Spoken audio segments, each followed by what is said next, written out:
Hey guys, can I come in and play? Nobody wants to play with me out here.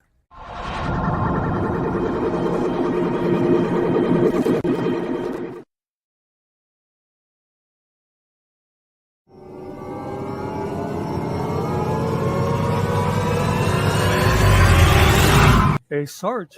So, welcome to the new FMAC. Hey, thanks. Oh, FMAC. What does FMAK stand for? Well, I'm the give fucking it voice give of it a reason minute, around Sarge. here, and you I got think me it'll come pissed to you. off.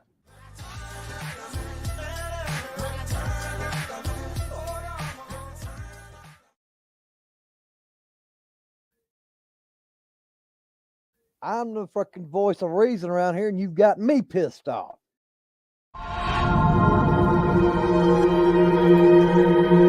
Well then, thank God you sent for me.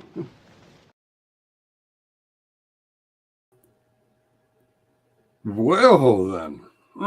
Oh, I need a shave. Oh.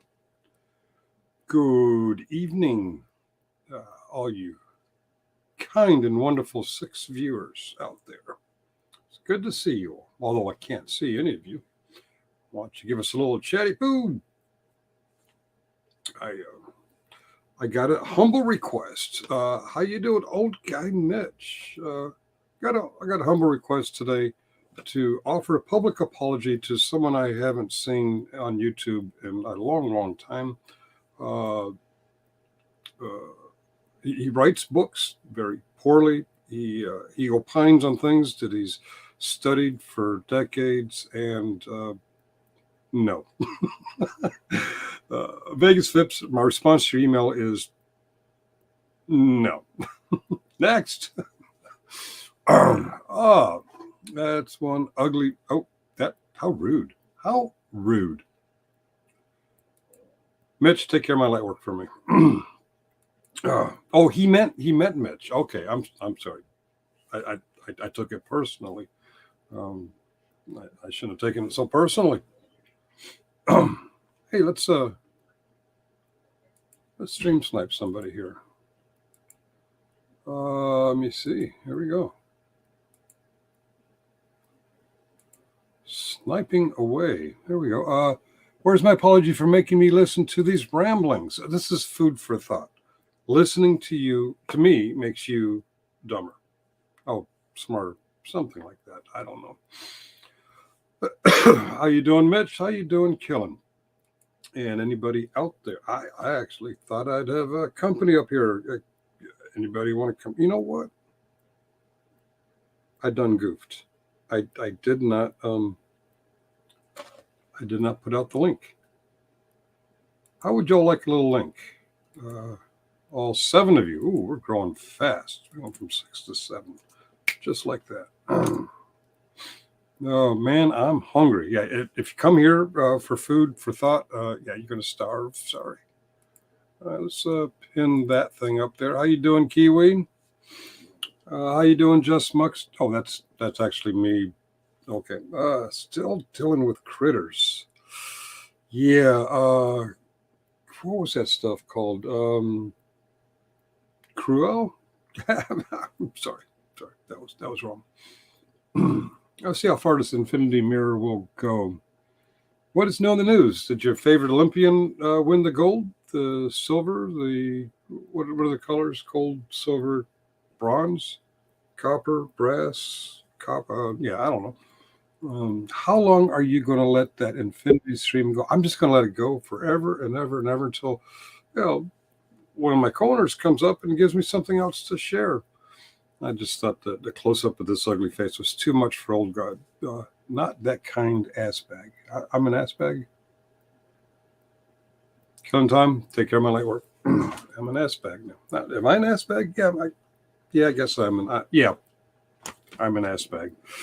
Okay, a bag of ass. That is me.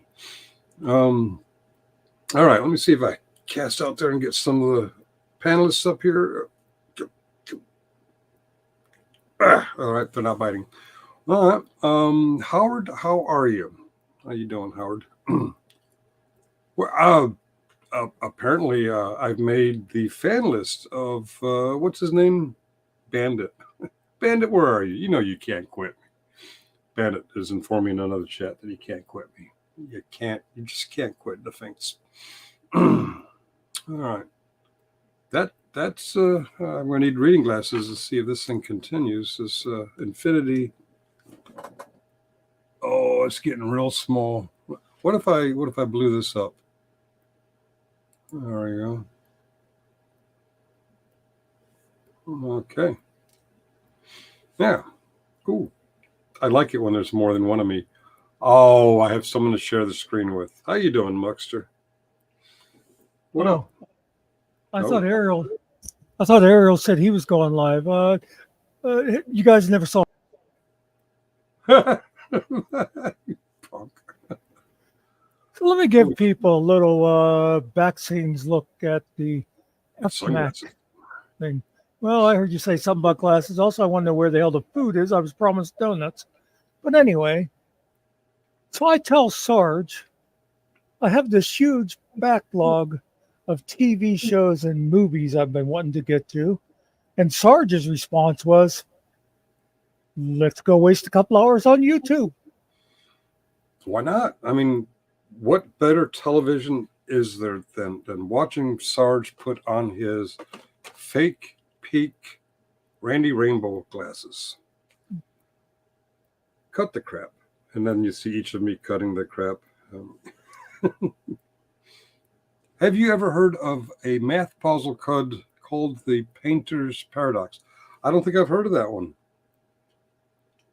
Are you familiar with Painter's Paradox as a math puzzle there, Mr. Muckster?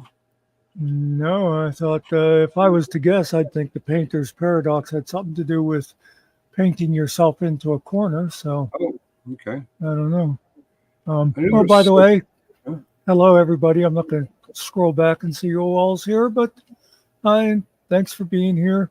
Even though when you first came in, you thought it was just Sarge, I appreciate you saying, "Oh, we'll stick around anyway." He's mean to me.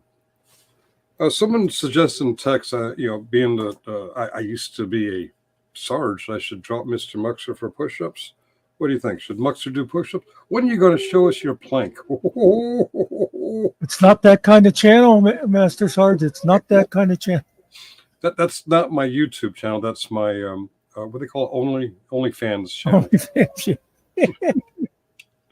which is not a free channel, by the way. It's quite pricey. Terrence Crawford fights tonight. Who is Terrence Crawford? Is he some kind of I'm going to go out on a limb and guess he's a pugilist. A what? Pugilist. Pugilist. Yeah, it means he comes from a sound up in Washington. Oh, pugilist. Okay. Hello, Mr. Nicky. And hello. Oh, well, I already said hello to old guy Mitch. He's here to harass. Mitchell is here to harass me. Yeah. No, Matt Short, no plank today. That plank. I should wonder. I kind of like the infinity mirror with the aquarium background. Oh, it confuses the fish. And it confuses old guy Mitch, too. Mr. Nicky. That's Ariel. Ariel, don't pick on Mr. Nicky. Yeah. That's my job. Oh, my gosh. I was somewhere else, and they were kind of making fun of a fellow. I guess he's a YouTube character. And I thought something kind of young and youthful about this idiot that they're sharing. So I said, why are we picking on this guy before he's bar mitzvahed? And a few minutes later, they showed him talking about chemistry homework and algebra homework. I'm like, oh, my God, he really is that young. That's the only reason I'm here is to harass you, Fink. Wait a minute. Now, Killing Time and Old Guy Mitch are starting to confuse me. They're both here to dunk on me. You got my back. No? Oh, look at now he's quiet. All right. Well, anywho, we didn't bring topic. We brought food for thought. Actually, we didn't bring any food for thought. We'd hope it would be like a potluck if you all could bring your own food for thought. And somebody come up and feed us some knowledge, drop some knowledge on us. Drop that knowledge. That's one reason. Yeah, to harass me. Yeah, I found out Oh, what was it? Something I said? I did shower today. Look, each of the infinity mucksters is one by one going away. Hi, Muckster. He's getting smaller and smaller. All right. Have you ever seen someone self-stream snipe? It's kind of like masturbation. Can I say masturbation on YouTube? Number file on YouTube. Number file. Is that someone who's got a special appreciation for numbers? No, you got to say jack off. Okay. I took Jack to the airport and I saw jack off. You just. Okay. I was watching. I dropped off when you said you got my back, right? Oh. Then I look. See, now they're coming back. I just thought that was cool the way that was slowly, one by one. Throughout infinity, Muckster has got my back. He's just going to keep having my back all the way down. Ariel is showing. I know what the kids mean by that. I'm on to this emoticon discussions. I know what that means. I got you. Okay, I gotta say something to Mr. Nicky. You can retract your messages over there on YouTube, but I still see it over here, and I'm withholding comment. Yeah. Well, set your timer. Your timer's set, and begin. Before you bring me up, oh shit. Oh. Okay. I can't hear you when you're down there, so give us a little chatty poo when you're ready for us to bring you up. Give us a wave when you want to come up. We can't hear you, so when you're ready for us to bring you up, either private chat or public chat, or wave, go like this. Go say, bring me up, bring me up. See, he's still talking. I don't think he realizes we can't hear him. He may be talking to his dogs or something. I don't know. Point up when you're ready for us to bring you up, and then we'll set the timer. Okay. Okay, he waved. All right, ready? Set the timer now. Okay. I was trying to tell you, I've been to the dispensary, so I didn't know if you wanted me to come up. Anyway, Gabriel's horn is a math problem. It calculates the volume of infinity. Okay, it's the painter's paradox. It's also called Gabriel's horn. Okay. It's a math problem. And number file is like interesting engineering. Okay, they have a presence on YouTube, but they also have like magazines and shit you can subscribe to and buy, subscriptions to. But I look at a lot of stuff like that. Okay, it interests me. But your little infinity mirror there just kind of tickled my fancy. Okay. Because, well, like I said, I've been to the dispensary today.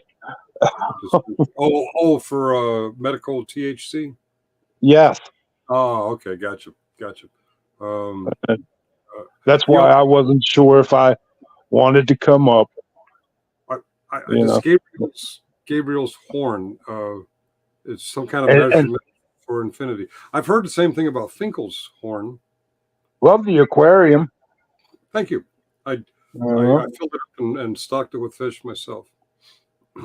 Oh, cool. You know what the GRU is? Something from the East German communist days? Well, it's actually the Russian equivalent of like Central Intelligence. Right. Okay. They call it the aquarium. And Gru, the evil villain in the Disney stuff. Your fellow mathematician, old guy Mitch, has some infinity, some Finkel's horn comment here, which I don't understand because math is hard. For me, math The is nth hard. degree with a bunch of zeros. Yep. Yeah, Yep. okay. You ever seen? Hey, ask Mitch. Oh, guy, man, have you ever seen a movie called Pi? It's a foreign film. It's about a guy. He's a mathematician and he does chips, computer chips. And oh my God, it's 1997 maybe. 1998. And Nerdy used to piss her mother off to the nth degree. I think I share that special place in a parent's heart. Yeah. Oh, if I had to do me a Hannibal Lecter right now, you know, oh, you need to bring body to me. I throw it to hogs. I save the teeth because the hogs no eat the teeth. I make me new dentures. Oh, that really fucked the coroner up, wouldn't it? Fingerprints say one thing, dental records say another. Oh, I'm sorry. Like I said, I've been to the dispensary today. Yeah. Okay. And I see you're overdosing. Can you overdose on THC? Oh, hell no. Oh, okay. All right. Oh, hell no. Well, you're going to try, aren't you? I just thought I'd do that because we had some lack of appreciation for the infinity mirror. Actually, I like it. See my moonshones are? Oh, okay. All right. But, yeah, so how long I've been here? It's 8:18. I forgot to set the timer, although I reminded Muckster, maybe he did. This is I ain't going to 36 for double life. Yeah. Our audience wants to know, Howard, are you high? Yes. Oh, okay. All right. Extremely. Because there was a lot of doubt. We weren't really convinced. Oh, okay. Okay, good enough. Well, in that case, I'm just going to drop out, go back to the chat. Just, you know, I'm here. Okay. That wasn't me that time. For all you infinity mirror, it was not me.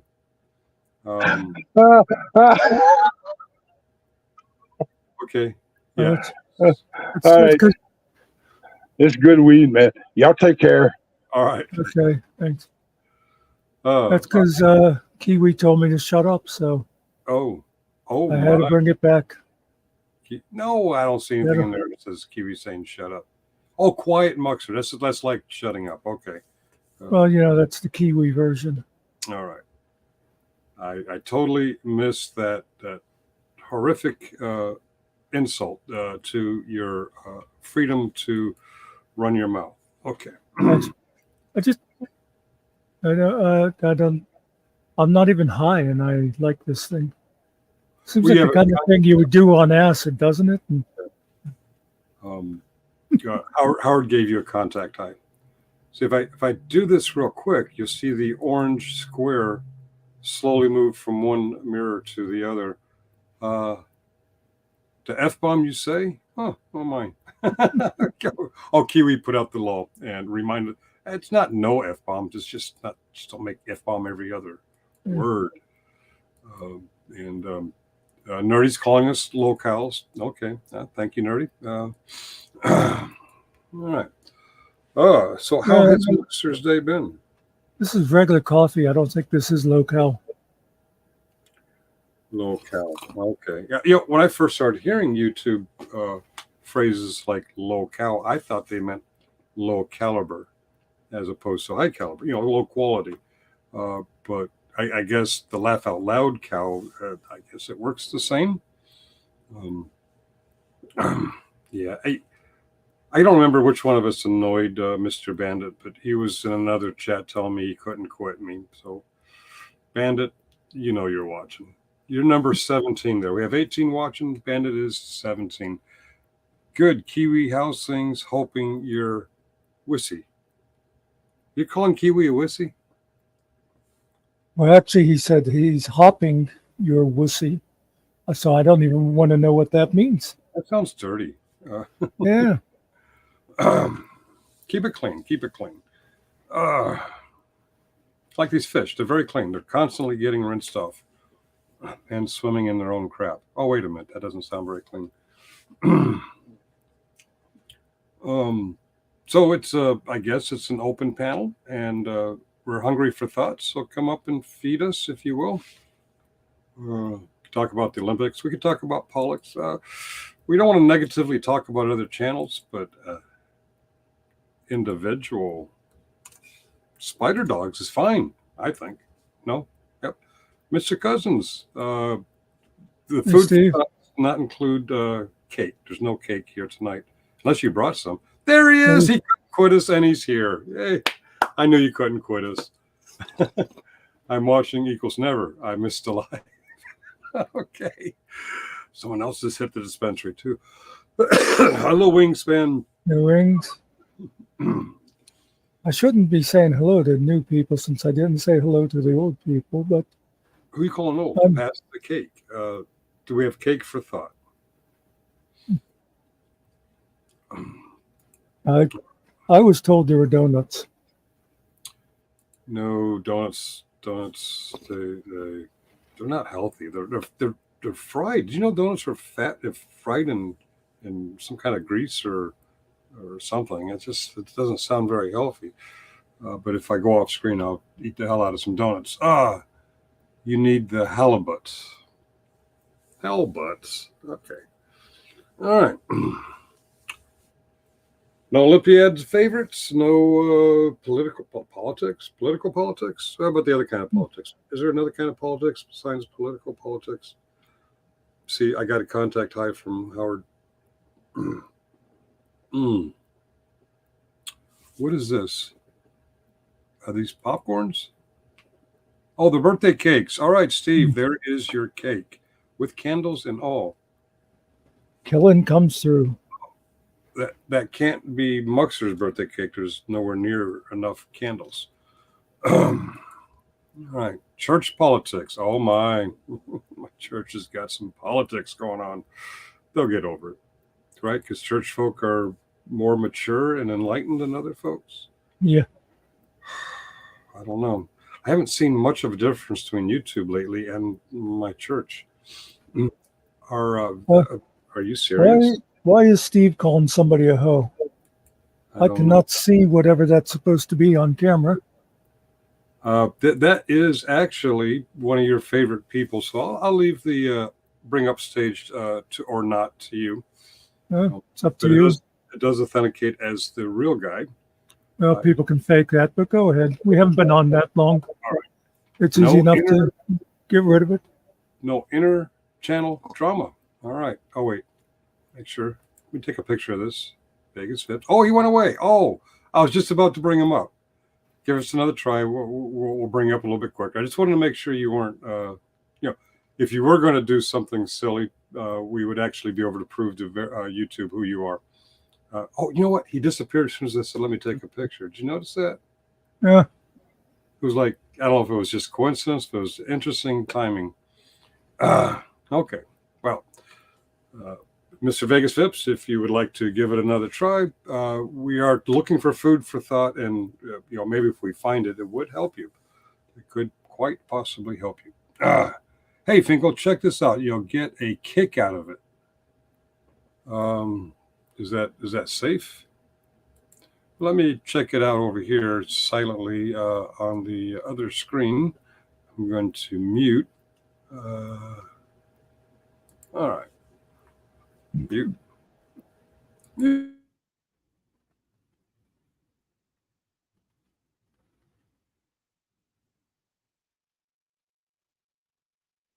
Yeah, Steve, don't even try to defend him here.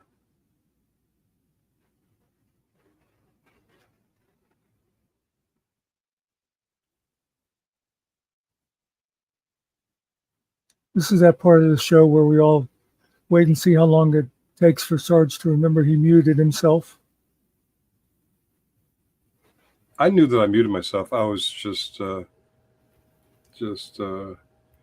guy Mitch is sharing with us from his community post a Corpsman's uniform. This is for the rating Corpsman. This is for the 1, 2, 3. Okay, petty officer first class. Looks like sometimes these hollowed chevrons, I can't tell. Are these the chevrons or is the black the chevrons? If the white is the chevron, it's petty officer second class. If it's black, it's petty officer first class. And I don't have this award or this award. I only have had this award at the U.S. Navy. Let me see. Oh, what is this? Expeditionary. Oh, okay. Expeditionary security. Okay. This Corpsman, this petty officer second or first class Corpsman was something high speed. I don't know. I believe the bottom one is the ESWAS. I would read that as 2 chevrons, by the way. Okay, so it's petty officer second class. I couldn't tell if we're counting the white or the black. Okay. Let me see. 1, 2. Yeah, if it's black, it's first. If it's white, it's second. I really can't tell. Yeah. All right. What exactly are you? Here's one for you, Fink. Oh, he directed it right. I mean, I never got an alert for it. All right. And there's 2 comments. Can we read the comments? Nice, Mitch. You deadly brother. Are you a deadly brother? Okay. Found it. Okay. I'm going to give this a little thumbs up. I don't know who the where's the thumbs up at? Boom. Yeah, I wish there was some sort of context on there. Well, I just gave you the context. He's a petty officer, Corpsman. He's got an ESWAS. I don't recognize this. And he was on some sort of expeditionary force providing security. I'm going to guess something in the submarine force. So maybe this has something to do with the submarine force. I don't know. Well, I'm going to stop sharing. And okay, I'll pass this time. What are you going to pass? Good deal. We got a passing grade. Thank you, Bandit. We didn't feel validated until you gave us the passing grade. Thank you so much. All right. And thank you for sharing, Mitch. Hoorah. Hello, Dell. Earnhardt, NASCAR racer, is in the chat. Is that joke getting old? All right. We have a 2-2. 2-2. We have 2-2 in the audience. Oh, I can unchat that. There we go. iPad Bandit. Yeah. 2-2. That's a cute way of saying 22. The 2-2. I got it from I think one of the Beverly Hills cops. One of the other precincts besides the one that Eddie Murphy's character was working with was the 20. You got to say that too. I don't see a 2-2 though. Oh, where did I see 2-2? Oh, wait a minute. Yeah. Oh, okay. I'm having an intracranial vapor lock. 22. Oh, it was the viewer count, but it's 21 now. Oh. 22 was they quit us. Even though I told Team Bandit he cannot quit us. I think he may have quit us. I don't know. There's water leaking out of my screen. Oh, should we change the background so that we save Steve's carpet? Hey. You started this live. You can control all that. I can control that. See, thinks you never read the chat. Boo, boo. Because reply to one another doesn't mean it's directed at you or the panel. Okay, I get it. Mitch, you got any of that cream? Somebody needs some of the cream. All right. What's up, Nerdy Nerdleston? That's the NASCAR racer, Dale Earnhardt. And you leaving the background up to me? What other backgrounds do we have? No, not banners. Brand, right? Backgrounds under brand. Let's go background shopping. Oh, those are, wow, we got a lot of overlays. Is that the same thing as a background? No, overlays that. Oh, that's what bombers with. Okay, so if I scroll behind. Personally, I get tired of people going, I don't like the fish. Well, I don't like this one. Well, I don't like this one. And I think, well, fuck you. I put the one up there I like. Okay. How about that? Whoa. Mm. All right. Howard, Good. Spencer, how does that do you? That kind of trips you out, doesn't it? All right. All right. With the It's back. authenticate. Okay. Authenticate. Okay. Wait a minute. I did have to. Okay. Got the picture. All right. First rule, no inter-channel drama. What you got, Vips? Still not showing his face. Never have, never will. It's called cowardice. What up, Mr. Vips? How can we? Are you going to talk? You do know you're muted, right, asshole? You are muted. Yes, I can confirm. If you're just going to sit there muted, what the fuck do you want? Use a. I'm giving you about 10 seconds to actually say something. I need a hat.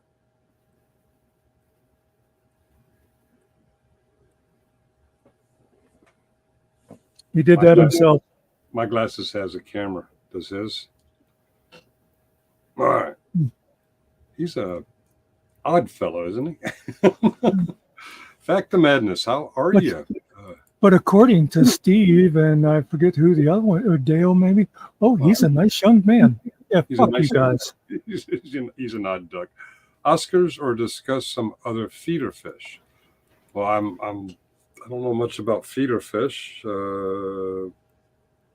Oscars. Is it Academy Award season already?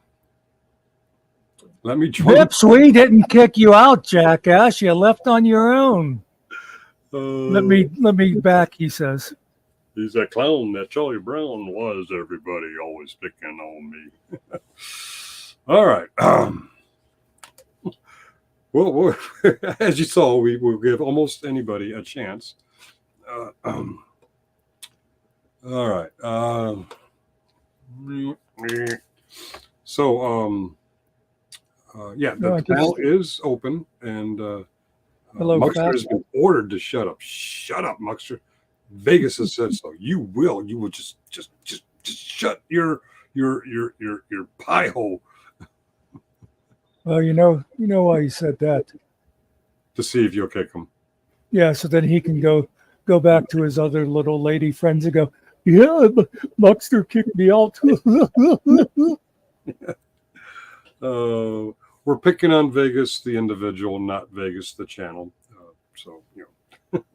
Oh, he has a channel? He's got a couple of them, actually.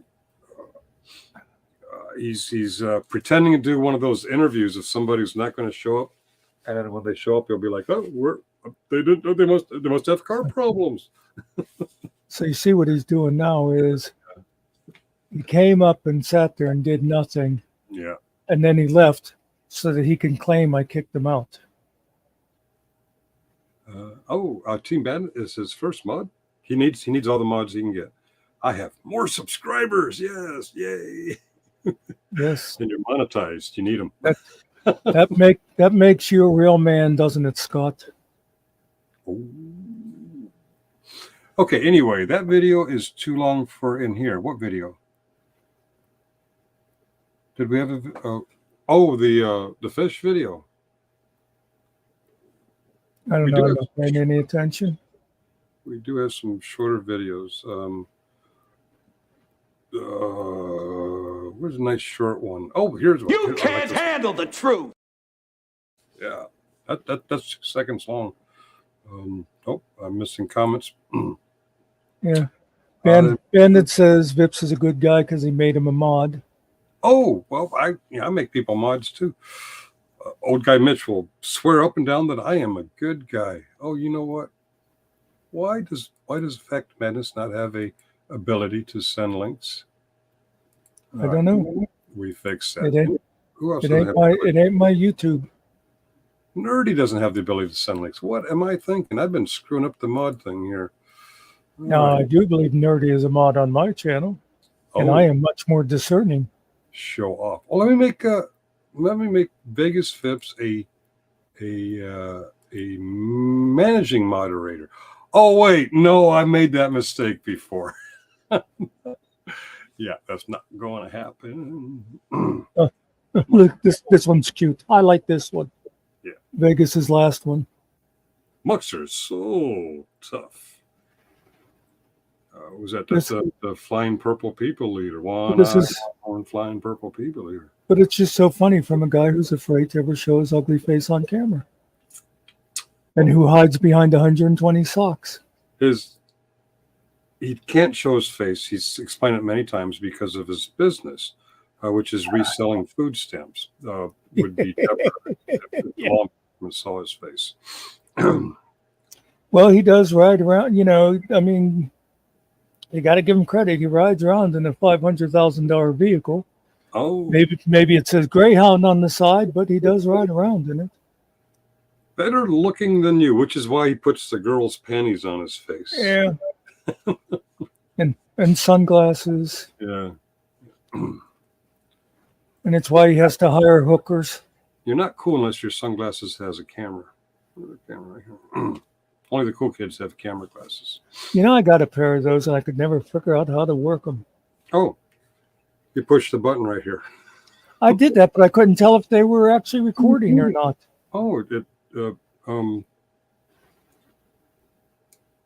Maybe I should have paid more than $5 for them, or whatever I did.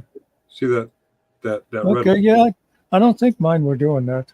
Oh, I don't know. I gave them to my nephew and said, "Can you figure these out?" And I haven't seen them in 2 months. you should get your $5 back. They are very sensitive. I've been through many of these. Just a little bit of moisture, just a little banging around, just a little getting wrestled by our Bobby Perez, and you need a new pair. And they're not cheap. Don't wear them on top of your head. Oh, Ah, you know me, I'm a rebel. You tell me not to do something, I'm going to do it. Oh, yeah, that actually was a bad idea. All the grease is on the on the lenses now. Yeah. I should listen, Fac. Hmm. Fac has the answers. Oh, look, speaking of bad hair. Yeah. Wow. they have this stuff they sell now. I'm not quite sure how to pronounce it. It's like shampoo. It's Shampoo. I believe that was a Broadway musical starring John Travolta. I was thinking shampoo was that plastic dog shit that you would put on the floor to fool people. It's shampoo. Oh, sham. I am so amusing. I can't stand myself. Oh, you're flying rubber dog shit out of Hong Kong. Top Gun, right? Oh my. I saw pretty. Oh, I see what I see. Back was saying I couldn't figure out those glasses because I was wearing them on top of my head. I saw a very interesting movie. I think it was last night through Amazon. I want to say through. I have subscriptions on Amazon, including I can't remember. Is the one that Cinemax comes through? I think it's Paramount, and then one of the sub channels of that is Cinemax. And would you like to box me? A penny a box. I used to box when I was moonlighting for the Army. I was boxing for a while. We'd fold the pizza boxes, and the manager pays. I think it was like a penny a box or a penny every 5 boxes. I don't remember. Really? But I'll bet I can box better. Yeah. It must have been a busy place. The pizza place. Yeah, if they were paying somebody to have to just fold the boxes. Well, my primary job was to deliver the pies, but when it slowed down, Okay. the drivers, hey, you guys want to make an extra penny for 5 boxes? Yeah, that desperate times. Those are desperate times. Let's set it up. Yeah, you go ahead and set it up. There's a lot of boxing in Vegas. Go ahead and set it up, and yeah, I'll be right there. You and Boston can Yeah. wait. Your Boston's That's always like, let's have a boxing match. Like, yeah, See, now you're just being cruel. you got to be Telling them to set it up in Vegas when again that'd be another bus trip for him from Henderson. That is a long bus ride. Yeah, that's true. That's true. It's funny. When I got custody of 2 of my girls, and we'd go up to New York so that we could visit the other girls, and so the girls I have could visit their mom. Their mom Jerry, was a bitch that she couldn't drive 20 minutes. know, it's a 9.5-hour drive for us to get up there, but she can drive 20 minutes to meet the kids. I'm like, shut up. Moonlight as a pizza. Yeah, I was moonlighting when I was at Fort Stewart. I moonlighted at a pizza place called Angio's. And at the time, there was one other place, face reveal time. I don't know. Yeah. Have we tried No, to it's not. Just so, but I'm just going to sit here like this so people will know I'm not actually kicking him. He's just coming in to try to, he's obviously sniping it, and then he's going to say, "Oh, look how I disappeared," because Muckster couldn't stand to see my ugly face, and so he keeps kicking me. Here's the hat. Although I will kick you if you don't fucking talk this time, Vips. What's the sense of coming up if you're not going to talk? Here's the hat. Who wants to? Did you ever get laid during your lifetime, Muckster? Well, Vips, let me tell you this. I have never hired a hooker in my life. Can you say the same? I highly doubt that, sir. I didn't quite hear when. Did I get laid when? Just now? No, I didn't get laid just now. I've been on panel for about 42 minutes. I mean, have you been 400 pounds your whole entire life? I've never been 400 pounds. Not referring to you. Oh, poor little Miss Vippy. Well, that's okay. All right. I mean, your life must have been hell if you're 400 pounds for the whole 67 years. Is that what you think, Miss Vippy? I'm curious. Tell me that. Tell you what, Miss Vippy. You give me your Cash App, and I will send you $100 if you can come up with a fat joke or insult I've never heard before in my life, or even told on myself. I'll cash up you $100. On the other hand, my face is right here, asshole. You little fucking coward. Go out and hire some hookers to chase you down the street so people will think you're cool. By the way, whatever happened when you were saying you were going to have to go to jail? That was another thing you were doing to try to make it look like you actually were doing something in the community. Look, I'm going to jail too. I must be a real auditor. Why don't you explain that to us, Vippy? It was pled down. Why don't you go over and explain to GS how you told everybody that he kicked his son out of the house when he said he never did? Come on, Vippy, why don't you answer my questions? You come in here with all these stupid questions. I don't know what, Vippy. I don't know. Oh my God! Is this I don't idiot know gonna what, let me Scott. talk? I don't know. Are you gonna let me talk, you idiot? Because Scott, it is. Oh, he's gonna kick me. Watch. Show your hands. Show your hands, big boy. There you go. Both hands, big boy.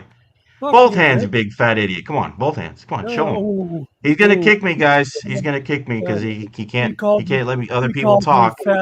You can't let other people talk for 1 second. Go ahead, say something, asshole. Go ahead. It's okay. So was the sex? No, you at me or at Muckster, or were you asking in the mirror? Oh, the sex question. You know, you could have come in and just streamed to your channel. You don't have to snipe. It's easier. You come in and stream.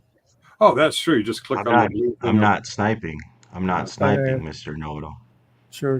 What do you? Mr. Know-it-all. What do you have, Daddy Todd sniping for you?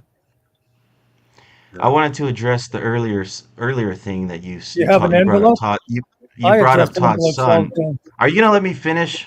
You're the one that said in chat, Todd kicked him out because he wouldn't get a job. I'm wondering if Todd knows you told people that after he told people he never kicked them out. Well, I'm just curious how you know all this information about his son. Have you verified with his son any of this information yourself? What information? I am saying what you said in chat and what Todd told us right here. Todd told me he never kicked him out. And then when you were in chat, you said to people he didn't kick him out for being gay.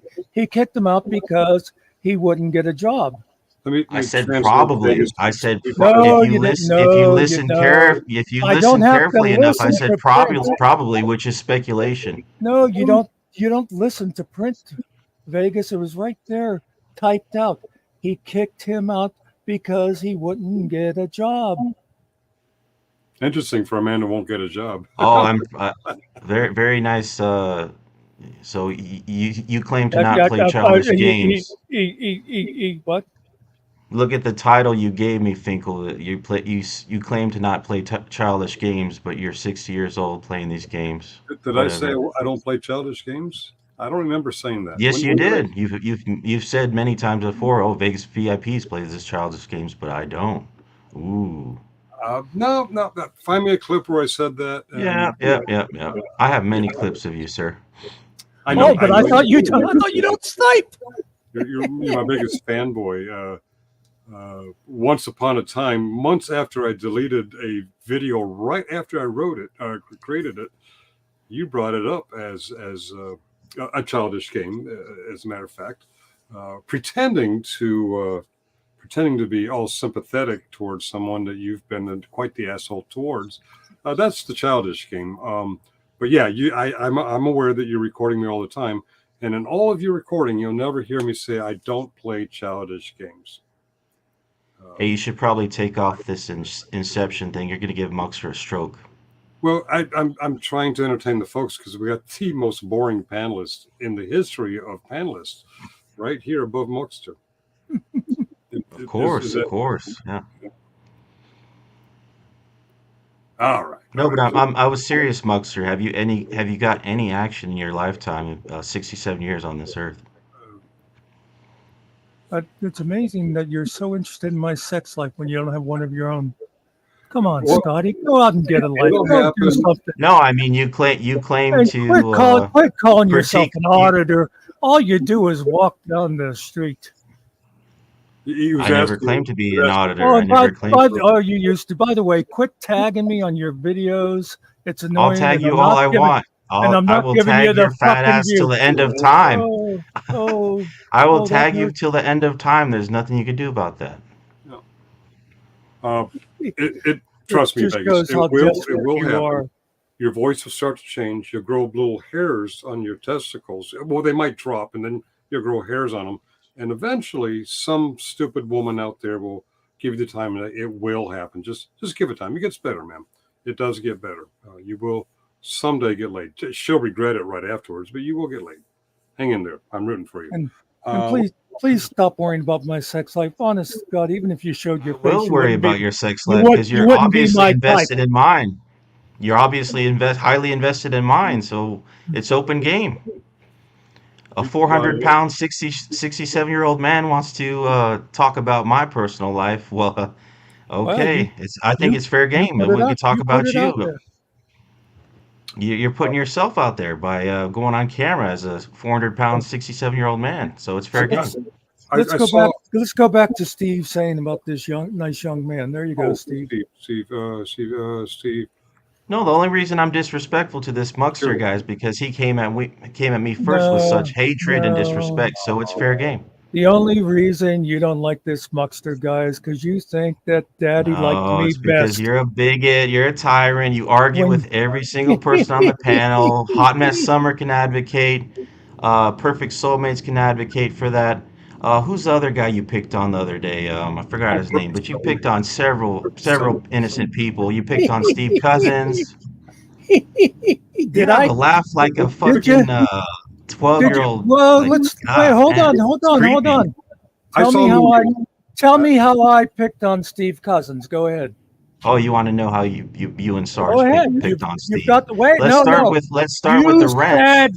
You said I picked on Steve Cousins. Are you getting mad right now, sir? Are you getting mad with me right now? No, you don't. Are you trying to raise your voice to me? You have not seen me try to raise my voice. Trying to raise my voice. I don't have to try. Yeah, tell me how I picked on Steve Cousins. Blood pressure. Back yourself up. Blood pressure. Tell me how I picked on Steve Cousins. Back up your statement or get the fuck out. Okay, now you can talk. Oh, I'm sorry, Peters. You can't unmute guests because they chose to mute themselves. Oh, okay. All right, cool. Come on, Vegas. Look at this. Let's look at the tag. Look at what Steve's response to you is. Muckster picks on me. Yeah, I'm sure he's really serious when he says it. I figured out how he's guessing your weight. I saw in the movie once. It's called The Jerk. Steve Martin's character, his job was to guess people's weight. And this sleazy, slutty, trashy woman said, "Let me guess your weight." And she grabbed his ass. And she tried to guess his weight based on the feel of his ass. So that's what Vegas Vip's doing here. He's grabbing your ass and he's trying to guess your weight. I don't know if he's accurate or not, but he's squeezing your little butt cheeks there. He's like, ooh, you weigh, yeah. Okay. There's your I don't hero. know if he's There's your muted. hero, Steve. It Look was at Finkel. him. No, Steve, I want you to know that these guys were playing that game the other day, right? Finkel was playing this high schooler game where Finkel said, "Oh, you have to choose my channel or Vips," and he took your wrench away. It's not what I This said. is In a fact, when you classic asked him, example he of where confirmed this that's not guy's what I said. headspace is at. He's 16 These years guys, old playing wait, these no, little no, middle no, school games. no, That's no, no, exactly where no. your headspace is at. And Vips, Steve, Vips, Vips, you stupid little asshole. You said I was picking on Steve Cousins. Now you keep saying these guys, these guys. I want to know what I did to pick on Steve Cousins. Steve Cousins confirmed himself when you asked him from your panel. What happened was I said, let's consider for 24 hours. In 24 hours, we'll make a decision. And Steve Cousins says, go ahead and take it now. well, I think Bandit just hit it right on the head right here in this comment. Muckster should never be in charge of the nuclear launch button or any codes for that matter. This guy is literally the pearl Maybe, from Blade. maybe You should not. speak for yourself instead of Yeah.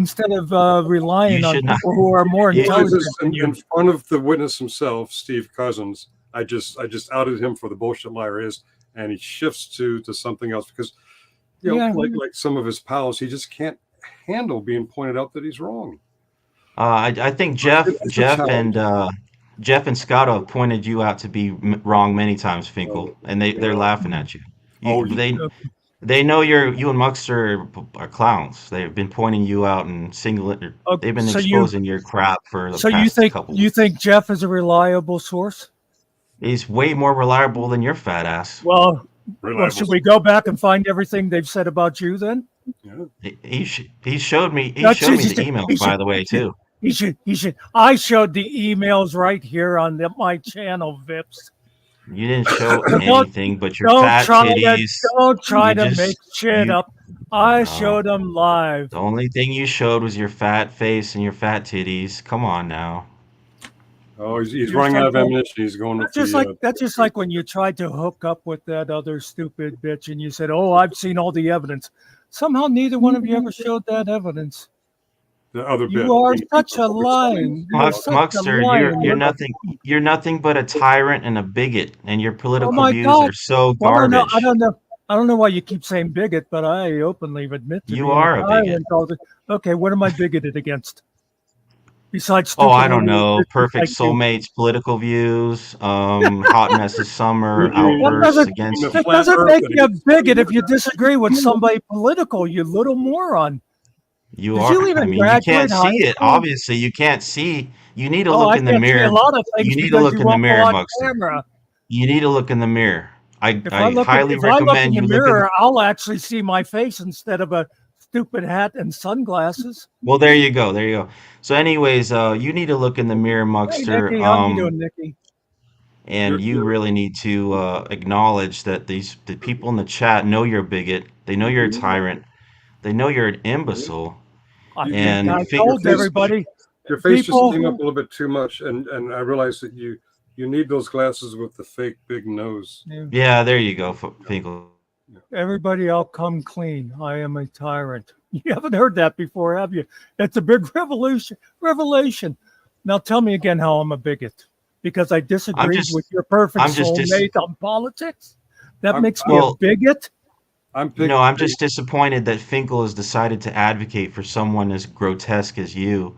Finkel actually could have had a great channel, but he decided to get in bed with this Muckster he could have guy a great channel with you and your perfect 400-pound soulmate. troll. You're literally nothing but a 400-pound troll. And before you have you call me a troll, and that's exactly what your daddy Todd told us you were. He says Vips is just a troll. Well, before you have another diabetic coma or whatever, I just want to say that everybody knows you're a bigot. Everybody knows you're full of shit, dude. Tell me how I'm a bigot. F3, so far, you're not told anybody how I'm a bigot. You said I disagreed with somebody on politics.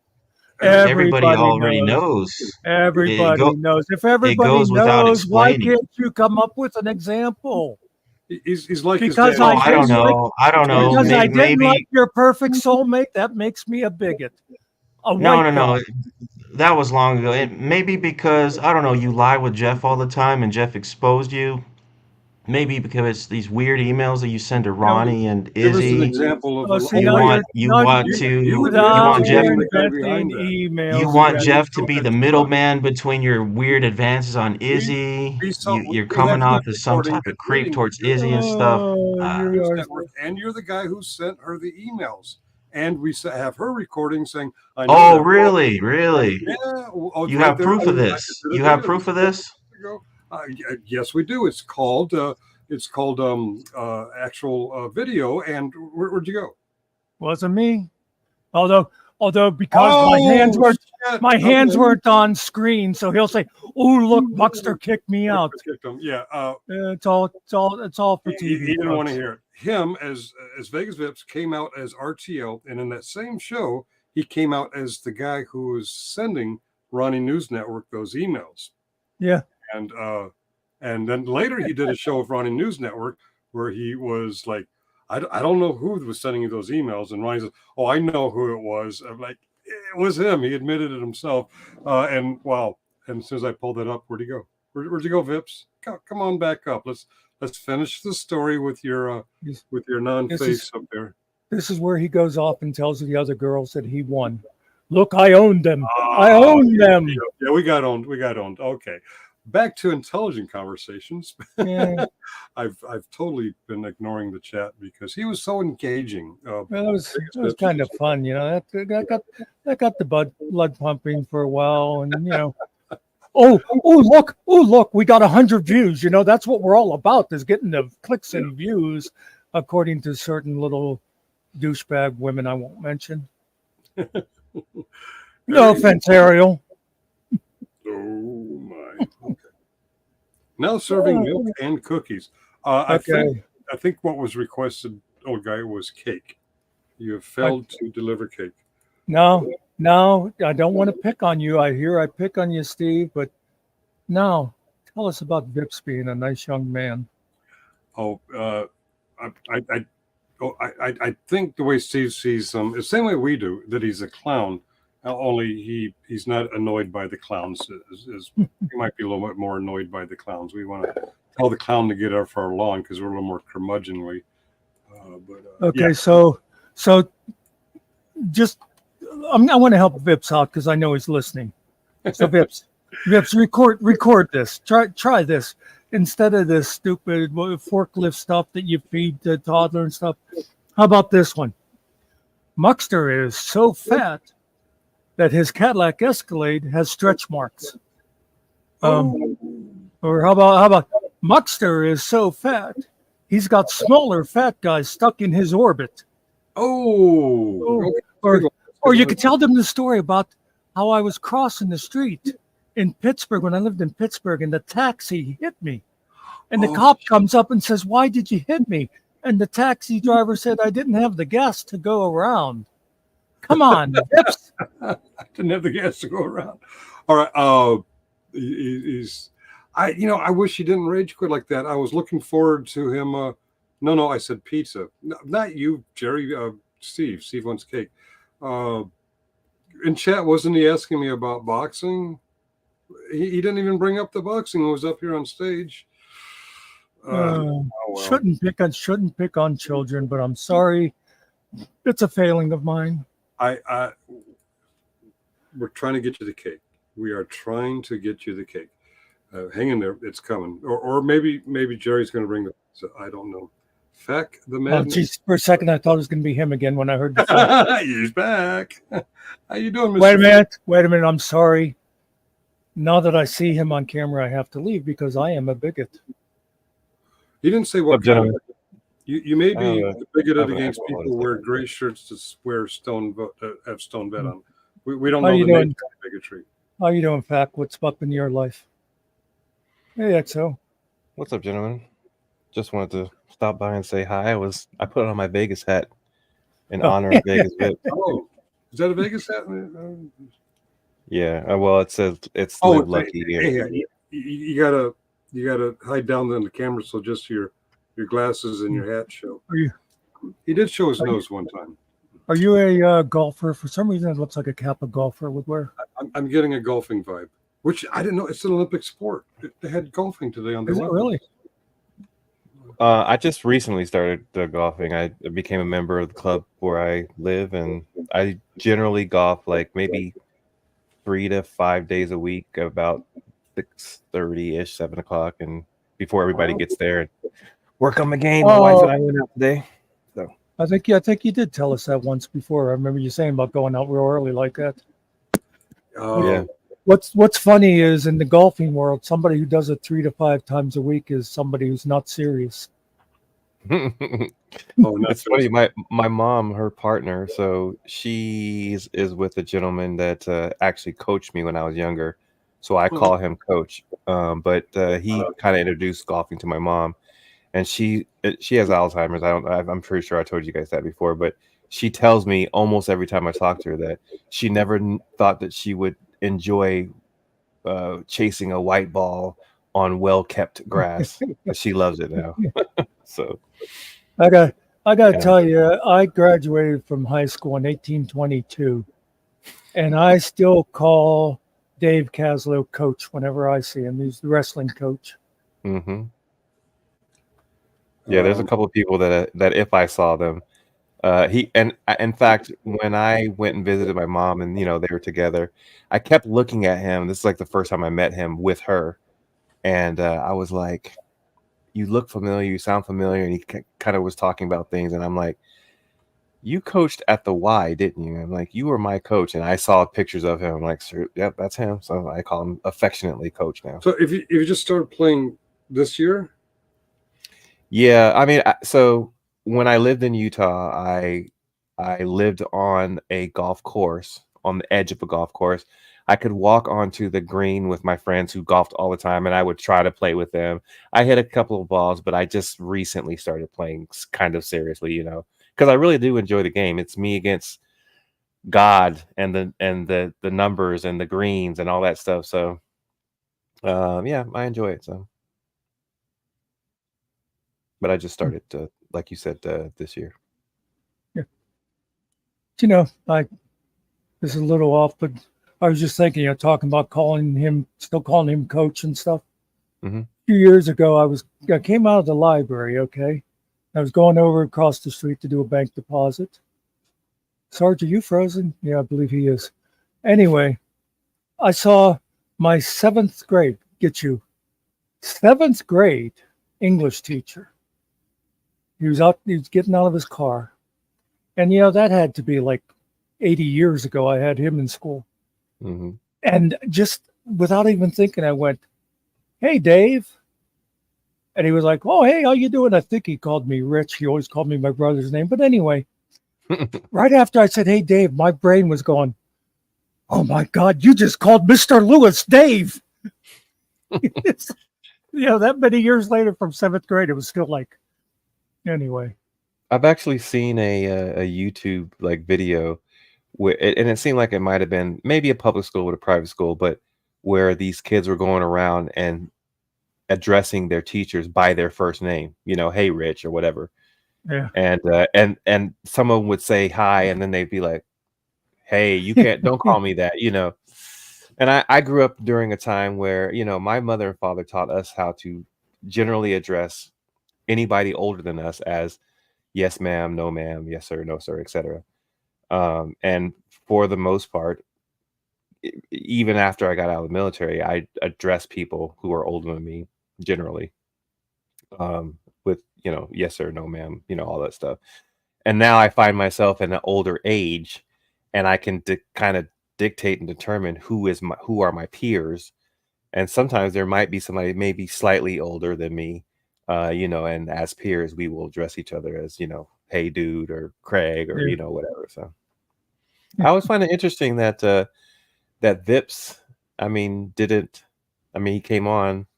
Is this part of an ongoing joke about him not showing his face? I know he always has his avatar up, but he never shows himself. I don't know if I'd call it an ongoing joke. I'd call it cowardice. Mm-hmm. Yeah. But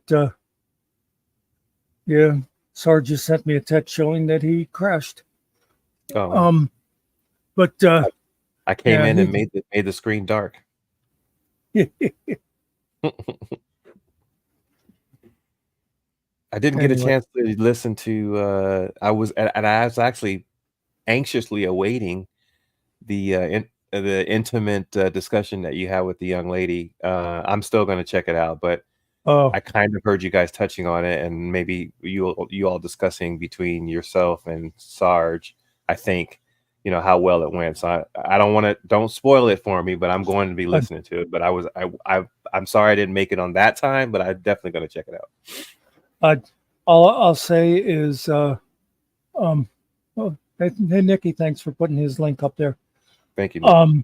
I know, a lot of times I feel funny saying it because it sounds like, I'm just promoting our thing. People are going to say anyhow, hey, tune in tonight. I got something for you. But honest to God, you won't be sorry you watched it. Nobody so far has said, well, that was a waste of time. Everybody's like, wow, she's amazing. And the other thing they keep saying is, when is part 2? Because she did not finish her story yet. Oh, nice. But yeah, I want to say I'm proud of it, but really all I did was sit there and listen. It was all her, very, yeah. So give it a watch and get back to me. And if you have any criticism, feel free, But yeah. I was a director of a call center before, and we say criticism, and I know exactly what you mean, but I learned the term feedback, which is a kind of a stronger way to describe that you have something that you want to impart to another person to uplift them and or maybe correct their errant course. But I mean, I don't think that there's too much criticism that I have for you, but if it would be anything, it might be feedback. So and the same goes for me. I am open. I believe that I consider myself open to those kinds of things, and that includes being commingled with somebody who may not have worked well with me, for example, and moving forward. So I think feedback is a good word. So if I have some feedback, yeah, that's good. Yeah, see, because a lot of people do take criticism as being a negative thing. Exactly. Especially it's the kind of word a lot of times you think of with like a mother or something. All she does is criticize me. So yeah, feedback's a good word. See, I take it in, the term of feedback, but sure. Yeah. Yeah. And I am honestly interested in any kind of well-meaning feedback and or criticism. I mean, if people are going to say things like, oh, well, you need a haircut, and it's like, oh, go screw yourself. Now tell me how you thought the show was. You know what I mean? Yeah. Anyway, I have to share some bad news for everybody. I got a text that Sarge says he will be back soon. Roger that. That's funny. So I'm curious. Tell me the concept of the show, and again, I have yet to hear about it. But like, how did you get there? What made you decide? And of course, we didn't invent anything, but I'll tell you the way. And actually, well, I'll give you a little way back history. This thing all sort of started was one time I sent Sarge a message when I watched one of his videos, and I said, hey, you should do this. I was kind of surprised he got back to me, and we started going back and forth. And he said to me, hey, you want to do something together on YouTube? And we were neither one of us knew hardly anything about panels and StreamYard and stuff. But anyway, we tried a couple ideas, and then for various reasons they weren't working out. And then Sarge grabbed these two guys just randomly one day and said, hey, you guys want to join? And that was Ariel and Killen. So anyway, that's the real history. Now, as far as what we're calling the podcast, for lack of a better word, we actually talked about stuff like that at the beginning of wanting to do, like one-on-one interviews or panel shows with us, and we kind of got away from doing. But anyway, I'm trying to be complete but brief, unlike certain peoples of FMAC I will not mention. So we were doing music a lot of times at night. Started having fun, just like DJing. People would say, "Hey, how about some Eric Clapton?" And we were playing it. Well, we got shut down for copyrights. Oh yeah. So then one time we're talking, we're saying, you know what? Why don't we start a separate channel just for music? Once in a while, we'll do a music show over there. And if it gets shut down, we won't care. We'll just wait a week and come back and do it again. So me and Ariel started working on that because he's like our graphics guy, doing the banners and stuff. And while me and Ariel were doing that, we're talking again about this idea of like interviews. So we made another channel, and then we started concentrating on that. So that's kind of how it came about, was just us talking about doing a separate music channel. And, it's so now it's like we figured it'll work better if we're going to do these. And like, again, we don't really call them interviews. It's where people tell their story. So we put it in a separate place because, over here we do a lot of clowning around and stuff like that, where this is like a different thing. And I hope that all made sense. It did. And to disagree with Mr. Vips, we do play childish games. I never denied playing childish games. I am attempting to get away from the inter-channel drama. To this very day, if I could find 4 people stupid enough to spend 48 hours doing it, I would play Risk, like I used to do as a child. I used to play Risk, and then I discovered it also on like an app. This was like, I'm gonna say like maybe 15 years ago. But another show or another game that I played that I liked was is it Stratego? Stratego, yeah. Me and Schultz used to sit and play that all the time, and Schultz would kick my ass. Schultz was one of these. Do you ever know somebody who just, no matter what kind of game or sport they played, they always won? That was my buddy Schultz. It was like, I don't know. I think maybe he had read Sun Tzu when he was like 10 years old. My brother and I used to have friends over and played Risk all the time. Eventually, he graduated to Dungeons and Dragons, and I graduated onto girls. Don't be putting down Dungeons and Dragons, man. I was a oh my god, I can't remember what they're called anymore. The guy who runs the show. Quick, somebody tell me. Dungeon Master. Dungeon Master, yeah. Dungeon Master, yeah. And I'm not making fun. I actually did play Dungeons and Dragons. I can't play Scrub anymore. My girlfriend keeps accusing me of misspelling words. I can't imagine. Did you? So I never really played. Well, I mean, I'm not going to say I never played Dungeons and Dragons, but I did. I met a group of people who played Dungeons and Dragons. I never really had the setup, but I was introduced to a game, and you guys may remember this game. It was called Twilight 2000. Do you remember that game? I don't remember that one. Dungeon Master, thank you.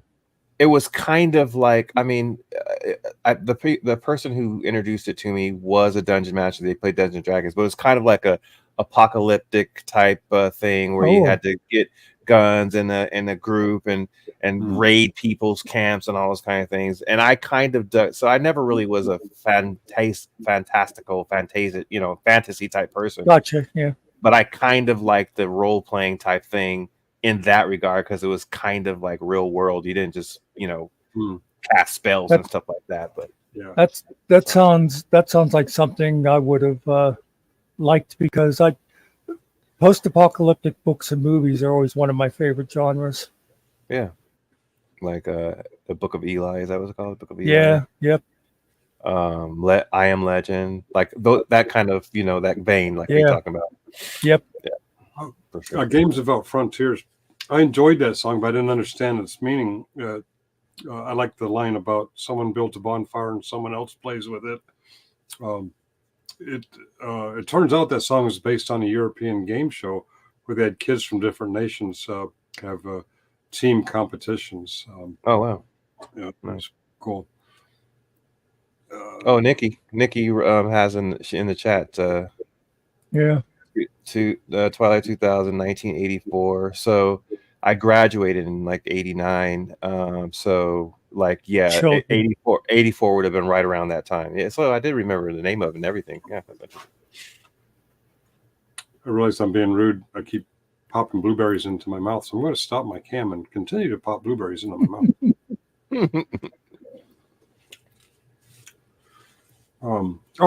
Right when Vegas Vips kicked me off the internet, I was going to ask you if you just started playing golf this year. I did. Yeah, okay. So it's probably too soon to have made the Olympic team. Maybe in 4 years you'll be on the Olympic team. I don't know. Do they have like a elderly group? The senior tour. I had the TV on silent, and when that came on, I changed it to West Wing. Oh yeah. So on the 10th and the 11th, so the country club that I am a member of, actually the owner of the one that's in my town is part owners with another person of another golf course. So we get privileges at both places, and they're holding a tournament where it's two-man teams against each other, and the winner of the tournament in both clubs, both locations, gets to hold the trophy for the year, I guess. But Yeah. so I'm planning on playing on that. I haven't yet to golf with anybody, but they tell us that they'll pair us up with somebody. So maybe I'll embarrass myself, but I think I'll enjoy it. So. In fact, I have a couple of videos. I have a couple of videos of me playing, and one was probably, maybe it might have been 2 months ago, maybe like a month and a half ago. And I would say the last one that I did, the shots that I am capable of taking and making now are much different than what they were when I first started. So I'm really just trying to kind of let people see my improvement. So, Cliff, it's all relative. It's all relative. He said I'm not LED. My knees will say different. My boss's boss, our director, occasionally visits Northern Virginia or Dallas, and he takes the whichever half the team he's at out for some kind of outing. The last time he came up here, he took everyone to we call Top Golf, for the driving range, and I didn't go because we had some issues here with Holly's family. But when I came back online for work, they were talking about it, and they said, "How come you weren't there?" I said, "I didn't want to embarrass you guys." So are you a golfer? No. Hey, Lucy. Are you doing, Lucy? Yeah, I've never done anything beyond putt-putt or miniature golf or whatever you call it. Okay. Yeah. See, I used to think that I liked doing that too.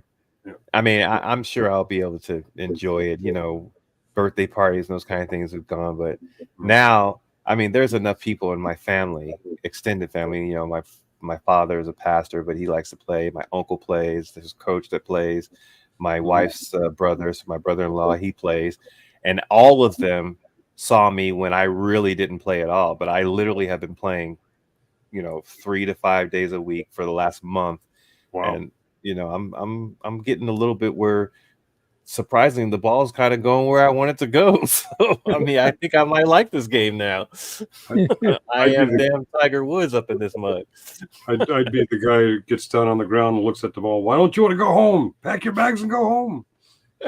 Okay, movie reference. But then you do have those days where you think that you're doing the same thing and the shit's going all over the place. So I mean, it's the game that you love to hate, right? So yeah.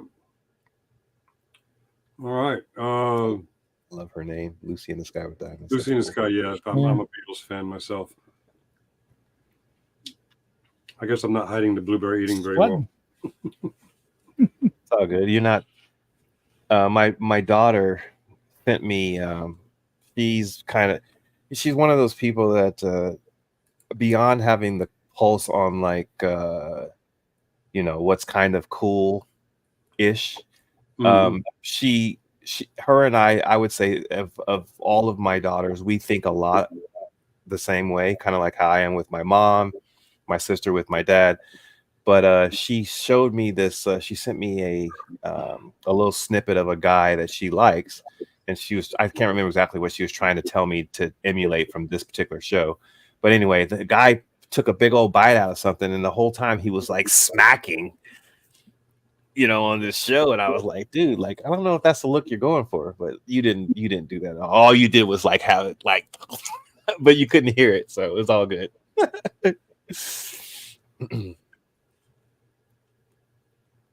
I missed something, chat. Console game. I used to play Space Invaders.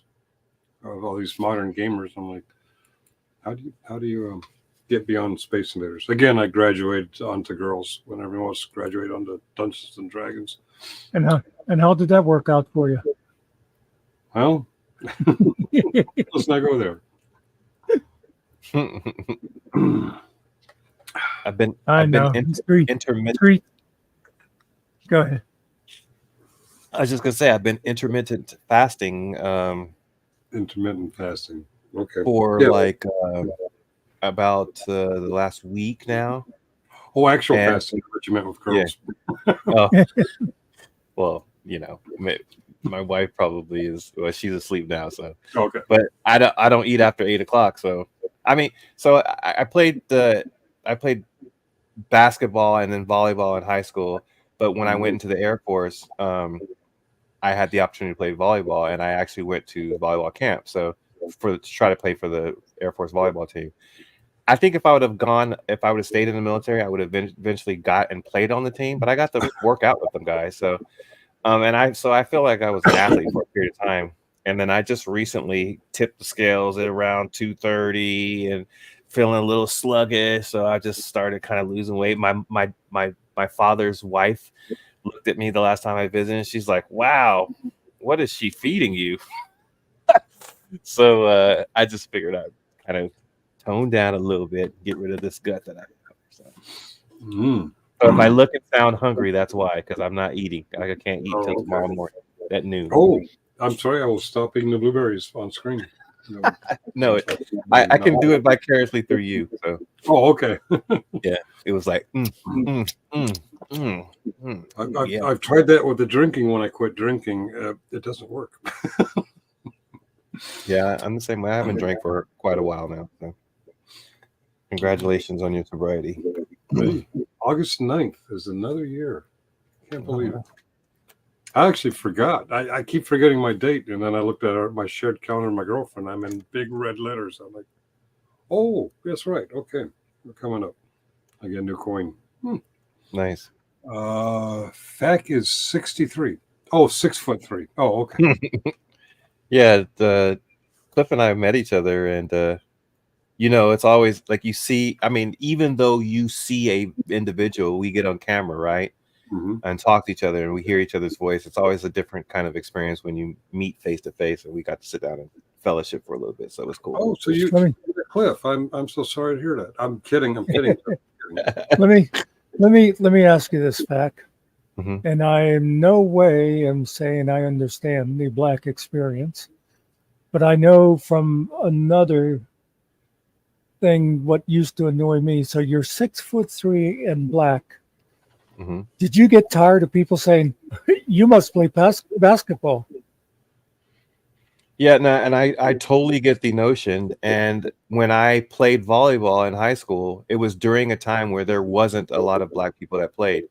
But clearly the athleticism and the type of game that I played with basketball translated to volleyball.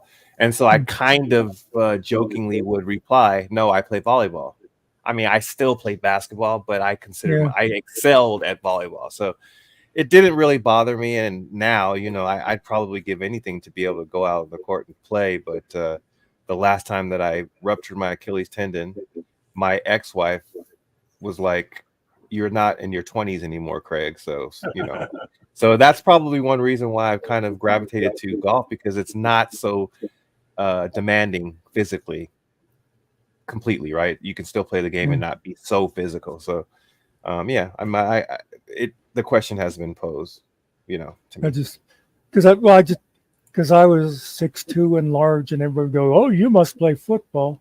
And I'd always think, well, fuck you. Actually, I do play football, but fuck you anyway, judging me by the way I look. Anyway, I'm trying. Yeah. I forget there was Oscar Wilde or one of those guys that called golf a good walk spoiled. Oscar Wilde. Was he the name sounds familiar. Oscar Wilde. Yeah, he was Who is that? like a poet and stuff. Okay, yeah. He's one of those guys that you can quote him all the time, and people think you must be right because it sounds like something he would say. No. Oh, yeah, I like when people quote poets to make themselves look smarter. One of my favorites is the one about neighbors and fences. They told yeah. that he was being ironic. Yeah. It was Robert Frost. That one I know for sure. Yeah. Well, the two paths in the yellow wood. One less taken. I would quote Jabberwocky. Oh, I think I remember. I don't remember. No, I don't remember the poet or the. Oh about, God, yeah. Who did write it? Was it Shel Silverstein or no? No, it was before him. He was the light in the attic guy, or no? Yeah, and where the sidewalk. He also wrote a boy named Sue, the song that Johnny Cash sang. Oh. Really, I didn't know that. Jabberwocky's older than that, and I remember having to learn it. I could never say it again. I should know who that was. I like the one that's on screen now. That's a good one. Lewis Carroll. Yeah, Lewis Carroll. Yep, that is. I think I knew somebody who actually knew that poem. I should have clicked on it too. There's like Brilliant, the Slither. I forget that there was, but yeah. Yeah. Yes. You are on the right track. Let's see. Let me highlight someone. The Jub bird. What is a Jub bird? Jub was in Jabberwocky. Oh, okay. It was basically a nonsense poem. Oh, okay. Yeah. Interestingly enough, and I'm not we're going to read it out or anything, but there is an article that says Lewis Carroll's Jabberwocky, nonsense or not. So maybe there's some meaning to it. Just like you guys all, I'm pretty sure, aware of Steely Dan, the group Steely Dan. Yeah. I mean, and if you think about their lyrics, it's like it's always, what the hell are they talking about? But if you listen to some of the, and I've never really, even some of the ones that I like, like their latest album after it had come out for like 20 or 25 years or whatever, they had some cool songs like the Jack of Speed. It's a cool song. Anyway, I was listening to Bodhisattva one day, and I didn't know what it meant. So I asked my girlfriend, "What is a Bodhisattva?" And she was some kind of Buddhist thing. And I'm like, I'm thinking about the lyrics. I'm like, that doesn't match. Bodhisattva. Yeah, there's that. Yeah. I've been floating in the pool. Need to get out without dripping it in the pool. Okay. Shakespeare or the Shakespeare Code. I don't. Shakespeare. By the way, I looked up a good walk spoiled, and all I could find is it is often quoted as being Mark Twain, but they don't say where it really did come from. But yeah, "'Twas Brilligan, the slithy toves, did gyre and gimble in the wave. All mimsy were the borough groves, and the main rats are grave." Yeah, and it goes on from there. Yeah, interesting. That's the Jabberwocky. Speaking of Mr. Lewis, my 7th grade English teacher, he's the one that made us learn that. Oh, dropping. Okay, like if you come out of the pool and you're dripping wet, the water will drip back. Dropping the phone. Okay, that makes sense. I'm like, what? I don't get that. Okay. Yeah, Lucy, some of my favorite poets are named John, Paul, George, and Ringo. There's some mighty fine poets there. Sorry, I like Tupac. Tupac. Yeah. In fact, I know that there is a college course or whatever on his work. I Really? never taken it, but he he has some pretty deep poetic capabilities, or had some. So gone too soon for sure. Mhm. I'm going to be golfing tomorrow, as long as it's not raining. Well, now see, if you were a real golfer, you wouldn't care about the rain. If it's not raining and you're keeping score with a pencil and a score pad of some sort, take a little time and write a poem about it and bring it back to us. Your poetry on golfing. There you go. If it's raining, I get it. It's kind of hard to write with the pencil in the rain. I'll just have my phone and record it. Oh, that the 21st century. Yeah. Well, the funny thing is I don't know if I ever would have like done, anything as a podcast or, got in front of the camera. Maybe I would have, but sometimes I used to drive 30 minutes each way to get to work. And I'm kind of a thinker all the time. My mind's always going. And so I started recording while just basically talking to myself. And then I would talk to my wife or my daughter or somebody, and they'd be like, that's kind of interesting. You should do this. And then I started trying it. So who knows? It might just be something that just it might be just a therapy thing for me, but who knows? Who knows where it'll go? So, and I don't mind talking to good people like yourself. Steve has some good advice here, but I would ask, don't ever share that device in the other channel. That was mean. I'm mean. I play childish games. Shame on me. Thanks, Nikki. How can I tell the hubs I kissed you back? Okay, all right. There's a kissing scene going on in the audience, so but we can't see that. So I'll turn around and do the whole. Thing. Do you remember that? Yeah, when they used to.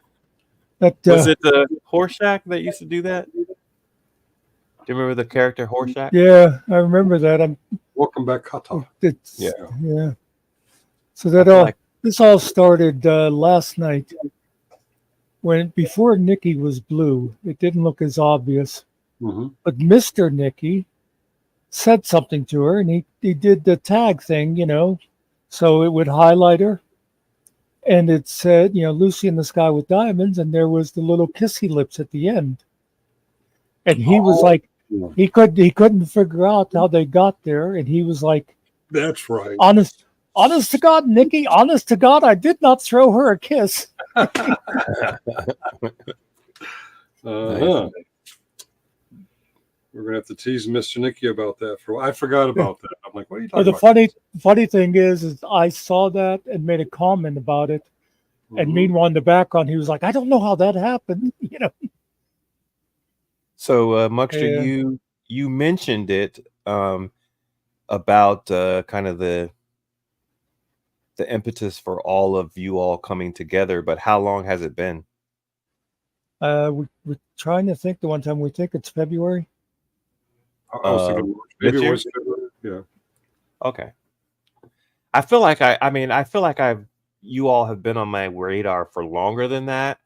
In fact, it seems like there was a long time ago where I came on the show, talked with you guys for just very briefly, and then later on, of course, I might have been on the show with you guys one time, and then I came on, and then all hell broke loose. But now you guys have always welcomed me, so I like coming in and hanging out with you guys. So it's kind of cool. Although you may have noticed from our previous guests, we don't have very high standards. Roger that. So I just consider myself a part of the motley crew of sorts, right? Well, and that's I just did a whole thing on that. That we're trying to get back to where we just want to welcome anybody to come in, as long as they come in and can behave themselves a little bit, not be idiots. I know I don't want to go back to talking about the child that was here earlier, but anybody that wants to come in and can be semi-respectful to the channel and to each other in chat. That's what we like, is just people coming together. Yeah, for sure. Anyway, Did you see what Michael Bruno put up? That's a very interesting fact. I did not know that. First drummer of Steely Dan was comedian Chevy Chase. Fact. yeah, I never heard that either. I am aware that he has some chops, but and those guys, I can't even think of their names, but those guys are really good musicians. So for him to be even in the same kind of category is awesome. I knew Chase was a musician. I didn't know he was on Steely Dan. He did a video with Mr. Paul Simon one time. He was playing all the instruments while Paul Simon was just kind of singing and. Nice. Or have that backwards. It was a comedy. If You Be My Bodyguard. Chase played drums in college for a band called the Leather Canary, which he referred to as a bad jazz band. After he left the band, 2 band members and classmates went on to become quite successful as the band Steely Dan.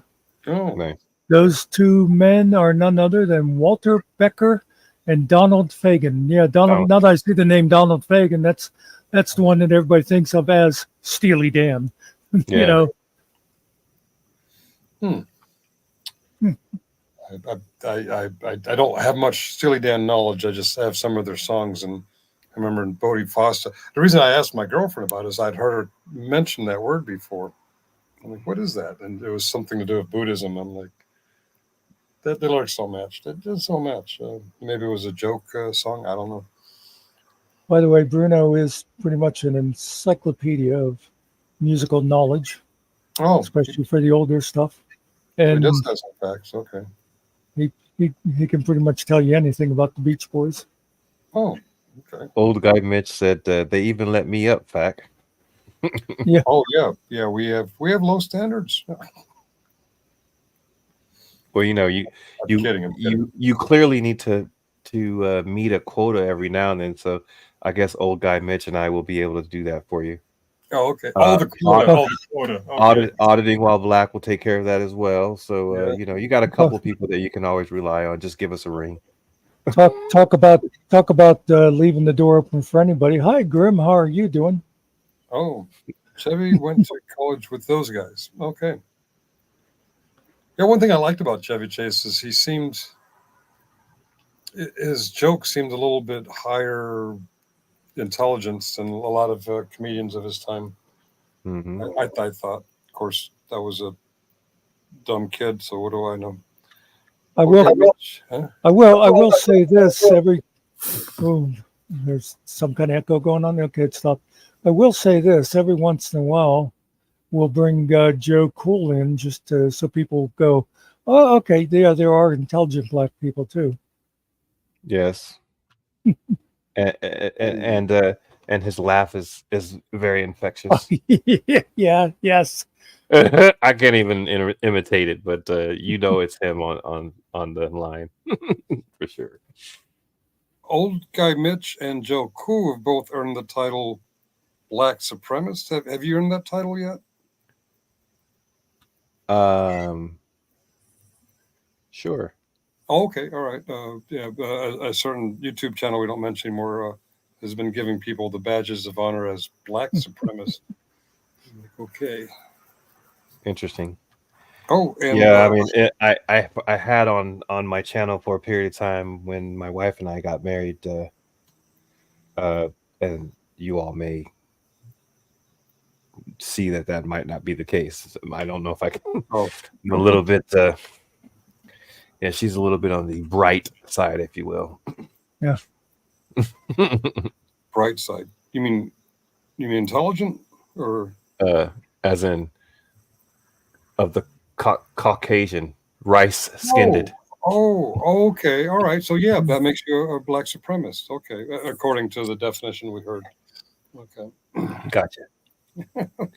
So yo. Nikki thought you had his high to get on the bus. Oh, to be this high to get on the bus. Okay. Why is Michael yelling? Yes, Grim. Now Mitch is yelling too. I Unlike nobody, so I guess I'm a racist. Not a racist, a black supremacist. Get it right, old guy. I think Mitch. I'm not sure. I think he yells depending on which device he's using. I think sometimes he's using a device that it's harder to see. Oh, okay, those little phone devices. So that avatar that you have in your top right corner, Yes. Finkel, is that you or is that Killen? Is I that think Killen? that's Kelly. Yeah. Because Oh, okay.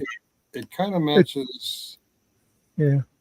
Kind of matches this guy. I'm the fucking voice of reason around here, and you've got me pissed off. Roger that. Yeah. There you go. Most of our artwork is by Ariel, and sometimes they change it without me even knowing it. Yeah, Oh, we've gone. Well, he does it on computer and AI and stuff, but we have changed our what would you call it, our theme or whatever, several times. For a while there, we were Finkelberries because somebody tried to insult us they insulted Finkel. I forget, did they call you a fairy or something? So we became Finkelberries. And for a while, we went with the pirate theme because we were getting in trouble for doing music. And so like now we're kind of doing a hillbilly theme because of Killen. And, next week, Finkel will say something stupid and we'll be, some other kind of stupid thing. Which one is this one? Okay. Oh, sometimes we're just clowning around. There you go. Okay. And sometimes we do a show on the podcast channel. I like that one. Where were we? Oh yeah, Killing Time. Okay. All right. Now, if you really want to go clowning, there's always this. Scary. Oh, scary. Yeah. Pound sign Muckster scares me. That's some more aerial work. I'm going to move back inside. Ooh. I used to do that too. I haven't smoked since January. Oh, good. Yeah, some people really shouldn't smoke because, well, I'm not even getting into it. I'm not his wife. Mm-hmm. Speaking of nagging, where's Danny been? Oh, Carte Blanche in the house. Oh, hey, Carte. Gotta love Carte because she told me.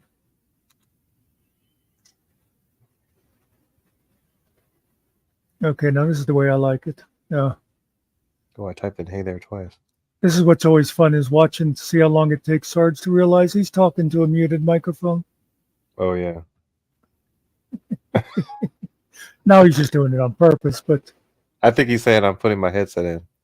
Oh, he used to do that all the time. He'd come on and he'd be sitting there talking, and me and Ariel and Killen would be sitting here. We'd just be laughing our ass off. He'd have no idea why. He'd think he was being hilarious with whatever he was saying, and no. Some of the jokes were behind the mute button. It was you. You muted yourself. It looks like you got a little bit of a fade there, Finkel. Fade? Haircut. Oh yeah, I did get a haircut. Looks tight. Yeah. I like that. Thank you. Thank you. It was done by a professional barber. $29. Wow. Boy, I remember back in my service days we can get a haircut for $3. Mm-hmm. I used to fade my own hair. My father was he would cut people's hair and then he would play them chess. And I'd always see them, kind of congregating and brooding over this board with however many squares of men in it. And then I always thought, one day I'm going to play and beat my father. And many years later, I bought him a really, really nice marble set and went to his house and he dusted it off. And we played like maybe 10 times or so. I beat him every single time. And then he started practicing and we played each other online. So I think we're about even now. So the only thing I can fall back now on is golf to beat him. So, oh, okay. I went through the whole. When I was younger, I raced him. I thought I was fast enough, and he would always race me and beat me. And then there was that one time I took off running, and he was like, ugh. It's like, when did you get so fast, son? Yep. got you now, pops. So, But by the way, 64 squares, 16 pieces to a side. Roger that. Yes, I was thinking about it right after I said how many. I didn't want to say 64 and be wrong, but yes, you are correct. I haven't played chess in a long time. So, do you guys play chess? I used to. I tried playing online recently, and I don't know what happened to my game.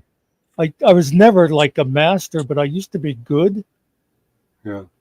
I know the pieces moved. I played about the same time I was playing Risk and Space Invaders, but like I said before, I graduated onto girls.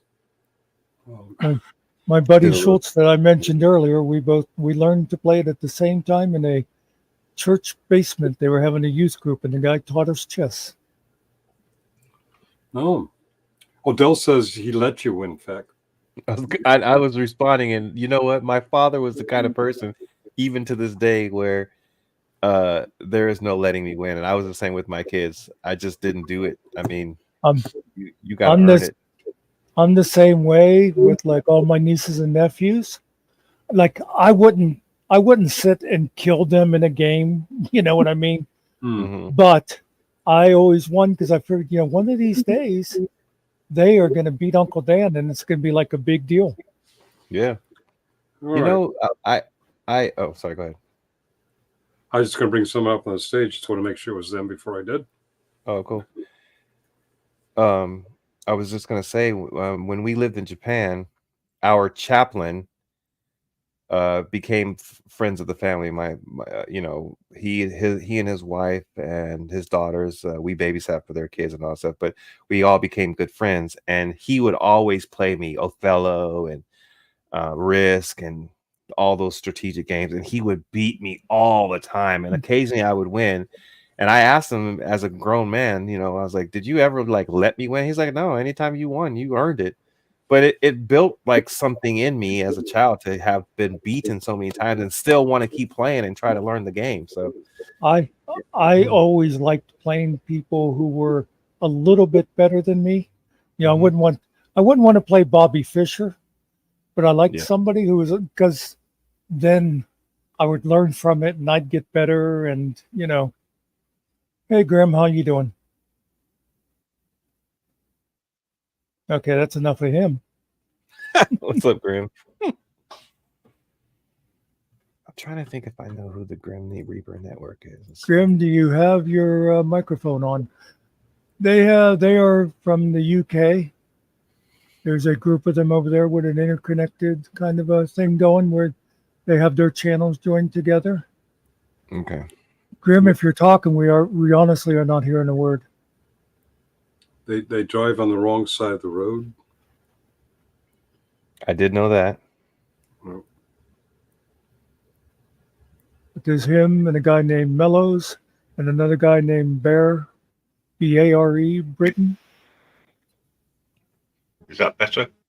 There you go. Yeah. there he is. Cheers. We don't drive on the wrong side of the road. You probably say that we do, right? Well, No. no. You drive right. You drive on the left. We drive on the right. No. We drive on the right. Oh, well, all right then. I was over in America, and that's how I thought I was driving. So, no, seriously, you're right. Always. Once we pointed out that they drive on the wrong side of the road, instead of correcting it, they did move their steering wheels to the wrong side of the car. It's just like, Problem is, by the roadside, you couldn't drive on the left because of the infrastructure. So, but is that a function of? Is that a function of everybody else in the world doing that other than America? No. America's not the only one who drives on the left. You're right, you. I've never been to Canada. The Canadians do it too? I believe Canadians drive on the same side we do. We do. Okay. All right. What, the middle? Yeah. It's a big handle. I didn't get that, Grim. You're a little shaky. Oh, right. Sorry about that. It's the intelligence overwhelming you, Muckster. Well, I could listen to him talk all day. He's got that cool ass voice. Oh, thank you, kindly, sir. You should. His buddy Mellows that he's together with on that on the network over there. Everybody, he's got this, great speaking voice. And the first time he went on camera on this panel we all used to hang out with, everybody went, "He's white." His voice, everybody, yeah, Mellows. Yeah. He's actually Greek. Oh, this is true. Or from Greek heritage, as you say. I just subbed and I take heed to the warning, Grim. You have a warning on your channel that says this may get you banned from another channel or blocked from another channel. Yeah. Yes. Bring it on. That's because there was a lot of what do you call them, refugees from another panel, and they're the type that, oh, if you're going to go be someplace else, then we're going to ban you. And I got banned for asking questions. The wrong sort of questions. So, Well, not Grim, really. did you ever get your work situation straightened out? I got 6 months reprieve. And that's about all. They want to see how my productivity period. Grim moved something like, what was it, 150 miles or something. They still wanted him to come into work every day instead of work from home. Yep. And I've proven that I can work from home and it doesn't affect my productivity or anything like that. Still join in on YouTube and work at the same time. See, I can multitask. Well, every study that they have done, and of course it's been a much bigger thing since 9/11, all the studies show that productivity goes up whenever people are working from home. It has for my team. We're a lot more effective working from home, except for the ones that have small kids. Or one of our coworkers, when we first shut down, she worked nights, her husband worked days, and they shared the kitchen room table as a place to have their laptop. And sometimes it overlapped, and it got kind of annoying for them. But other than that, yeah, we've become a lot more effective working from home. I think that's why we're still doing it. I see in the chat that this is shocking. Kaiser has been talking shit about for public safety. I can't imagine that. I just can't believe it. Oh my gosh, that's breaking news. Yeah, breaking. You need to put breaking news in the flash or a little banner down there. Yeah. I mean, from the time I've been gifted a membership for like the last 5 months. I think it might be 6 months, and that's the first thing that I remember hearing was about that. So yeah, I mean, I literally. So I've said this before.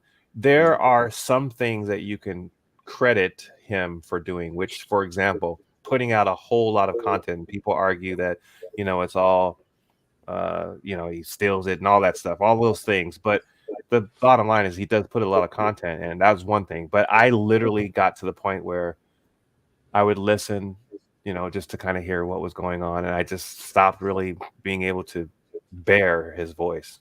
It's been a while since I sat and listened, but Who put me above Muckster? Mm-hmm. You don't really put me above him. I am. Is it me? I'm No. I can't understand either. Yeah, you're breaking up a lot, Grim. All right. Okay. I'll be right back. Okay. Thank you for the warning. Let's see. I don't know why I'm breaking up. Is that any better? I heard his head. I didn't hear what you said right before that. He says, "I don't know why I'm breaking up." Oh, I don't know. I guess that's between you and your wife. No, what I actually said before that was, I don't know who put me above Muckster, Yeah. but I always am anyway. Yeah.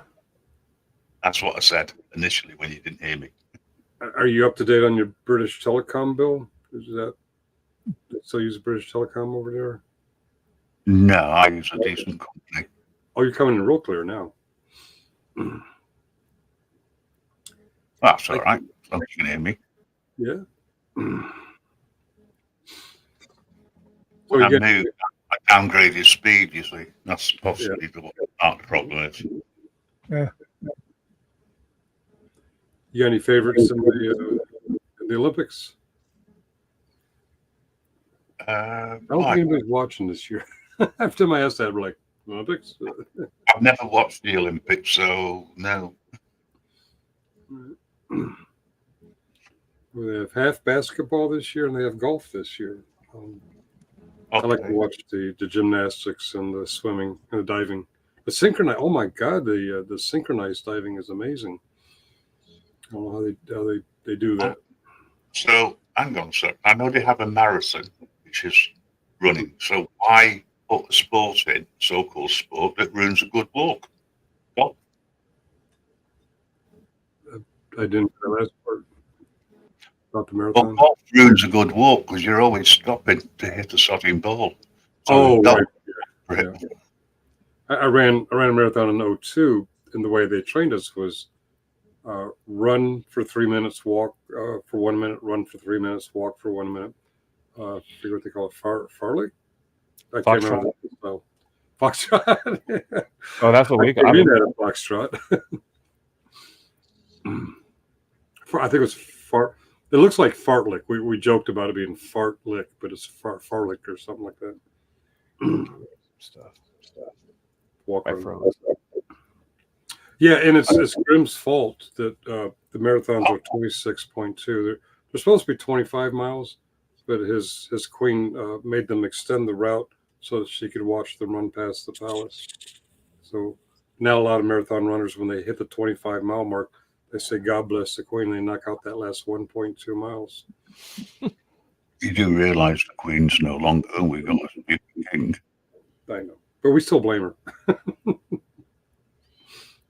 King Charles III, I believe. Yep. Known over here as Chuck. All right. I guess you can't say that. We can say that. I can.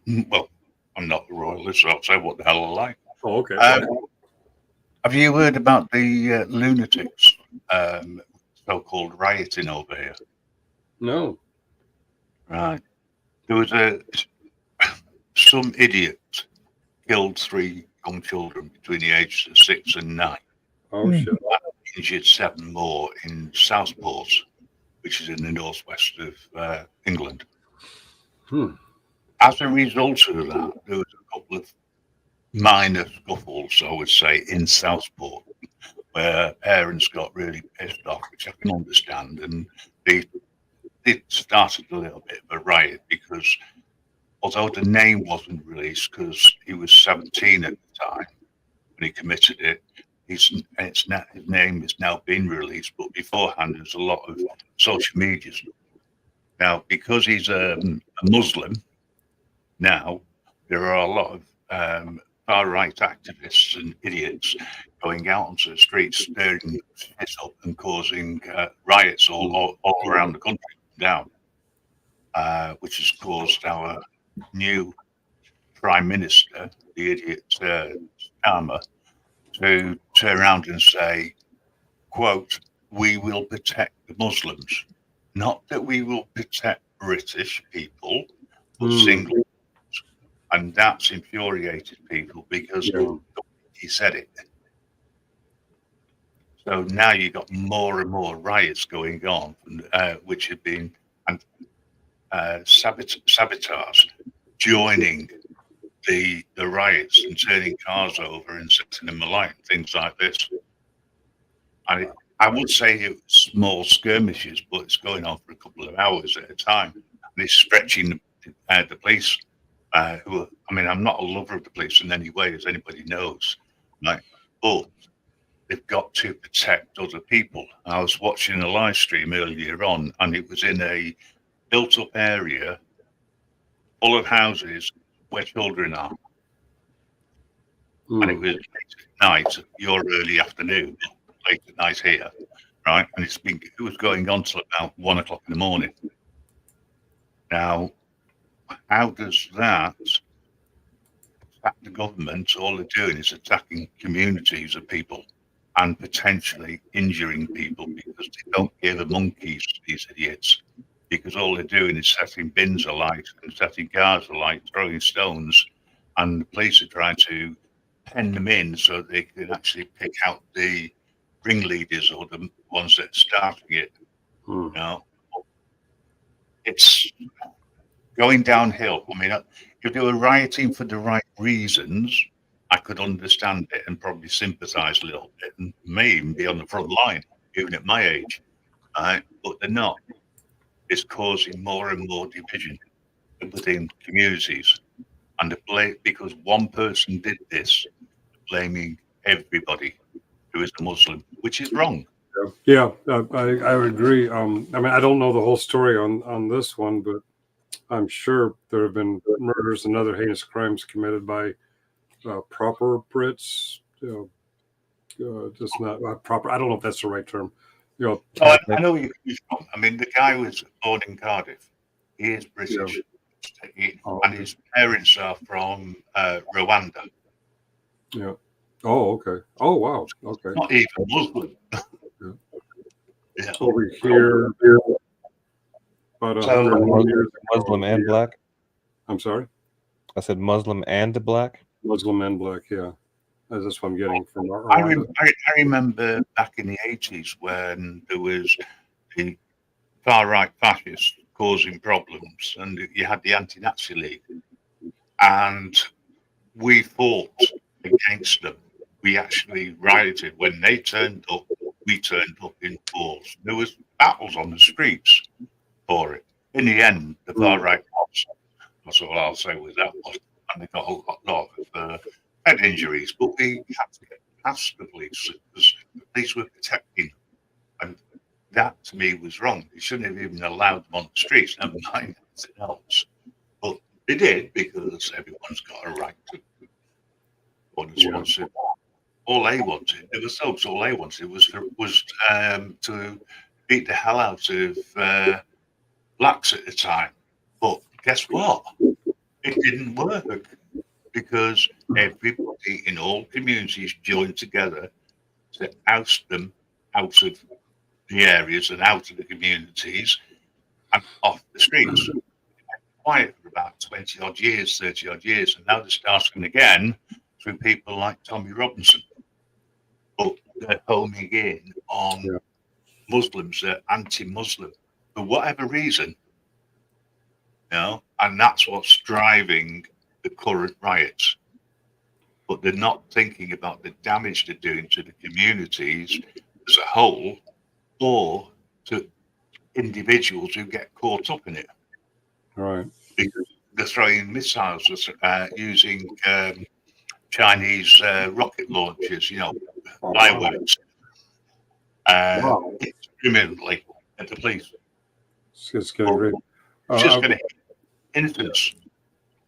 Here in one of our states, Oklahoma, about 100 years ago, there was a thriving community that was nicknamed the Black Wall Street, and I don't know the whole story. Some white girl claimed that a gentleman from that part of town had harassed her or tried to date her or even raped her. I'm not sure what the story was, but it started riots that sound like what you guys are going through, and it ended up in what they called the Black Wall Street being completely burnt down, completely demolished and destroyed. And after it was all said and over, that girl came forward and said it all wasn't true, that the whole thing was made up, the rape or the assault or whatever it was. And I have a fear that with today's political rhetoric that things might be pointing back in that direction. I'm sure FAC would say it never really went away.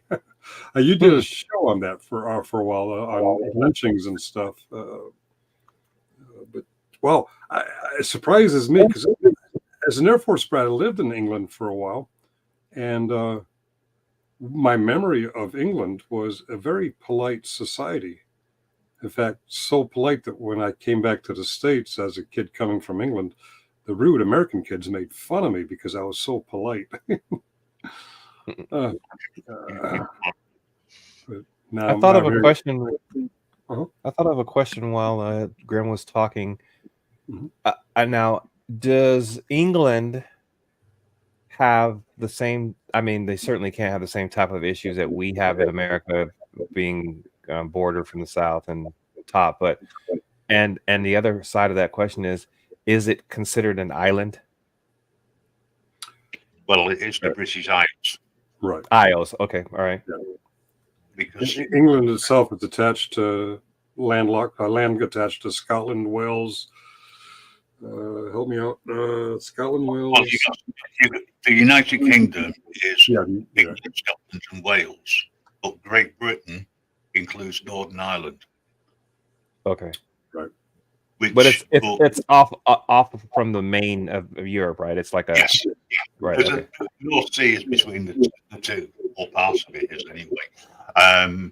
So you can either fly there or you get a ferry over to Northern Ireland. But Northern Ireland is ruled by London, although they do have their own assembly, same as Scotland has their own government, and they also can make their own laws to a certain extent. But Wales and England, Wales has an assembly, and they can make local laws, such as in any built-up area, you've got to drive at 20 miles an hour and no higher. Oh, That's wow. ridiculous. I've moved to South Wales, so that makes me part and parcel of the problem, because I don't like the idea of driving at 20 miles an hour in a little country village.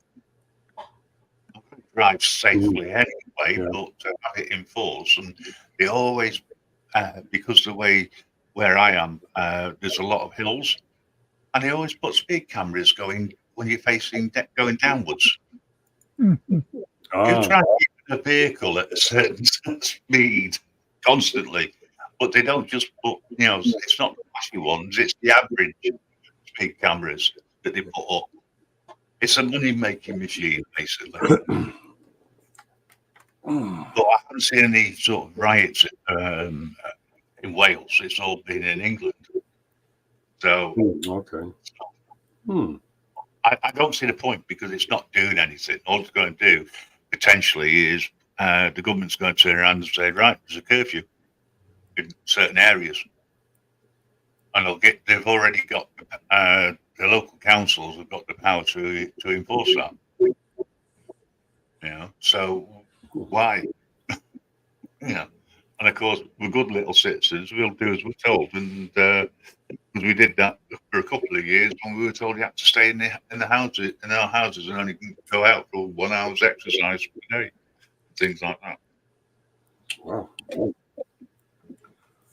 But I actually think there's more important things to raise against the government, and if that does mean rioting, then that means rioting. But at least you've got the right motivation. But you shouldn't be taking it out on your local communities. The problem is in London and the House of the Parliament. Yeah. Okay. I gotta say that if the United States ever tried to force me to go outside and get an hour's exercise every day, I'd be rising up also. You don't like exercising. We do have a similar ideological debate here about whether power should be in Washington, D.C. or in the states or in the local communities. I think it's articulated a little bit differently than you did, but it's the same concept. We don't want London telling us what to do, or D.C. in our case. Yeah, I get where you're coming from. Yeah. I felt,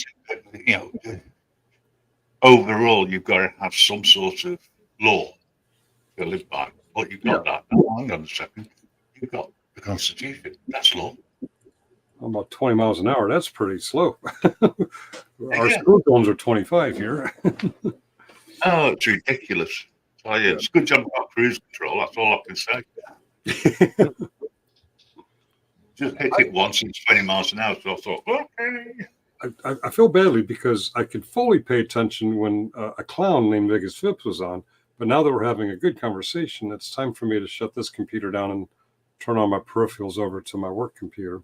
That's a little early yet, but pretty soon I'll be leaving. Me too. I'm not rage quitting when I leave. I'll bow out gracefully. I don't think I've ever rage quit on any show, but you never know. Oh. I'll never say never. We'll edit this after you leave and make it look like you rage quit. That there's surely one segment in time where I was doing something like that, and I could probably make it. You could make it look like I was like, oh, there you go. You can clip that and then make it seem like, and then make it go black. Yeah. How come Zach was wearing a red T-shirt for the interview, and then when he rage quit, he was wearing a black T-shirt? Right. I'll turn off all the lights and smile, and that's all you'll see is my eyes and the glare on my glasses. I prefer to rage stay.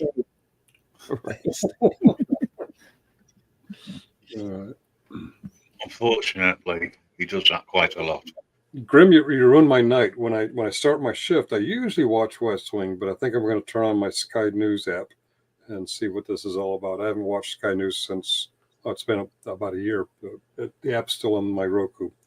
I'm going to watch tonight and see what I can learn about all this kerfuffle. There's a lot of clips and lives on YouTube as well. In your opinion, will Sky News give me an accurate view? Or? No, it's mainstream. It is also mainstream. Okay. So it's always users programs always put out what the government want or support the government. Doesn't matter what flavours it's always the government. I stopped watching BBC News because I came to the conclusion that they're a little bit biased. I really don't know enough to say whether Sky is biased or not. So I'm like, Well, I used to watch a lot of BBC to see what was going on in America. My wife does. That's true. My wife does. Yeah. Sometimes we learn about our own stuff by watching foreign news or news from countries. Like, oh, we did that. I didn't know that. I just saw something. Sky's run by Rupert Murdoch still. So it's always going to be right wing. But no, I would suggest just doing a search on YouTube. Put in Hull, Southport riots, you'll find something. A lot of live streaming. We've also got a lot of people who are just doing it for clicks and views. Right. Oh, right. Sometimes, YouTube's not the most accurate place for information sometimes. Southport, Northport, I don't remember my geography. When I was there as a kid, my dad was stationed in Bentwaters and Woodbridge, and the nearest city was Ipswich. How close is Ipswich to Southport? About 200 miles, roughly. Oh, okay. It was a good it's in the northwest of England, near that way. And Hull is on the other side of Britain. So it's just spread all over. I mean, they've been even rioting in Blackpool, which is a tourist town. You know, it's just, I don't get it. I really don't get the idiots who are going out stirring the trouble. Yeah. Whatever people are protesting, I never understood riots either. Protests, I get. Carrying signs and staying your peace is one thing, but riots is I don't like riots. I just think violence is a waste of time, unless it should be the last resort, not the first resort. Right. In answer to one of the questions I did say, somebody asked which news service do I trust. I don't really trust any of the mainstream. Okay. Because it'll tell me what's going on, but you've got to go past the point of the way that they're putting it across. I only want facts. I don't want the biasness, which is what you get with BBC, ITV, Sky. Maybe the best place for me to look to get information about the UK. I can look at what's going on in America, because what happens either over here ends up over there, or vice versa. Right. You know, we seem to our political partners, shall we say, follow each other, because that's what the puppets are told to do. At the end of the day. Well, my apologies, gentlemen and ladies and gentlemen of the chat. I'm going to disengage and put up out of the computer. If it's slow, I might come back on my laptop. But if it's busy, work comes first.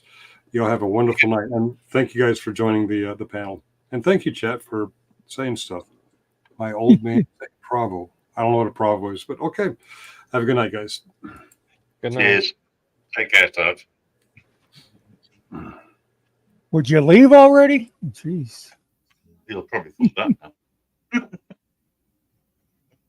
I was only joking. Didn't mean to do that. What's that? Oh, sorry. Forget it. Doesn't matter. Joke's gone.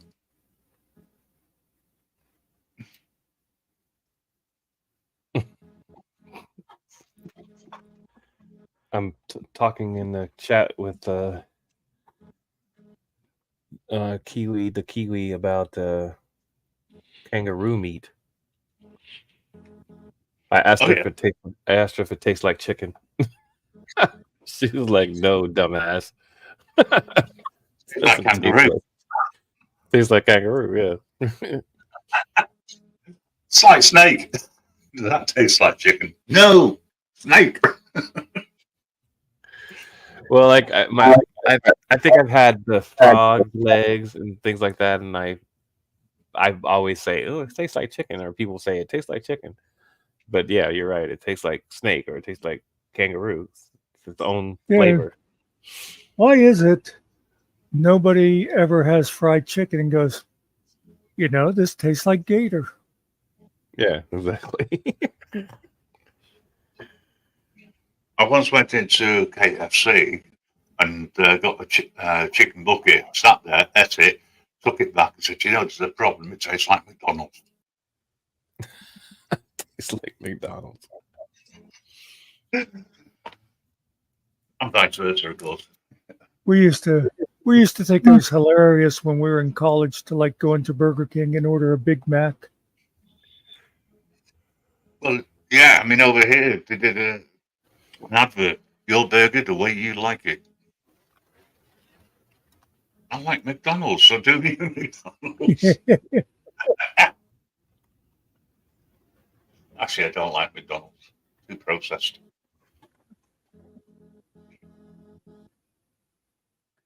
Last time I stopped at McDonald's, the salt about killed me. God, their burger was so salty. Good for your heart, you say. A little bit of salt. I've never been a big salt user, so I really taste it whenever somebody puts it on.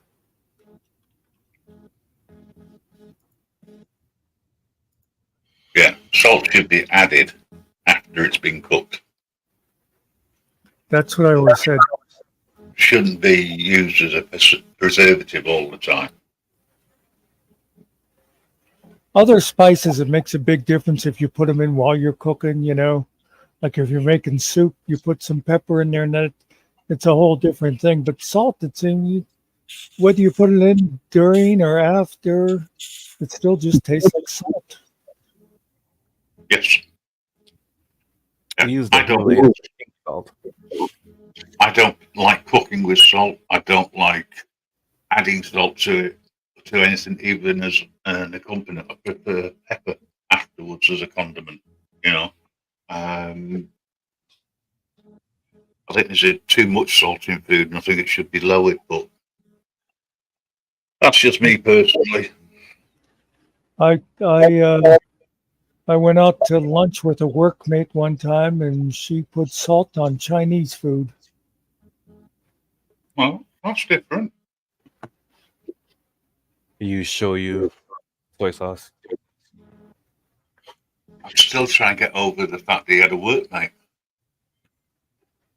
I thought that was the punchline. Well,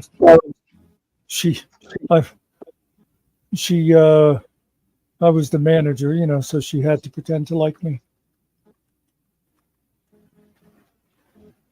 Mm-hmm. Yeah. All right. Well, gentlemen, I am going to call it a night too. Thank you, Muckster, for having me. It's been nice talking with you, and nice to meet you, Grim. I don't think I've ever met you before, but keep talking with that cool ass voice you got. I've got the perfect place for radio. Thanks. So, Yeah. Thanks for coming in, and don't be surprised if the next time you come, I say something like, "Oh, you play golf?" Yeah. Sometimes I forget what I wore the previous day, so I won't count it against you. Good night, everybody, to the chat. We'll talk to you all later, and I will check out the show, Muckster, that you did. Yep. All right. Peace, Yeah, everybody. I really do. I don't think you'll be disappointed. Roger that. Take care, everybody. See you Good later. night. yes. Bye. Oh no, just you and me. Come on, somebody jump up. Oh, okay, Mitch, even you, please. Anybody. That's when you know. That's when you know you're getting desperate. When you say, "Even old guy Mitch." You're right. Sorry, Mitch. You'll get. He's not picked on me recently. Maybe he's learning. Did you say learning or loony? Both, actually. I was going to say it could go either way. By the way, the thing that Pac was talking about is what I just linked in chat. Our first show on our podcast channel, where we're doing a thing where we have people come in and just tell their story. Yeah, I've heard about that from a very reliable source. Even if he is Puerto Rican, I'm guessing. I don't know, actually, to be honest, whether he is or he isn't, it doesn't really matter.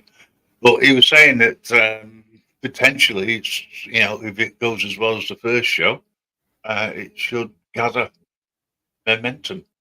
And you might get a lot of more interesting people coming up. Yeah, I got to get on the stick and firm up plans. We have other people that said they'll do it. I just got to get together with them and come up with dates and times that suits everybody, because this is a thing where we got to work around the person's schedule. So it's like we can't just say, you know, oh, it's going to be every Sunday at 1 o'clock. It depends on when the person can be here and all that. So Yeah, the problem is knives. It's not so much the knives; it's the people who use them. It's not a knife that kills somebody; it's the idiot holding them. A bit like guns. You know, guns don't kill people. People pulling the trigger does. Unfortunately, this has turned into race bait material. no. That's what's. I mean, and all it's doing is diminishing the lives of the 3 girls that got killed. You know, might not even be what the parents want. You know, and the 7 that were injured as well, they've got to live with the attack. just as much. And they got to live with with the thought that three of the friends were killed by a lunatic with a knife. I do feel for them, for the parents. I think this is the first time I spoke about it publicly. Anyway, I've tried to stay away from it, but for some reason, it seems like this is a safe place to talk about anything. That's part of what we want to do is, within reason, any subject people want to talk about. Well, you're doing your stuff on YouTube. I'm sort of doing my own stuff now, and I'm going to be moving over to the original radio show where I started.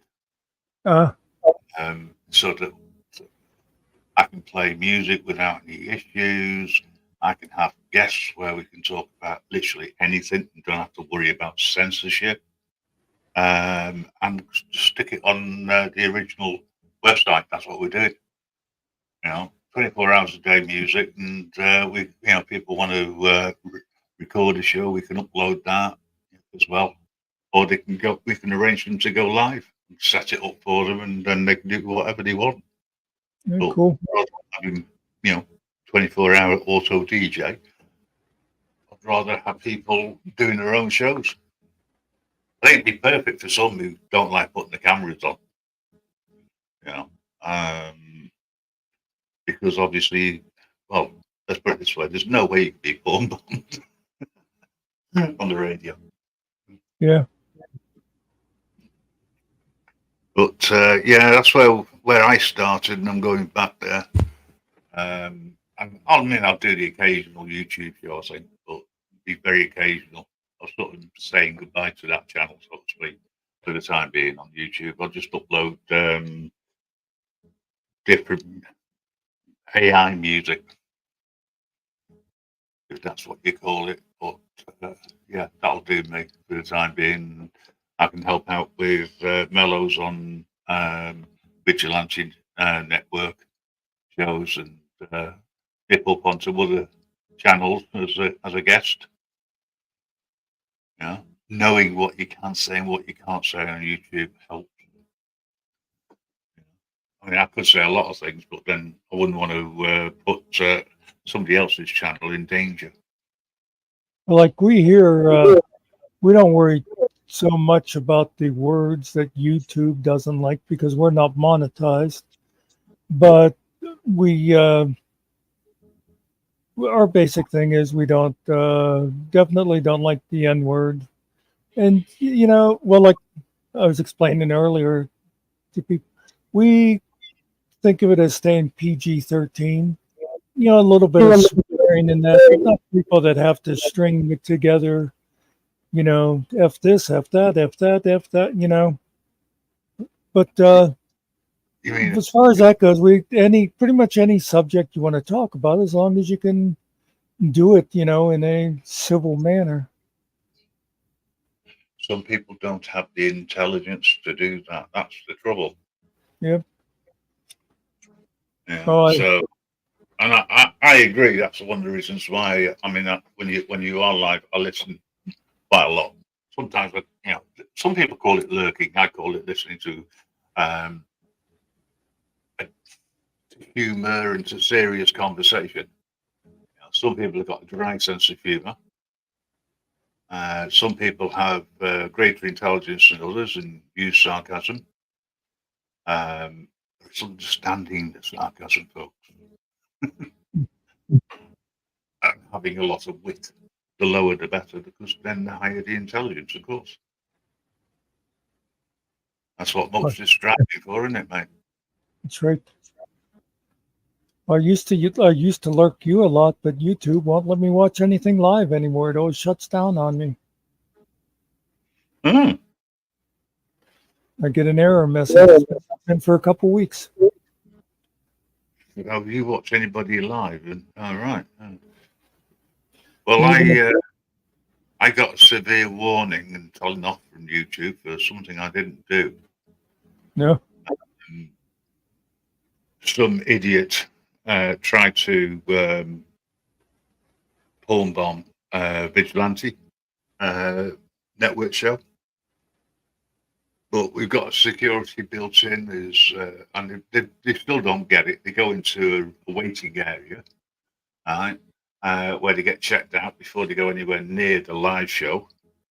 And they porn bomb that, but at the same time they report it to YouTube. Yeah. But it's not shown.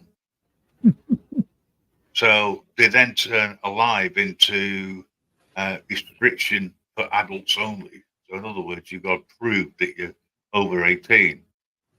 Well, that's no use to me. I say it's not for adults. Sorry, it's not for children under 18. It's 18 plus only material. But this was like, oh shit, so I got rid of it. It wasn't worth the hassle. I could have appealed it, but you don't get told what section or whatever. And if it's a 10-hour show, you got to watch it all. It's just easier just to get rid. Neither here nor there to me. Would it be politics?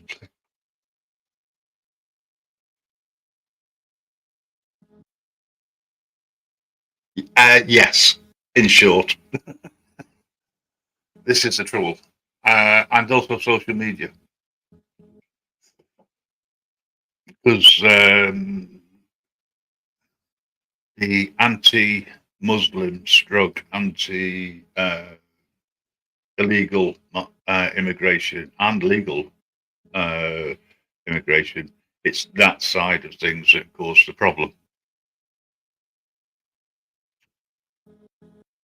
By the way, Cart is one of our regulars. She lives a rather interesting life. She lives in Australia. And if she wants to go to town, it's about a 5-hour drive. So she really does live in the outback. Yep. So she pretty much grows all her own food and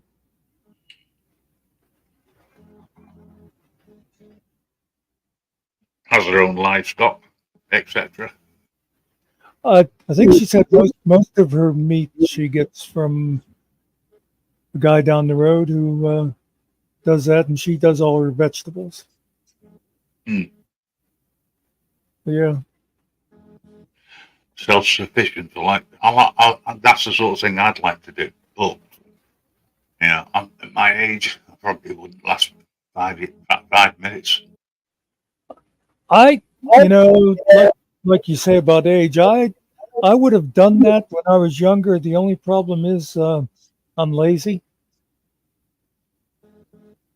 Well, yeah, I can't disagree with that.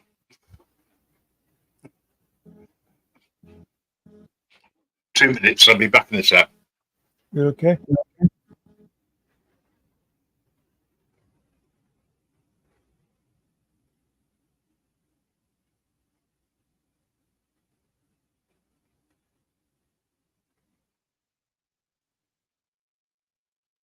Well, we'll take this opportunity to have a message from our sponsor, Paper Towels.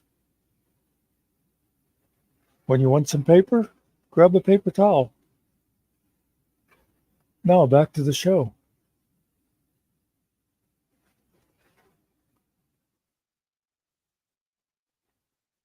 Anyway, folks, hope everybody's having fun tonight. I've been semi-following chat. It's been an interesting conversation going on over there.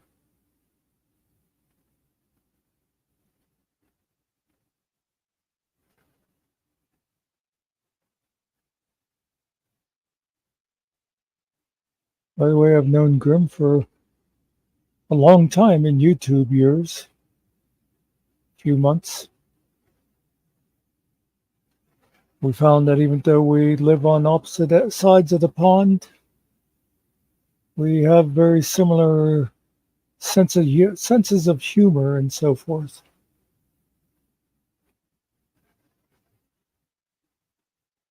The only problem is he has this thing where he insists on putting a U in words where it doesn't belong, like color. I don't spell or say things phonetically. I've been listening to you as well, unfortunately. Hey, Bruno, you in the show? You in the show? No, you're not. You're just typing in the show. Bruno actually can be in the show because the last time I banned him, I said it's going to be the last time. I kept banning him and taking him off. And this last time, I thought, no. I mean, if somebody else decides to let him in, that's up to them. But I'm not doing it again. That's fine. Your show. You do what you want. You are in charge. Or is that every time? Yeah, sure. I don't know if you were listening earlier when somebody came in and tried to insult me by saying that I'm a tyrant. And I had to laugh because I freely admit that all the time. Oh, that's it. A compliment. Yeah. The tyrants of this show. You know, he has the power to get rid of me at any time, put me backstage, ban me or whatever. Fine, it's not a problem. You see, Well, I think as it is, it's a joke. Yeah. I don't upset the guy because we are so similar in a lot of ways. Except I think I'm just older than you. I'm wiser. I'm more intelligent. Well, what gets me and the whole tyrant thing is like, I'll get these people up here and I'll try to tell them things like, please don't swear so much, or hey, let other people talk, and they won't listen. And I'll put them backstage to try to get their attention. And then I'll let them back up and they just go right back into doing whatever they were doing. And of course, when I finally just kick them out, then I'm a big old meanie. Australian elections coming in May. Well, And the same issues, environment, immigration. Yeah, isn't it funny how every country sort of has the same issues? What's that? yeah, no, I was reading that. You're right. Every country is getting the same problems around immigration and illegal immigration. Yeah. I mean, I'm surprised to let me into the US. I don't know if they'll do it a second time, but I will try. Well, you have the right kind of accent for the people at the gate. Hang on a sec. The missus has just walked in again.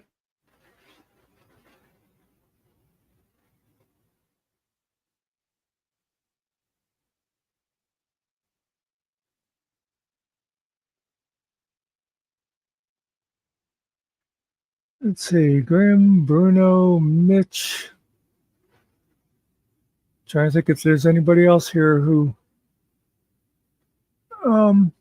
people that I met from that panel I used to go to. Well, that new Ariel over there.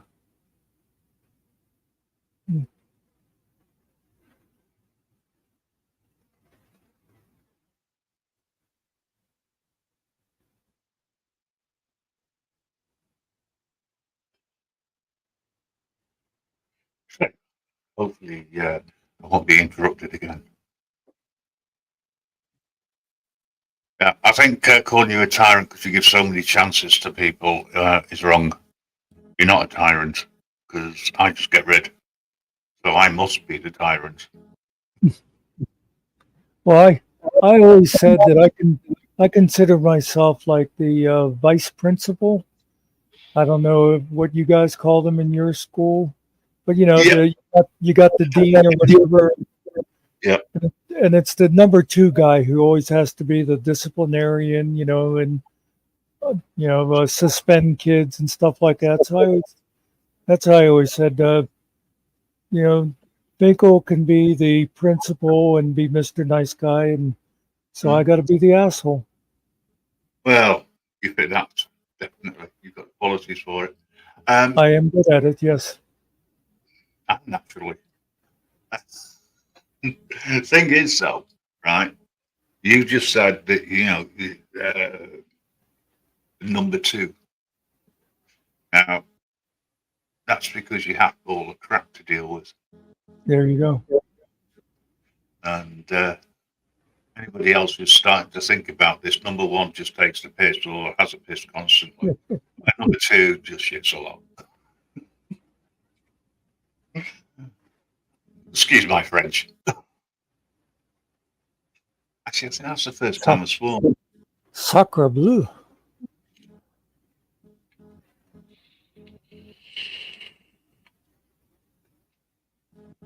Anyway, Muckster, I don't know whether you're going to continue. I'm going to see if I actually get a little bit more sleep. Although I'm not working later today. I've only had a few hours sleep. But yeah, I'm going to either do that or do a little bit more work on the AI stuff that I've got, music. I can't sleep, but I've got to concentrate when I talk to you for some reason. Well, thanks for coming in. Maybe it's because of the level of intelligence is higher than where I normally go. I don't know what it is. There's a compliment for you. Not often you'll get that, by the way. So cherish everything you've got, mate. Well, you're welcome back anytime. I know that. You're welcome to come up on any shows I'm in that I'm running, whether it be Vigilante Network, whether it be on the radio, or even go live on YouTube on the Grim Reaper Network. Yeah, more than welcome. I never see you there when I check the panel. A lot of times it's people I don't really want to deal with. I hit it at bad times. You want to put your the radio thing over in private so I can find it? It's grimreaperradioshow.com. Okay. That's simple, that one.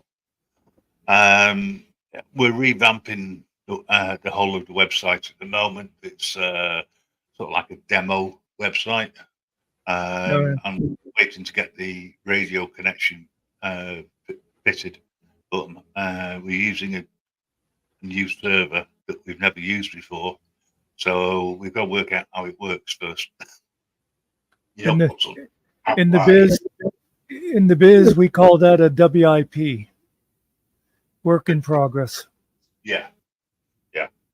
I definitely agree. That's what it is. But we've got the other one, which is the grimreapernetwork.org. That's our latest website, but I want to keep it separate. And I want to do lives over there that you can't do on YouTube.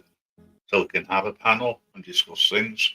But I don't really want to do lives in the same way over on the radio. I want that to be radio rather than visual.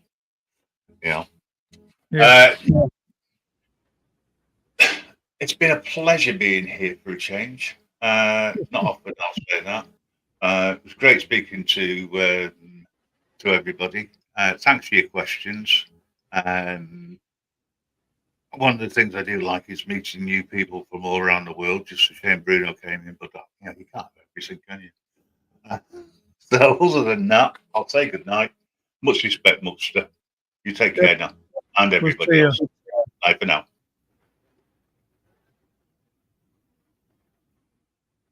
Okay, everybody. That was Grim.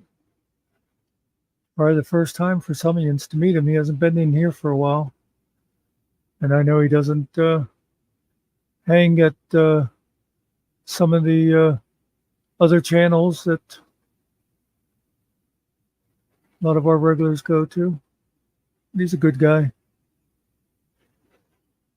So,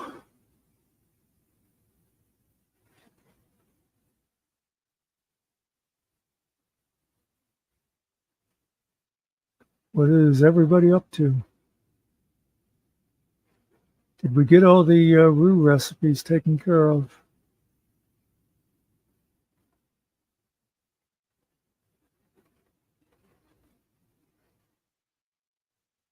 The quarter 11. I guess I'll hang out for a while just in case Finkel's able to come back, but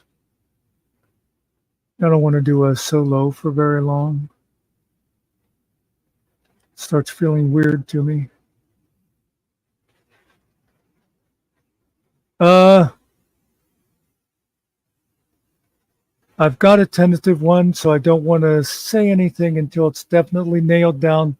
But she's definitely coming back. She's looking forward to it. You probably heard me say before, she actually thanked us. She thanked us, you know? So, yeah, I think, oh, well, you know, sometimes, what's the old saying, you know, you get what you ask for or something. And, you know, I never verified you before, and I'm not going to say it out loud, but is that your real last name? That comes What, up as your Ribbit? Oh, no, yes, no, yes, no, on you. Yeah, yes. okay. Yep, it sure is. No, you said you didn't want to be by yourself and do it solo, so, you know, of course, you get what you ask for. You asked for it, you got it. See, I'm not the only one who was feeling sorry for you trying to do it solo. Well, you know what's great about you both coming in? Now I can leave and Sarge will be going, he did it to me again. Left me alone with, yeah, left me alone with Nikki. Oh, God. Actually, there was a British guy and a golfer on when I left. So how you doing tonight, Nikki? Yeah, I was just about to ask. Pretty good. You know, had my egg salad sandwich earlier today, and then had some lasagna for supper. You know, Homemade lasagna? yeah. My mother used to make good lasagna. Is the topic lasagna and egg salad, or is it whatever? Or? It's whatever. Well, you know, go for whatever's on your mind. I can always ban you. Yeah, you can stop me, or you, Killen, or Ariel, free to stop me. So before I start, I'll ask if explaining a situation that's sort of derived from the cross-channel drama, is that drama or is that explaining? I think if you feel the need to set the record straight on something, you should go for it. Okay. The record. Okay, I'm bored already. Okay, fair enough. No, I'm sorry. Go ahead. The record was last night before, I forget which. I got a text. Check your Gmail. I checked my Gmail. The person who sent the Gmail was accusing me of stolen valor. And the description in the email why I stole valor is because on another channel, I allegedly claimed to be a plank holder of something. So I went to that channel and I asked him, am I accused of being a plank holder? Question mark, quotations for plank holder and question mark. And the response was, well, first it was Muckster's voice singing a song that when he sang the song, he actually said, clip this. And then he played something else that made no sense to me. And then he actually played a clip of a video where I explained what a plank holder in the Navy was, only the clip ended right, a plank holder in the Navy, and they cut it right there. And they claimed, well, we weren't talking about you.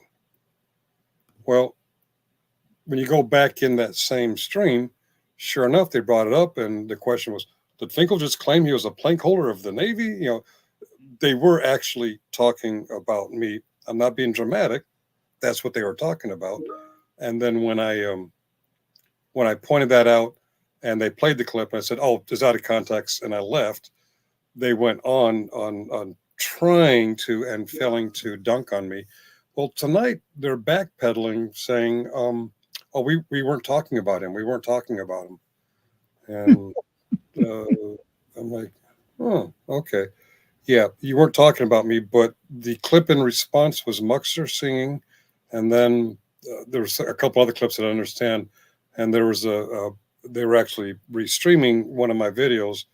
I kind of reached behind my chair, reaching for a pen, and I make a kind of a grunting noise, and the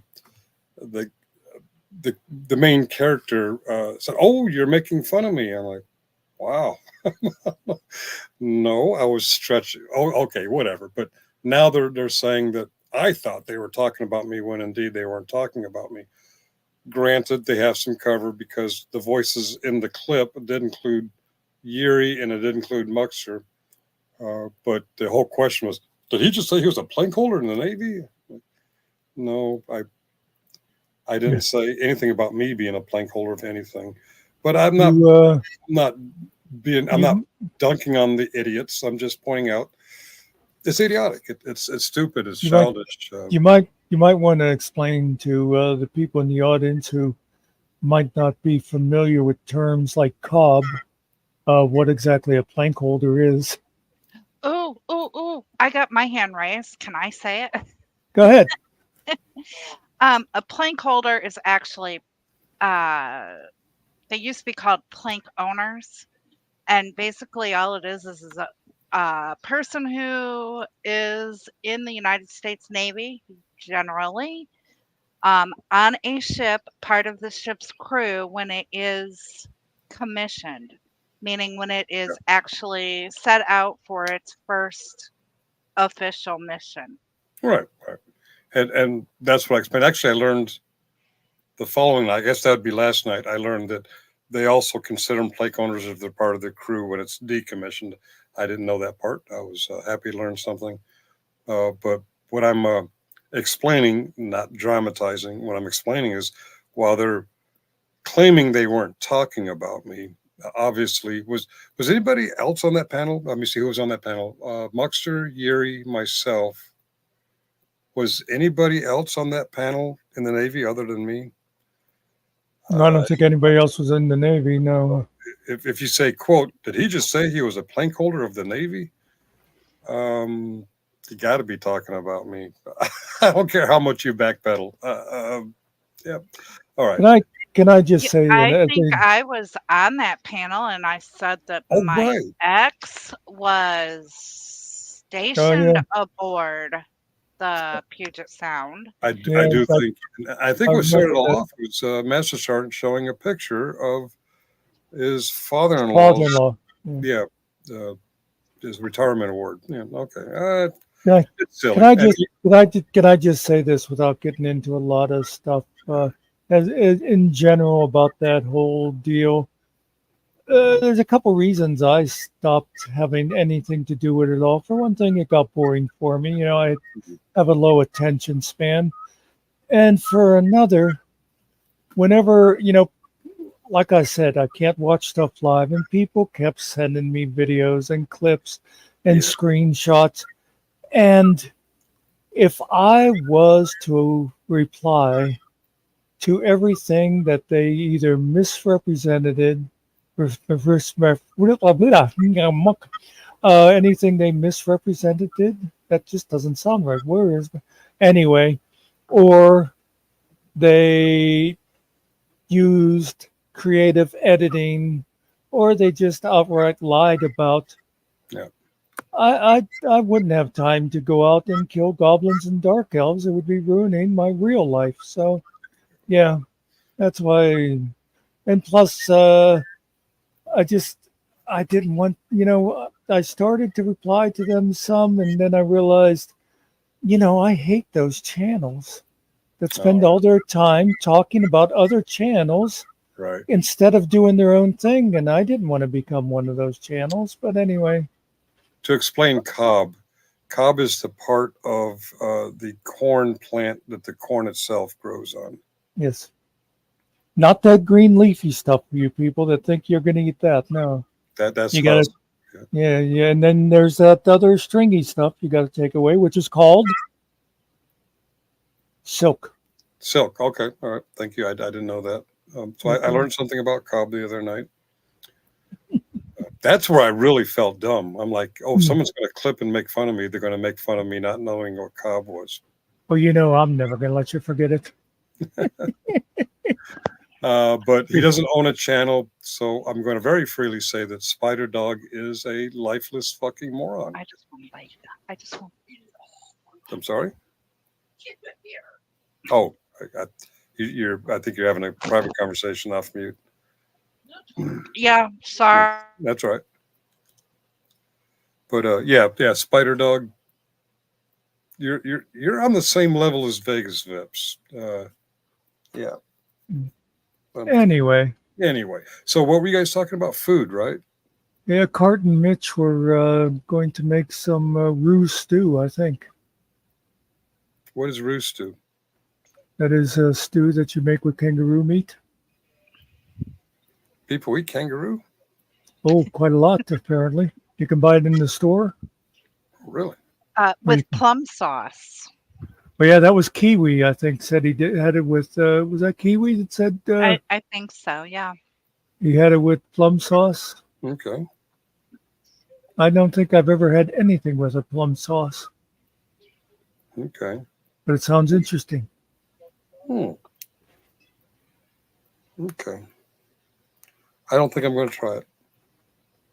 I'm fine with my cow hamburger, cheeseburger. Okay, so Cart says over in Australia, plank means a idiot.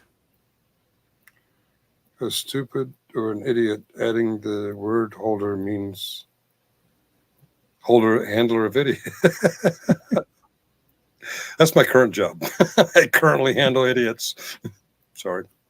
And he is talking about the job he gets paid for. He's not talking about here on the panel, by the way. Yeah, yes. Muckster doesn't pay me for this one.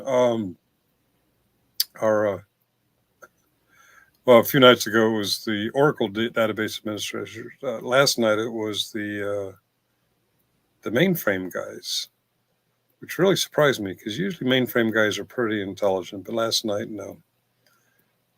Maybe it's time for me to ask to go back to days because I think what's happening is they put me on nights to handle these things because the other teams put on, dare I say it, they're locals. I'm using too much YouTube terminology for my work. Unfuck yourselves. Plank holder. Okay, I didn't know that a plank was stupid or idiot. Okay, I'm educated. I'm all planked out on the idea of kangaroo meat. I would certainly try it. Yeah. Oh, you contain something. Cart is glad you contained something. Okay. Anywho. Cart's an old buddy of mine. We go way back. Yeah, at least a week or two, right? Yeah. Okay. What are you telling me? Oh, 11:30. Okay. All right. Second shift is leaving at 11:30. Excuse me. I'm going to stop cam, set my computer over here so you don't see the work stuff. And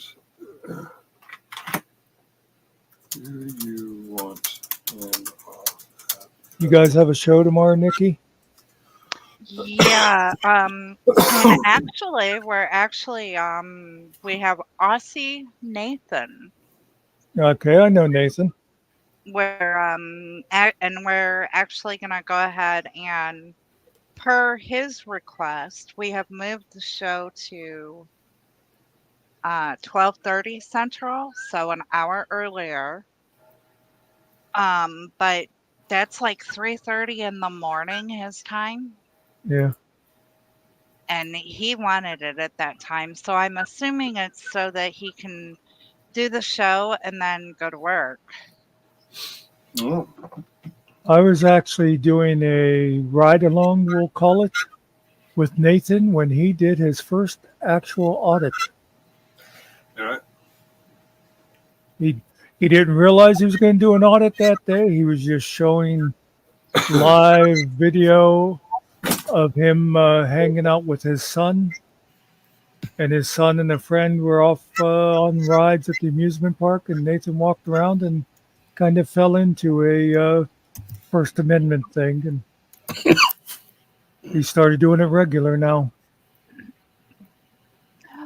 Well, and I have actually found that a lot of the auditors, I guess, auditors, activists, Yeah, I'm not whatever you wild want to about the call term either, but that's what's out there. Yeah. them, don't actually set out to do that. It's kind of they have a situation come up and they fall into doing it more often. Hmm.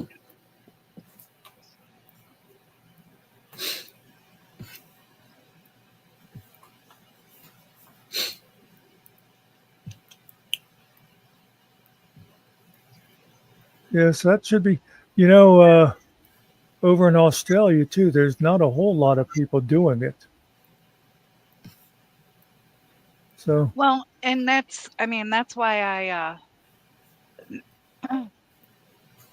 yeah, was glad that he agreed to it because not only is there, not a lot of people doing it, but, you know, it would be a good way to compare laws or I don't know what you say, rights, if they have rights. yeah, Um, it would be interesting, at least to me, to oh find yeah, out, hear you the know, differences. Yeah,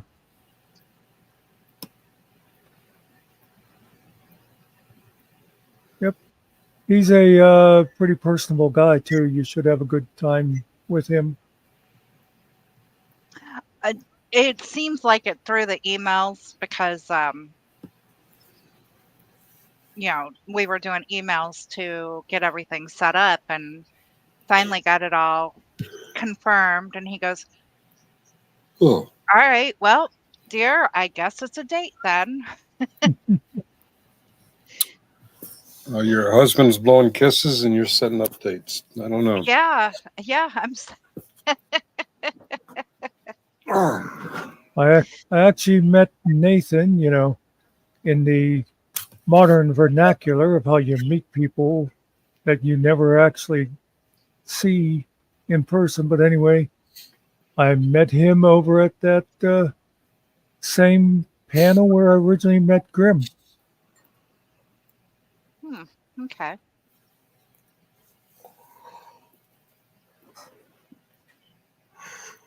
Ugh.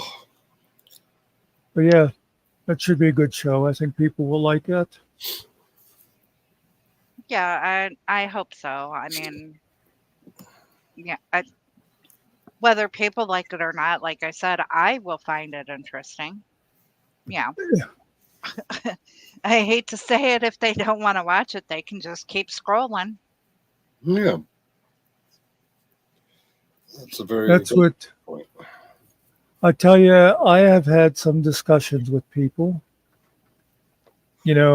about my supposed new rules and stuff. And they say, oh, people aren't going to watch if you're too strict and all that. And I'm sort of like you. It's like, well, I'm doing what I want to do. I mean, I'm not getting any negative feedback from Sarge or the other guys about some of the stuff that I've talked about because it's things we talked about earlier anyway. So it's like, you know, if you don't like this, get your own channel. Mm-hmm. Oh. Anyway. Yeah, Spider Dog. If you don't like the way I run my channel, get your own channel. I'm sorry. Boston. Vegas Fips. I'm sorry. I'm doing it again. Gotta stop.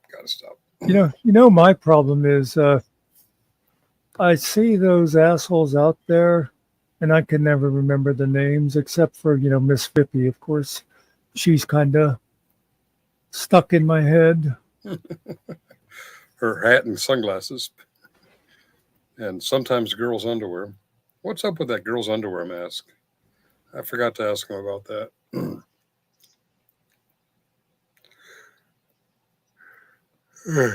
Okay, so, oh, it's going to be a long shift.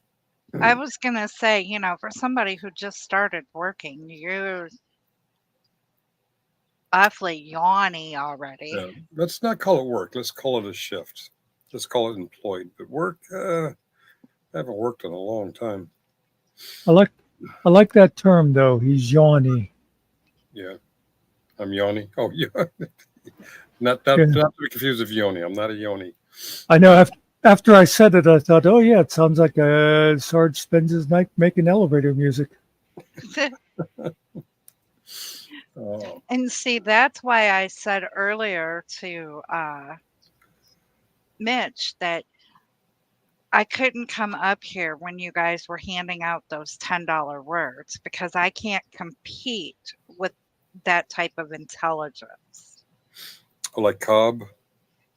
No, when Vancouver. FAC was. Oh, right. Yeah. Yeah, they're two very intelligent gentlemen. I'm not so bright, as Muckster will probably confirm right now. I used to know a guy. Well, whenever I was a fireman, he was also there, and he was one of those guys who liked to use big words, but he would use them wrong. You guys are both really old. You might remember there was a guy. I'm trying to think for sure what his name was. Was it? I got the wrong. I can't think of the right name, but he used to do like a lot of. He would kind of talk gibberish, where he would be using real words, but it was always just really wrong. If his name comes to me, I'll mention it, and you'll probably go, "Oh yeah, I remember seeing him." But Biff from Back to the Future. well, that'd be an example. Yeah, Yeah. that guy I'm talking about from the fire company. He was like that. He would just say things, and you'd go, I do not think that means what you think it means. Can't remember the character's name, but Princess Bride. Yeah. I can't remember the name either. He's one of those guys that you've seen him in oh my God, I just said you've seen. Yeah. I hate when people said you've seen him in 1,000 movies, but you can never remember his name, but you recognize him right off. Right. Yeah. On the vocabulary thing, there's a certain person out there. I'm sorry? I'm thinking, was he Fezzik? Was that his character? I don't know Fezzik. Certain character out there. We all know a YouTube character out there who has a couple channels, and we've all spent many hours dunking on him because he presents a lot of dunkable material. But one thing that people dunked on him for that I kind of respected him for, if it's possible, respect this idiot. He would have words up on another screen, and he'd look over and he'd use that word. Actually, I think that's a pretty good way of increasing your vocabulary. Like the other day, Muckster threw a word at me. I didn't have any clue what it was. Conjugate. Was it conjugate? Yes. I want to say it was brevity. Yeah, brevity. That was the one. Yeah. And I almost reached for my Chrome tab to create a new tab to Google the word brevity to find out what it was. They caved and told me what it meant sooner. But actually, I think the idea of having a list of words you'd like to get to know better and what they mean, I think it's great to have them up on a screen and getting ready. So you can incorporate them into your vocabulary. That's probably the only nice thing I ever say about that moron. I beg your pardon. The thing is I know the words. I know what they mean. Mm-hmm. I just don't always feel comfortable throwing them out there into conversation. Oh, I see. See, yeah, that makes sense. I have never been anybody who tried to purposely use big words. Hmm. Yeah, advice like for me, like brevity is something I think everybody knows. Yeah, Look, that's not a big word. 2-3 years Or ago, I know what it was. I'm trying to think what the word was I used in the meeting the one time. Uh, I uh, I can't think of it now. It was like ambivalent or something, and I looked out at the people, and everybody was giving me blank looks, yeah. and so then I had to explain ambivalent. But yeah, I would never like just purposely use something way out there. Anyway, let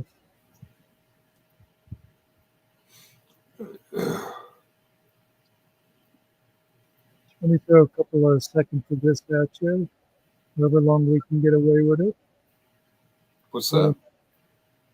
Um, this is the guy I was thinking. I'm pretty sure this is the guy who used to.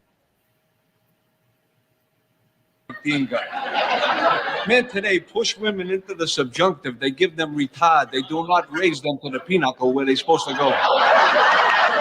It's been too long that women have lacked this kind of beautiness. I really mean it. They deserve more. They deserve it. Since biblical times, women have suffered abuse at the hands of men. That's the guy. He used to. His whole thing was like misusing words and stuff. There's someone in the basement. Oh, there's someone in the basement. Is that Vegas Vips pretending to be Yuri? Yeah, it could be. Let me do a little quick authenticate. That looks like Yuri. Hello, Yuri. We have another sound issue. You there, Yuri? Am I in? No, you're not in. Oh, well, I'm not showing on stage. It still says I'm backstage. Well, I see you on stage. Well, I don't know. I guess it could be my phone. It might be slow or something. Anyways, erroneous. It's not the phone that's slow. It's the holder of the phone. Oh, yeah? Is that right? How are you, Mr. Yuri? I just wanted to share my biggest word that I know. Oh, you got big. Wait, where'd you go? Muckster, Wasn't me. Wasn't me. Well, apparently his slow phone actually was slow and it lost connection. Wow. Okay. So I just okay. It wasn't me. Nikki, I was looking at another screen, so I didn't see Cart mentioning about Nathan. I remember that too, Cart, where he was going by the U.S. Bill of Rights and stuff, and I thought, oh, do they have these same laws over there?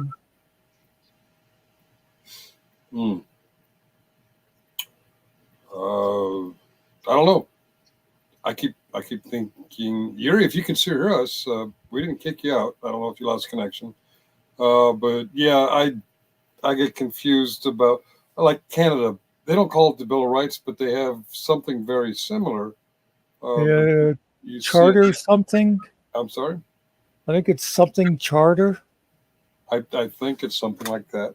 And it has a lot of the same words. Of course, not our Second Amendment stuff, but I'm very surprised when I see things where they don't really go by it. Well, like in England, they have a lot of similar things, but I believe you can get arrested for swearing at a cop.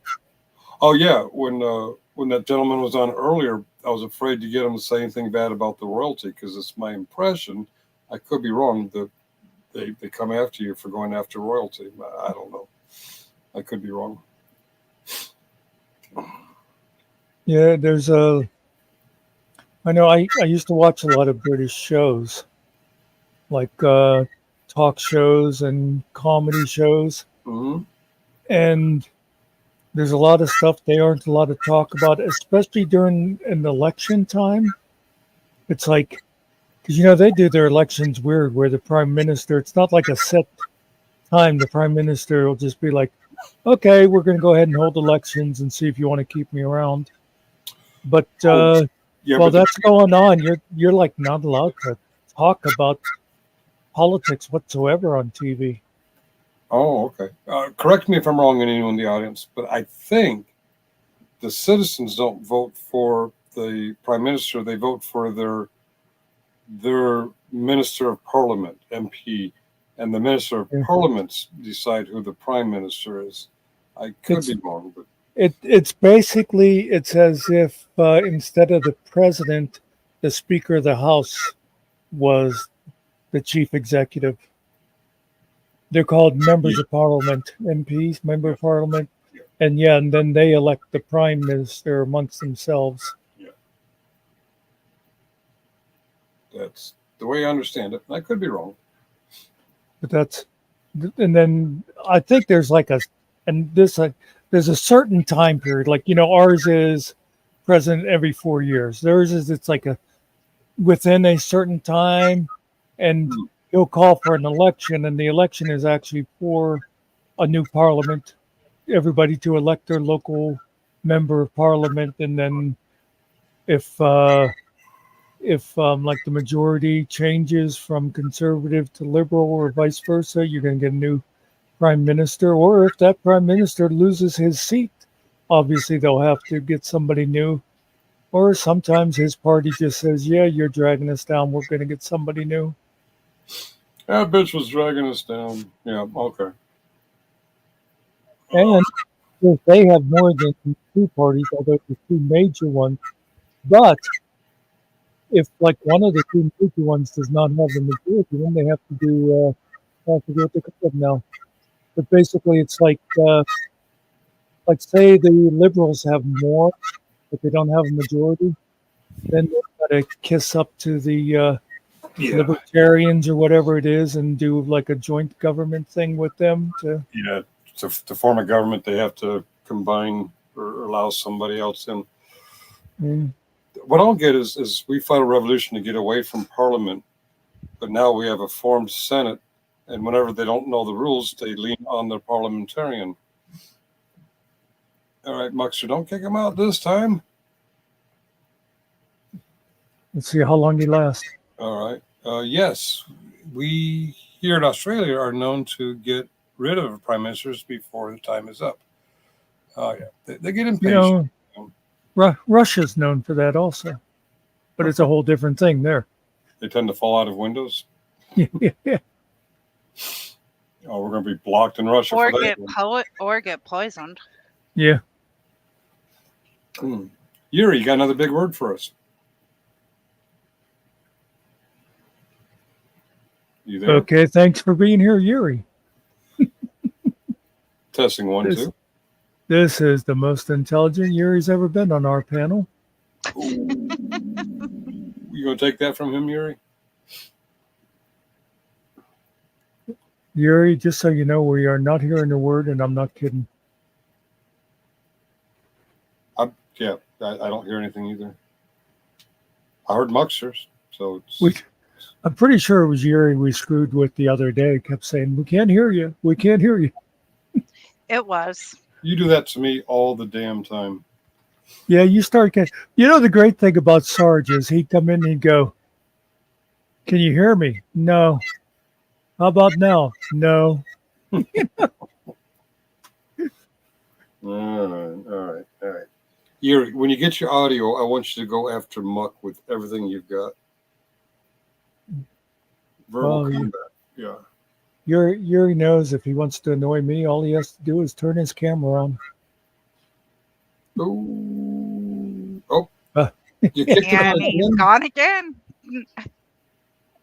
Muckster, I wish you'd stop kicking people all the time. You're getting a reputation, you know? Yeah. Wait, what's that reputation? A tyrant? Kicking people out, yeah. I don't know where people get that from. I don't either, because you keep letting me come up here. Well, like I said, Mr. Nicky pays me just to keep you out of his hair.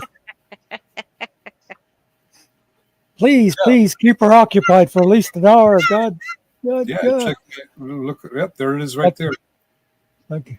Gmail. It's mr.nicky@gmail.com. He says, hey, Finkel, please try to keep her on their panel so she'll leave me alone about the damn dishes.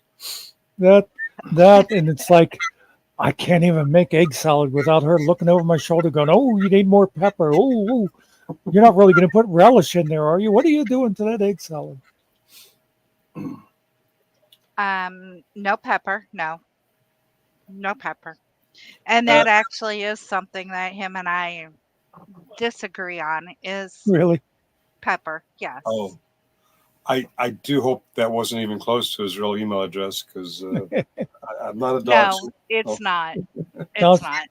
now, like when you're talking about something like egg salad, like pepper is kind of like I was talking about salt earlier. Like if you're cooking, you put salt in while you're cooking, it tastes the same if you add it. Now with a cold thing like that, with like egg salad, it's the same with pepper. If you mix it in, it'll taste just the same as if you sprinkle it on if you want it. It's not like with a hot food that the flavor changes if you put the spice in during. So I'm going to anyway. go to mute and turn the volume down so I can do my handoff. Yeah, see, I told you before, we don't need to know that.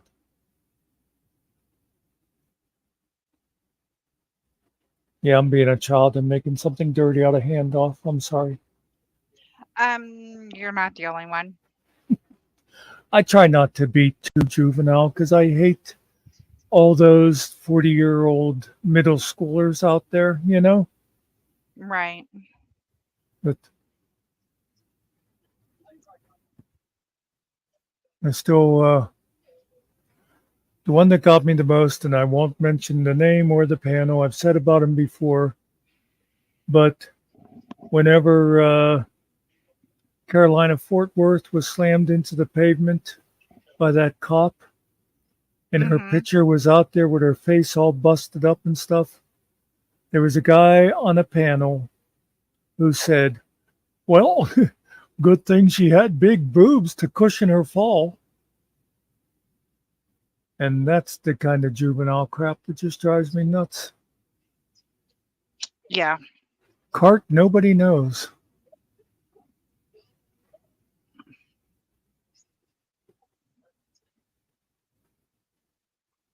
I think maybe Jerry, because you could hear background noise. He must be like out in the park or someplace and just doesn't have good Wi-Fi connection.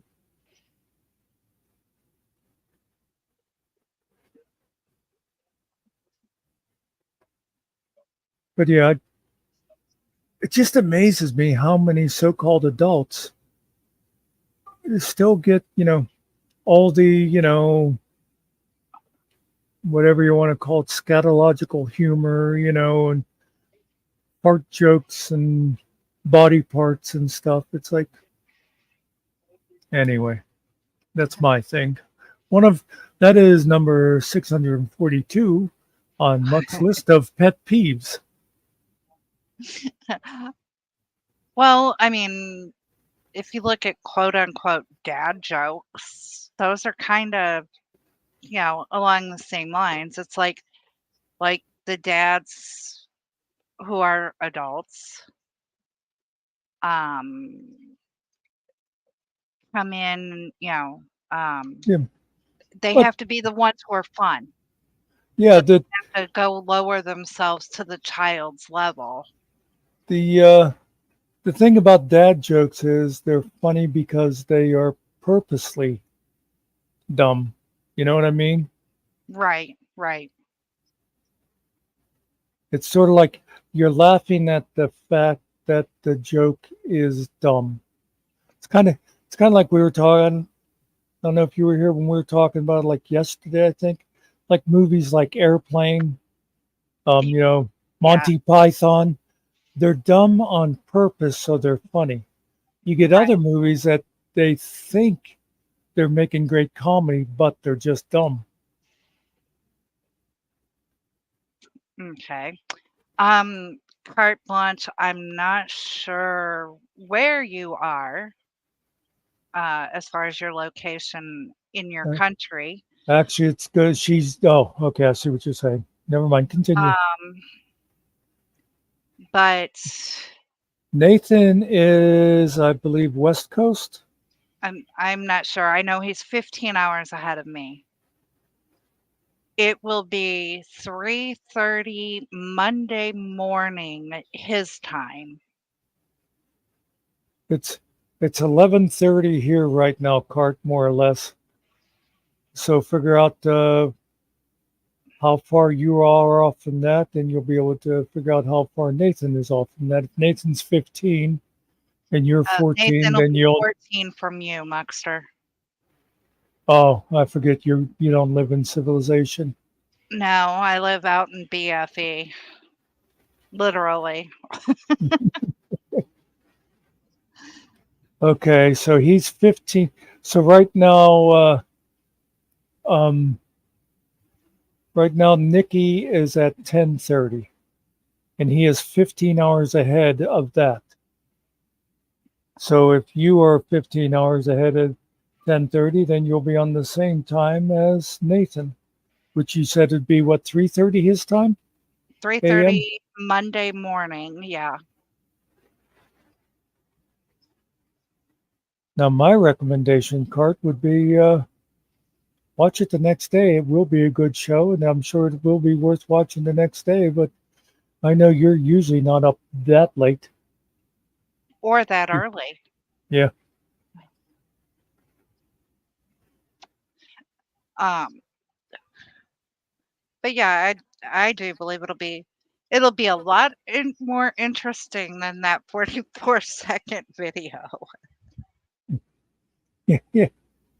Although it would be interesting if you can be in the audience at the time and be giving, a fellow Aussie, what's the word? Support. No, I knew that's what I was going to say.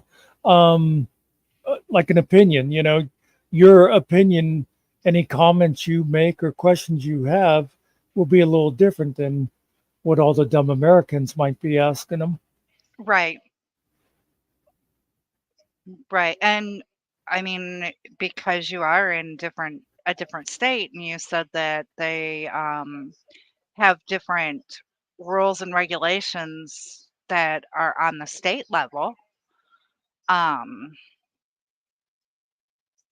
It would be a good comparison, maybe, to what Nathan is used to in the state that he's in. Yeah, that's a good point too. Yeah, and it really is kind of like here, because each state here has different rules or laws. Hey, Christine. Hi, Christine. It's been a long time since I've seen you. Christine's been dropping by here kind of regular lately. Christine is another person that I don't think, I'm not sure I did meet Christine originally at that other panel I talked about. I think I met Christine when I started doing ride-alongs with Summer. That's right. She got to ride in the car. You had to ride on the hood. Yeah.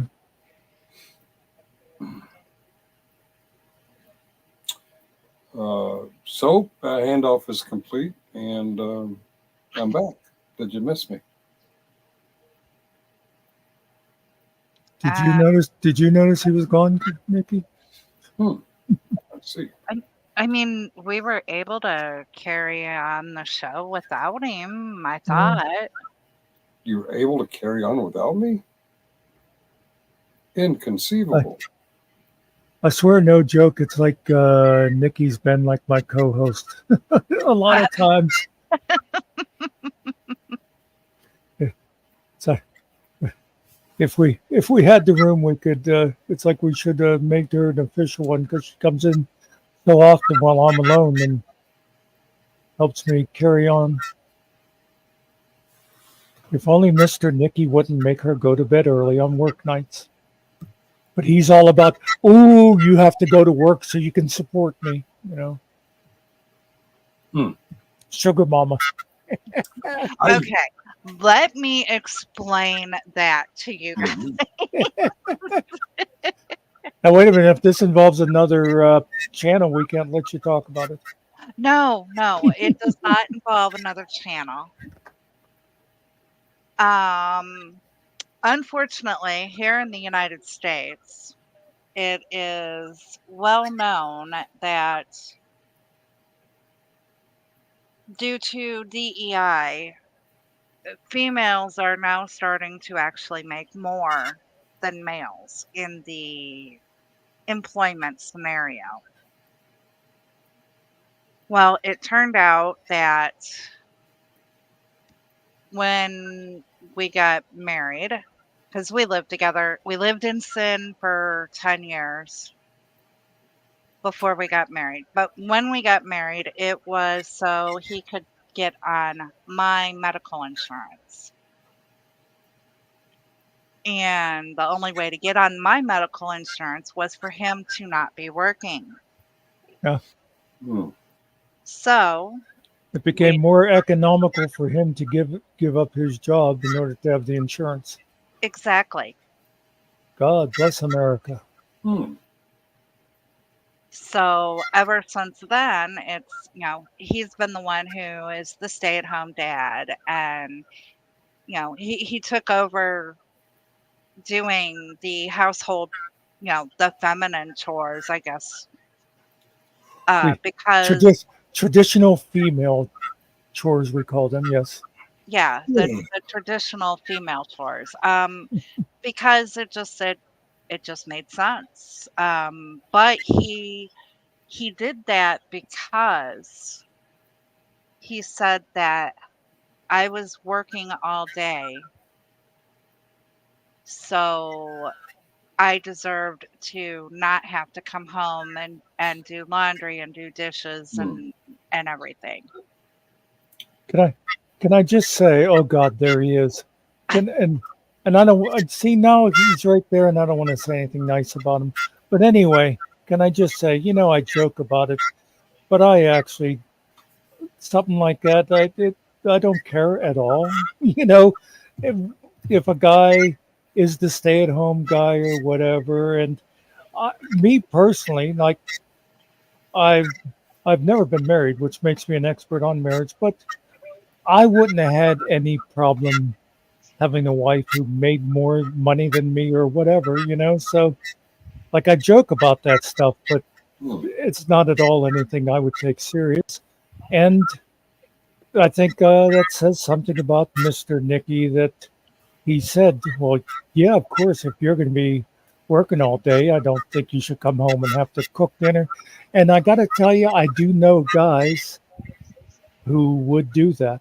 They'd still expect the wife to come home, cook dinner, get the damn laundry done, and all that. Anyway, right. Sorry. And no, Cart, I actually am not expected to do anything, honestly. But she does have to change the oil in the car and do the tune-ups. Mow the grass.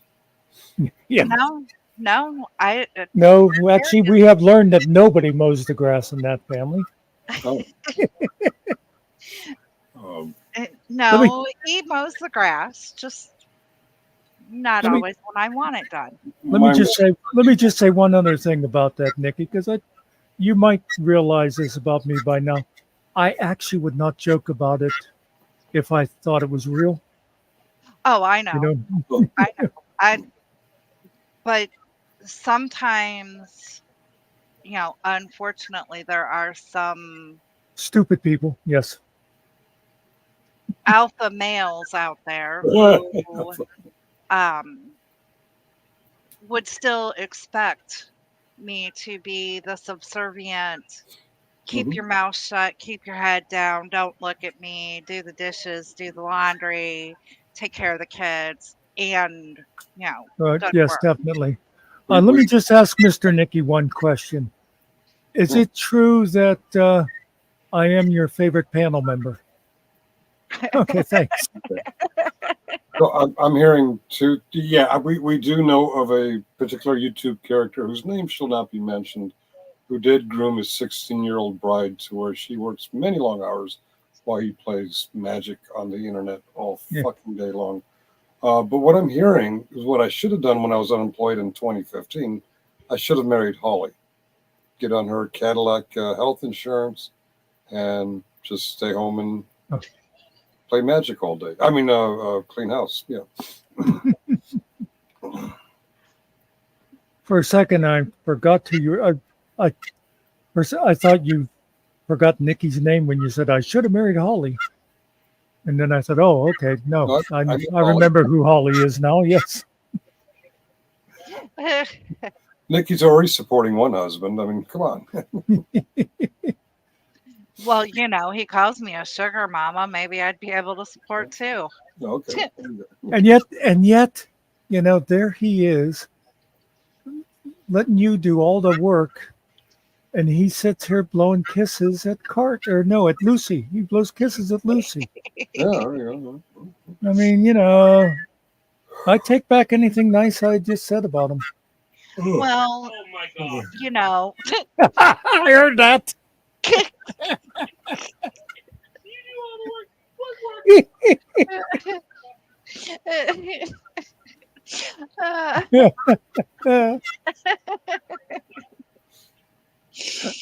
Oh my God. He's the comic relief that we need every once in a while. Well, I mean, if we need comic relief, we could always just throw his picture up there. Yeah. Anyway, no, I wanted to set that straight. It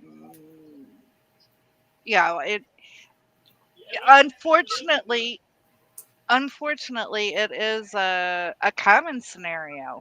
Yeah. Now.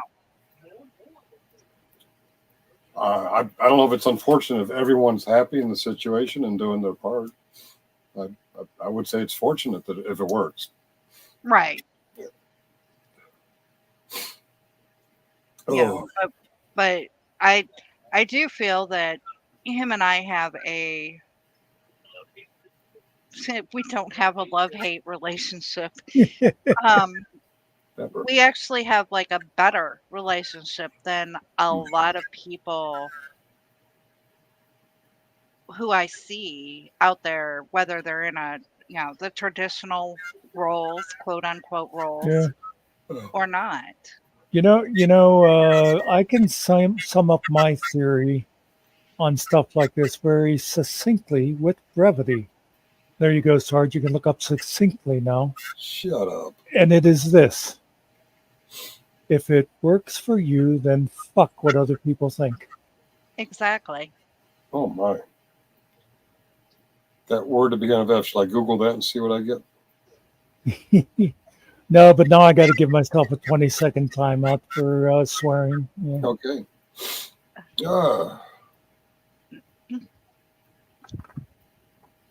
Now, damn it, Cart. You see this? Just when I'm saying I like Cart. You see what she just did? Misspelled humor. Yeah, she put a U in humor. Mm-hmm. These damn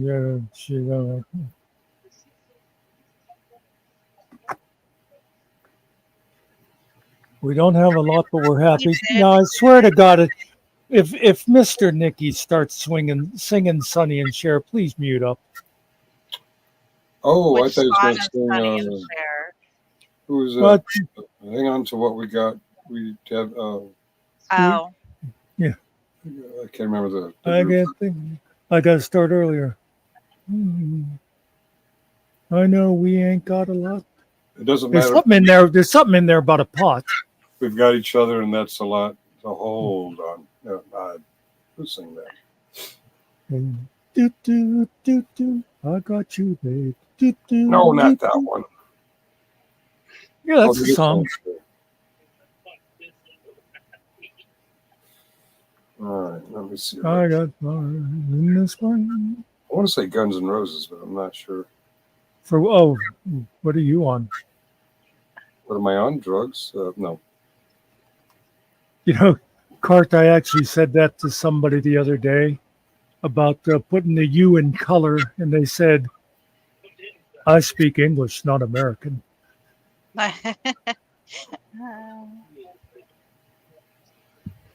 Okay, Dale, thanks for stopping in.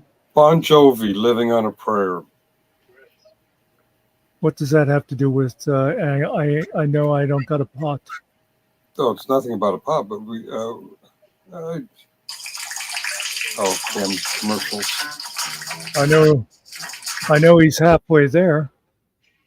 Oh God, should we even try? Jerry's backstage again.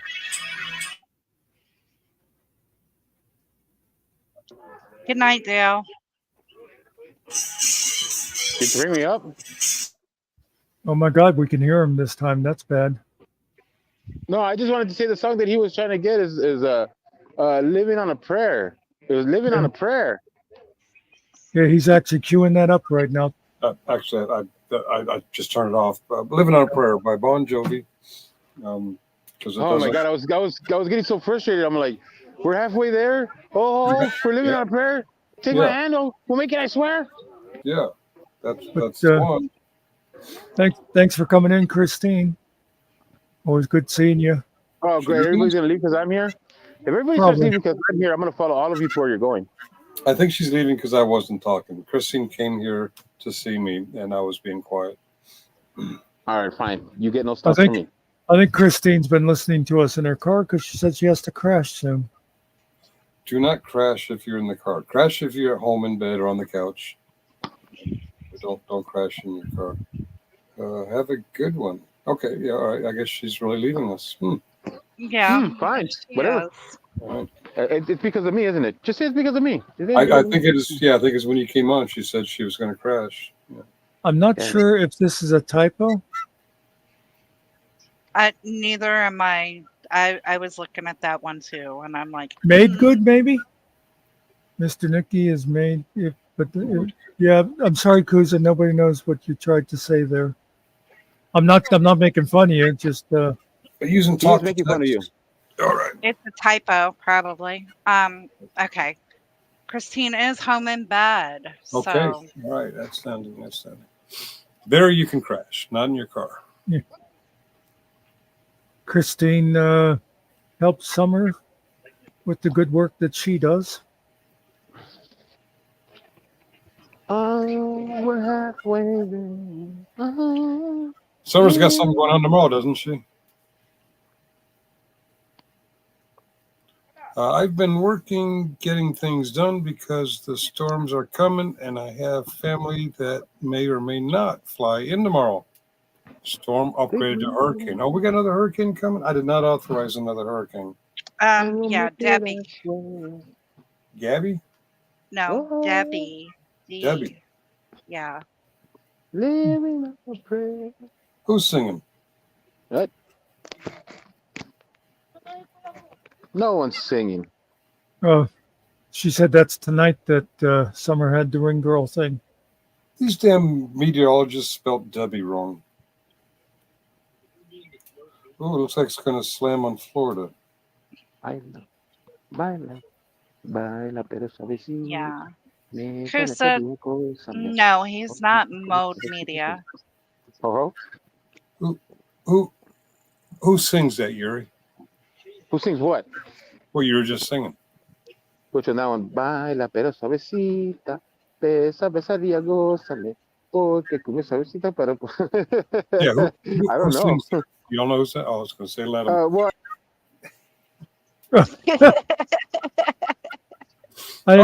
I think Yuri is going after Howard's job to be our new Minuteman. Okay, all right. All 3 times you did not do that. No. Okay. All right. Anyway, did you hear Christine said that tonight was Summer's redneck brawl thing? Oh, that's tonight. Okay. Can you last more than a minute? Let's give it another shot. I wish Muckster would stop kicking me out. I know, right? He's just like a tyrant. Darn it. You're asking me who sang that song? It's a group called La Sonora Dinamita. Yeah, let them sing it. I don't know if you got the joke earlier. I was trying to be silly. Your bestest buddy was on earlier. Which one was that? Vegas. Yeah, sure. You know what? He strikes me as somebody who thinks we have a lot in common, but we don't. Oh. We think. Yeah, no. No, he has this. I know he has this delusion of like feeling that we're kind of like the same person, but we're not. Oh. Vegas, we're not at all. Okay. Yeah, Yuri. Much to my disappointment, Yuri will actually go on camera. Oh yeah. Hey, Wings, how you doing tonight, Wings? But yeah, he actually was Wait. on earlier. Wait. He didn't say anything about you, but he was on earlier. No, he's not. He's not mad at me right now because according to him, I exposed Lupe. Oh, I'm sorry. Yeah. Okay.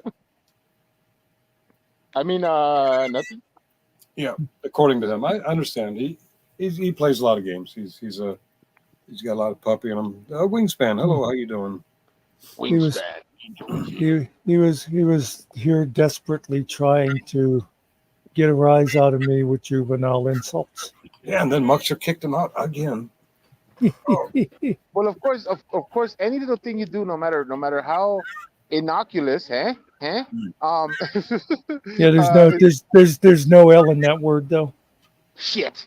All right. Anyways, no matter how erroneous it is to the subject matter, he's gonna take it as a win. So it's like just because you kicked him out, he's gonna be like, I didn't actually kick him out. He left all of a sudden to make it look like I kicked him out, so he can go back over to his little buddies and go, "Oh, did you see what Muckster got mad that what I was saying, so he kicked me." Yeah. Well, that's the new lowest of the low, Vegas Vips. That's the new lowest. When you're making up your own kickouts so that you can brag about it later, that is like the lowest of the low, man. It's sus. It is sus because it was right when I was commenting on his playing News Now Roni and actually sending News Now Roni emails. When I brought that up, poof, he was gone. I'm like, Muckster, come on. I was just getting to him.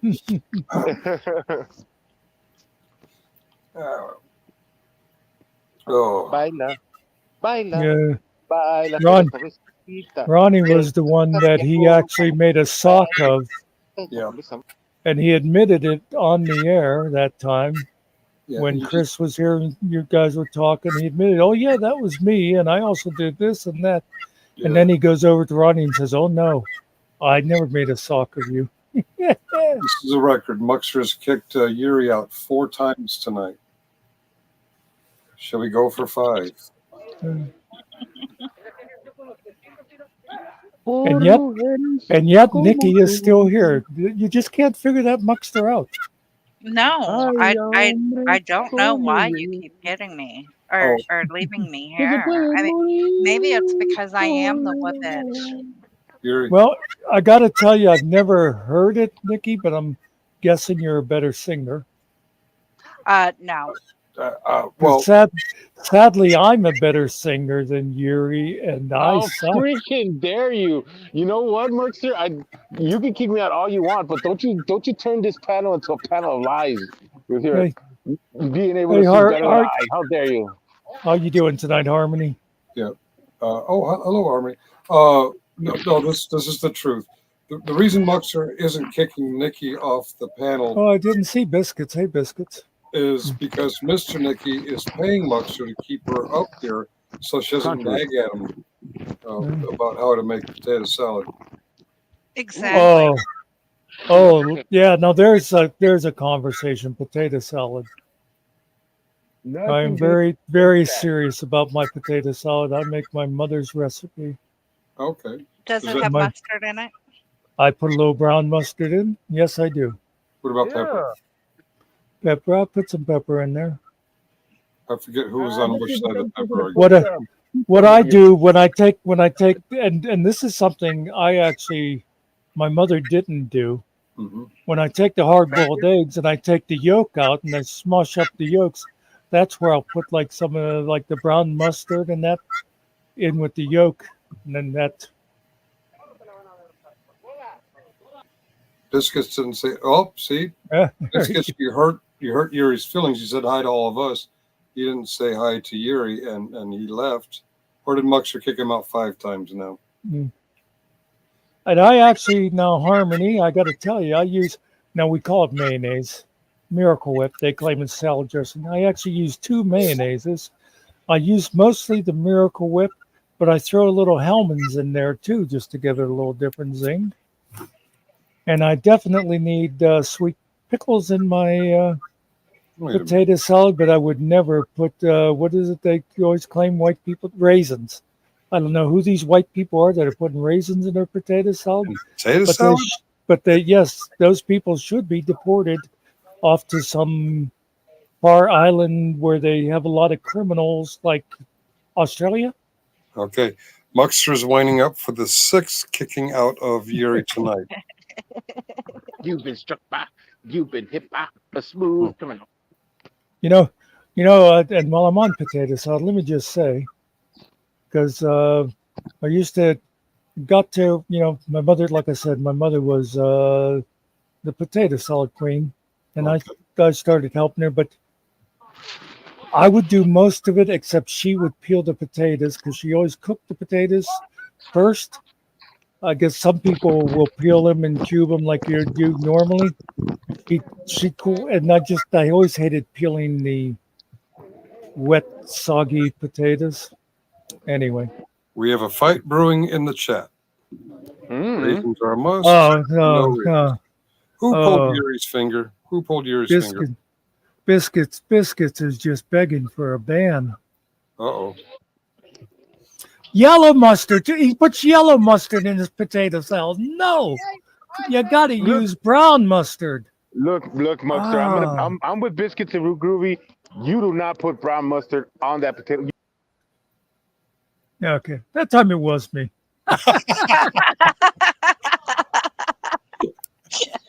Wow.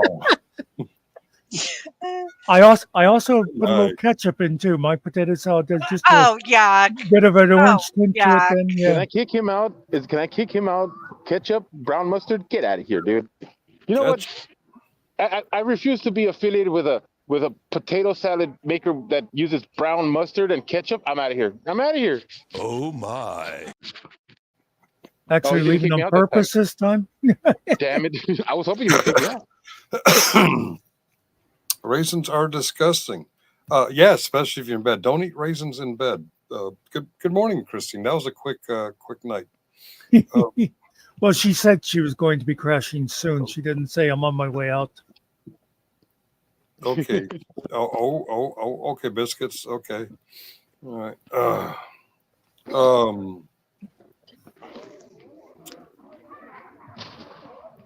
I hear.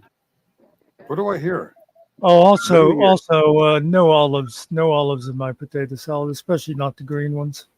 Are you just a constant disappointment when it comes to potato salad? I don't ever bring potato salad to my potlucks, Muckster. I'm pretty sure that'll never happen, Yuri. So, what I got out of that was that Muckster is a constant disappointment. I'm David Finkel. For making potato salad, yes. This message. He didn't put anything of the things that I like on my potato salad, which is yellow mustard and black olives. That's Yuri, that's all I want. Yuri, you're Mexican. You're Mexican. You don't even know what a potato is. You make rice salad. He's Irish Mexican. I'll have you know, my Mexican side makes a bomb potato salad, and we call it ensalada de potato. Just so you know. Christine went and threw olives in her potato salad. Actually, I can get by a little bit of black olive. But, okay, now Biscuit is as groovy as me and you are gonna have a problem. What are you talking about, man? You gotta have black olives. How can you not have black olives in your potato salad? No olive. No. Oh no. Oh, okay, you guys want to fight, huh? You guys want to make this a mob thing, all right? All right, let's go. Let's go. That took a second reading there. I'm like, what? Okay. Okay, look. You get black olives and pepperoncini to put together in that potato salad. You get this Oh nice God, tangy flavor. no, jeez. You don't like No. pepperoncini? Oh my God. Okay. Oh, I All right, love we're gonna- I love pepperoncinis, but not in potato salad. It's because you got to get that tangy Although flavor, man. You can't get that I, without any black olives and some I, pepperoncini. I make mine the right way, and then for myself, I'll take a bowl and put a little hot sauce on top. But I don't subject that to the other people. Everybody gets to get some of that. Everybody gets to get some of that spicy little tang. That's what you need. That's a good potato Yeah. salad. It's got to have that spicy little tang to it. Could you see if we get together and all have like a great big old YouTube picnic, and there'd be like fist fights breaking out because it'd be like, well, no, I like Nikki's potato salad. What are you talking about? Come over here and try Yuri's potato salad. No, that's not, you can't eat that. You know, nobody be arguing about religion or politics or anything else. It would all be over the potato salad. Great potato salad war. Paprika and black olive. Oh, okay. I throw some paprika on top. My mother always used to. She'd slice some of the eggs and put on top, and then sprinkle paprika across. Green bell pepper. Oh, okay. I like the bell pepper too. Biscuits and groovy. I like to have a little crunchy inside of that potato salad. I don't like it all to be on mushy mash. That's where the onions come in. Yes. If you want crunchy, you got to have onions. I like much. sweet peppers, but not in my potato salad. Yeah, I How like could you the not like onion, I love it. and also I use the sweet gherkins, and that gives me the crunch. I have to agree, it's all Mr. Nicky's fault. He started this. Oh, was it Mr. Nicky's fault? Well, he claims that he started. Yeah, he did. He was making potato salad. Yeah, he did. He paid Muckster to keep Nikki up here so she wouldn't nag at him how to do it her way. Oh. Can we at least all get it now. can we at least all agree that the Germans don't know shit about potato salad? You know, they No, they make only that know like hot stuff. I mean, it's like not hot. It's spices, a but vinegar based. It's Yeah. a vinegar based warm. and it's warm. Yeah. Yeah. Oh, right. I had some at the German Gourmet. We had a restaurant called the German Gourmet, and you get bratwurst there, and they give you a side of potato salad, and I take a bite, and I'm like, what the hell is this? Yeah. This is not potato salad. Well, maybe if they did it with coleslaw. Yeah, coleslaw. Yeah, coleslaw would have been better. Yeah, cold No, coleslaw. Yeah. I have a great coleslaw recipe.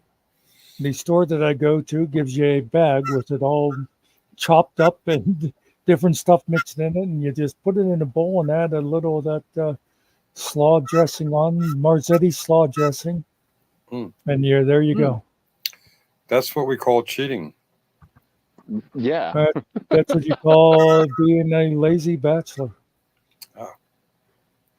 Actually, I'm going to go get one of those bags tomorrow because it sounds good. Although my favorite coleslaw is like, and I think they changed the recipe, but like the old KFC recipe, and that where it's like ground up real fine. I've never liked KFC with coleslaw. That is disgusting. Cream that's my favorite kind. But you like KFC coleslaw for real? The old recipe they changed it a few years ago. Oh, okay. I might have some Safeway coleslaw in the fridge. I'll have to check. The KFC coleslaw, the old recipe, that creamy dressing part of it, all that was mayonnaise and sugar. Really? Yeah. I got mayonnaise. I got sugar.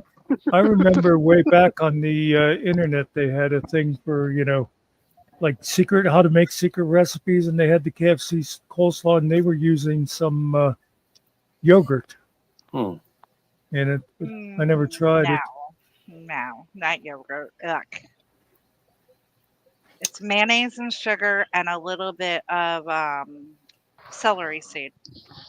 Okay. Oh, Man, it sounds so simple. That sounds so simple to be good. Holly sometimes imitates sour cream with flavorless yogurt. Yogurt without any fruit or anything. I think maybe Greek. I don't know. Does that I know work? Apparently.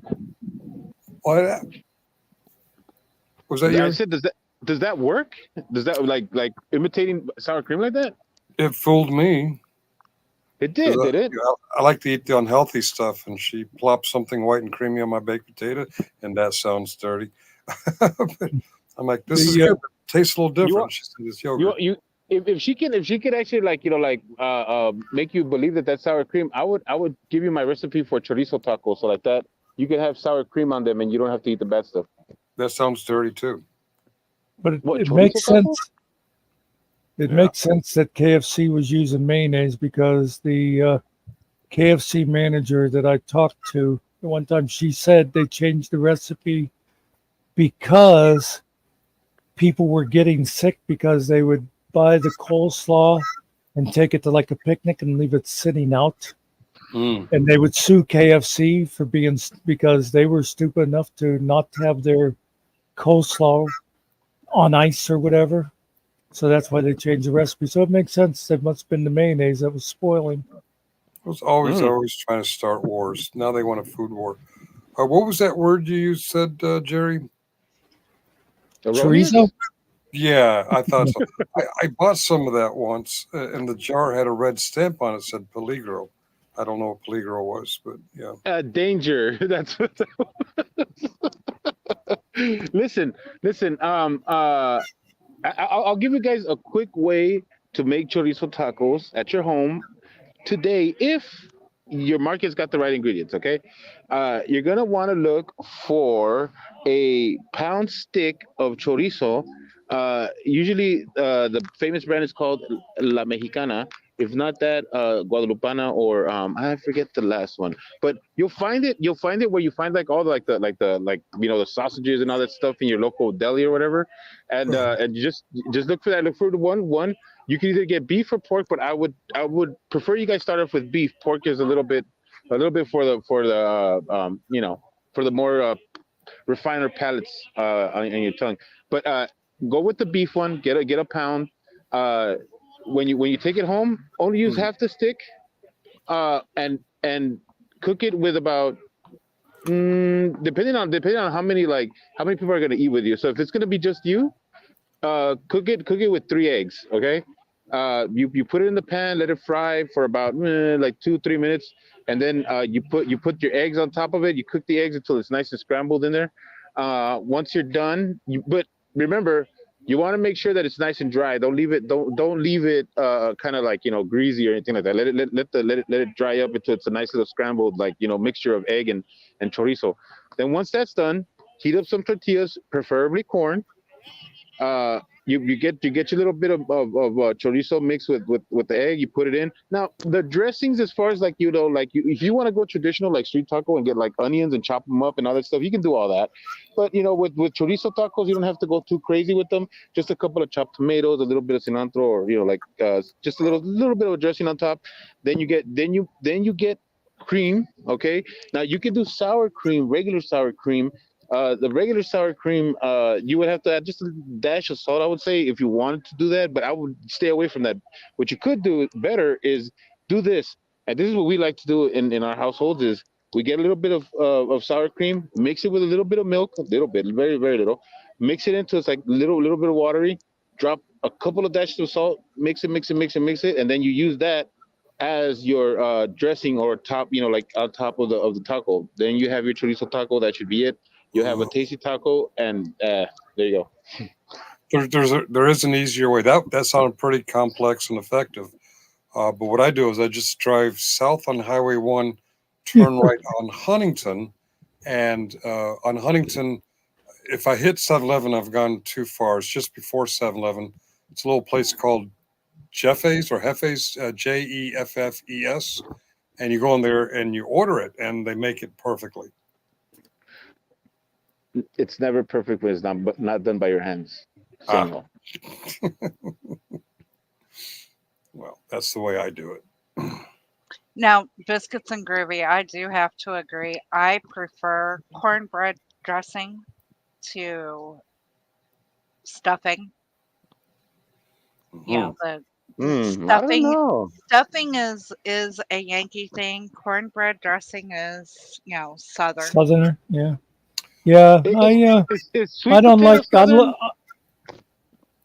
I think so, kind of. I like cornbread, but I prefer bread stuffing. I don't know. I like stuffing. I like stuffing a lot. Stuffing I could eat by itself. I'm kind of like a Yankee. Actually, they call me damn Yankee. I came south of the Mason-Dixon and I stayed. But something I've learned to eat is cornbread with black-eyed peas. For some reason, it's New Year's Eve. Yeah, that's pretty good. Actually, now I'm hungry for it. I shouldn't have said it out loud.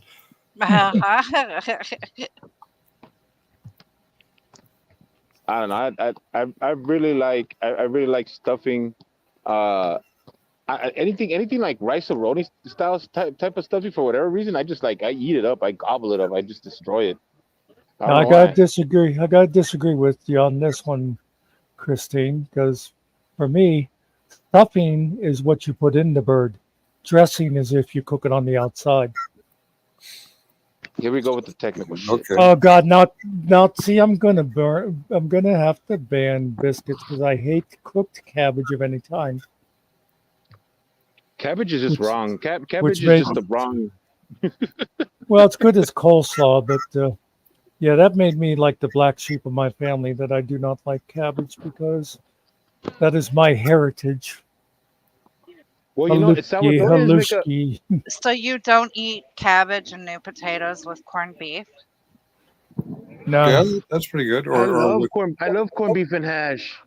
Or kielbasa. What's that? That cabbage. Yeah. Kielbasa? Yeah, that's pretty good.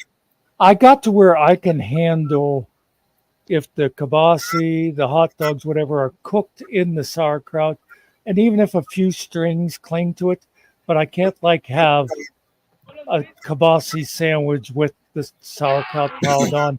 Although I used to host our New Year's all the time, and around here that's the sauerkraut is supposed to be the traditional lucky thing for New Year's. I know other parts of the country they have other foods, but anyway, I used to cook the sauerkraut, and everybody loved my sauerkraut, but I would not eat it. Oh yeah, that's like my mom. My mom makes a lot of stuff that she doesn't eat, and she makes it really good too. Kimchi is a great way to eat cabbage, Christine. I actually would try kimchi sometime because somebody I remember they described it as, they said sauerkraut is pickled and kimchi is fermented. So I thought, if it has a different kind of taste, I might check it out. I love the taste of it, but I have to warn you, if you eat it, you're not going to get a date with an American for about a week. Maybe a Korean. Well, that wouldn't be a problem for me. Ah. I know. I hate Americans. Oh, okay. He dates only the Korean ladies.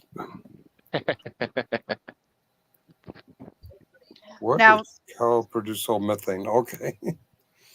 Now, see, biscuits and gravy, No. there is a difference between Polish sausage and kielbasa. Oh, I didn't know that. Yeah, there is a different taste. A lot of people call kielbasa Polish sausage, but if you get real kielbasa, from a Polish deli, there is a different taste. And in my family, it's called kobasi. But it's one of those regional type things. Yeah, those Western Pennsylvanians, you just can't trust them when they pronounce things like that. No, I think it's more the difference between like Polish and Ukrainian or something. But I think I told you I met an actual Russian girl the one time, and I said, "How do you pronounce kobasi?" And she looked at me like I was an idiot and went, "Kobasi." So, What's that stuff the Canadians eat on their French fries? oh God, poutine! Don't bring up those crazy ass Canadians with their poutine and their pineapple on the pizza and it's not really bacon. Do we really want to go there? Okay, we just triggered Muckster with the poutine. I will tell you something I like that a lot of people are not fond of with French fries. What the hell is Jerry still doing here, by the way? He must have moved to a different location. I do like gravy fries.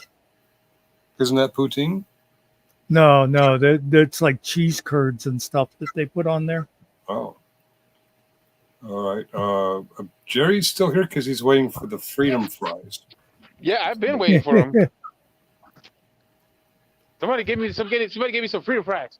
Freedom fries, yeah. And put my volume up, damn it. Do what? My volume needs to go higher. I didn't turn it down. Did you turn it down, Muckster? I haven't touched his actually. How dare you? I usually do turn him down, but he hasn't been all that loud today. Well, no, because we're talking about food. I can't get too excited about it. I mean, I cook the best food, so I don't worry about what you guys say about it. Count to 5. 1, 2, 3, 4, 5. How's that? Is that better? I don't know. I can't tell. Oh, you do sound a little louder. All right. Good. Christine had poutine in Minnesota. Wait, did you guys hear my whole explanation on chorizo tacos? Yeah. Yeah, I told you. All right. Go down south on Highway 1, turn right on Huntington, and just before 7-Eleven is a place called Hefe's. Kusa Rising, no, you guys didn't. Well, you didn't get over my head. Turnip greens are good as long as they're made properly. I'm afraid I have religious problems with any food that is green. No more frog legs for Muckster. Okay. Who said foghorn leghorn? No, frog legs. I said boy. I say boy.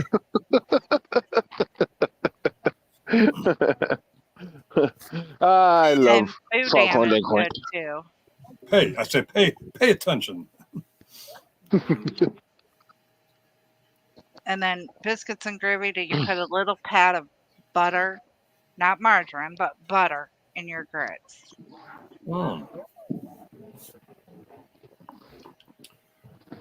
I like how that movie with not I'm gonna say Al Pacino, not Al Pacino, my cousin Vinny, how it's all like it all gets wrapped up by a grits, by a moment in grits.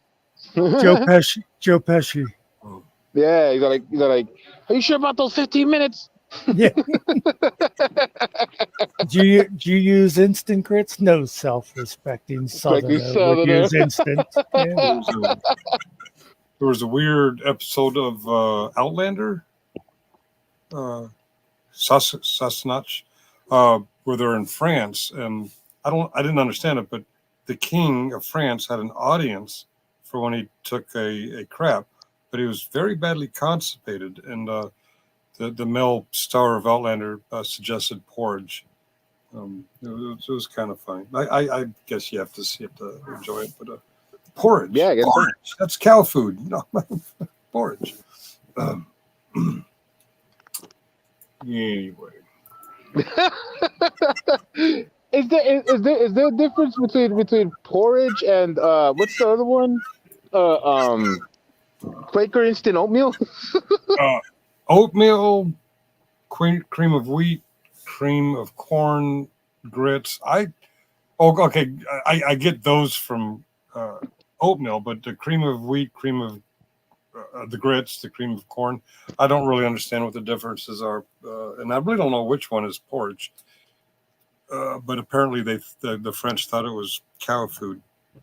I used to think for a very long time that Multimil was porridge. It could be. I don't know. Hey Siri, what is porridge? Cow Porridge food. is a dish made by boiling ground, crushed, or chopped starchy plants, typically grain, in milk or water. It is usually served hot in a bowl or dish. This answer Okay, is from Wikipedia. thank you. Go away now. So they all could technically be porridge. All right. Yeah. I told her to go away, and she said, "Okay." Well, she listens. All right. I don't know. I don't know. I just always thought porridge was multi-meal, because multi-meal always seemed to me like porridge. It always seemed like real, like, you know, something that was just like wet sand. I don't know what the hell. I don't know what to call it. But for some reason, I used to eat it up as a kid. I used to love that shit. Mm. So I just got a text from Mr. Nicky. He said, "Oh wow, a woman that listens to you. Where do I get one of them?"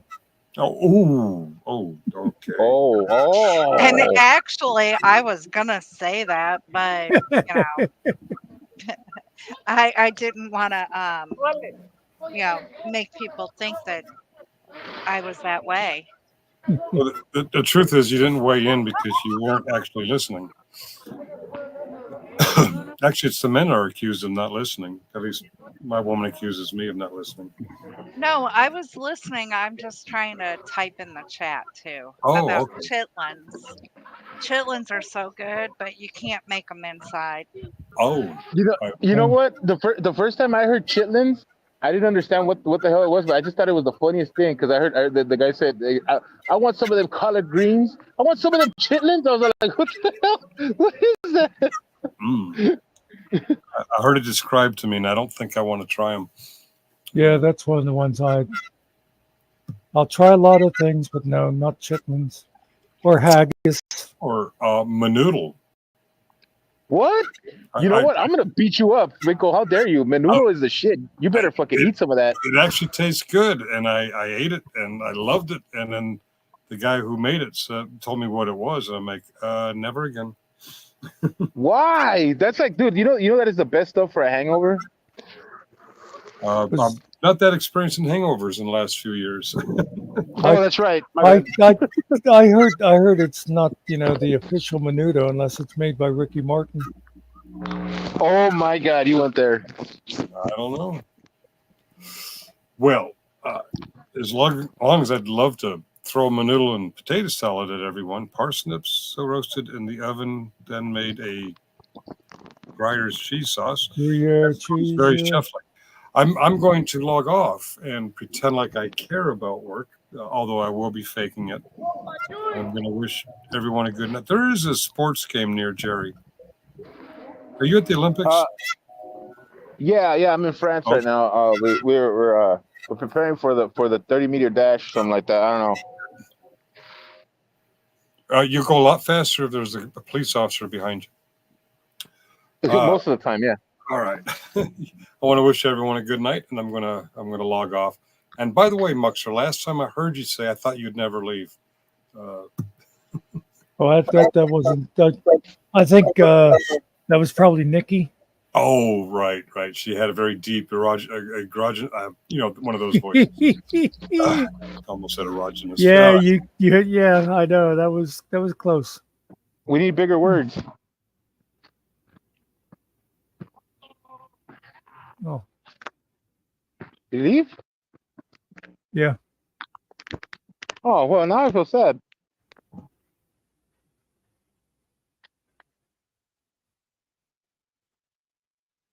All right. How's everybody doing? Hey, it's a new day. It is. So Christine is leaving now. We'll see you later, Christine. Thanks for stopping in. Bye, Christine. Is that Sarge's wife or his girlfriend or something? No. Oh no. I mean, it's kind of suspect that he decides to take off, and all of a sudden Christine takes off. I mean, it's not. Good night, Wingspan. We'll see you, Wings. Thanks for coming in.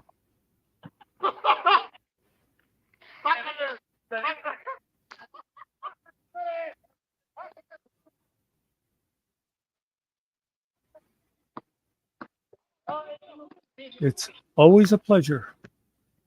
Always. Wasn't talking to you, Jerry. Oh.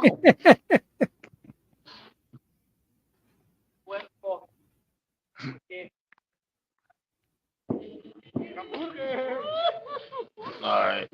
Well, I guess, what time is it?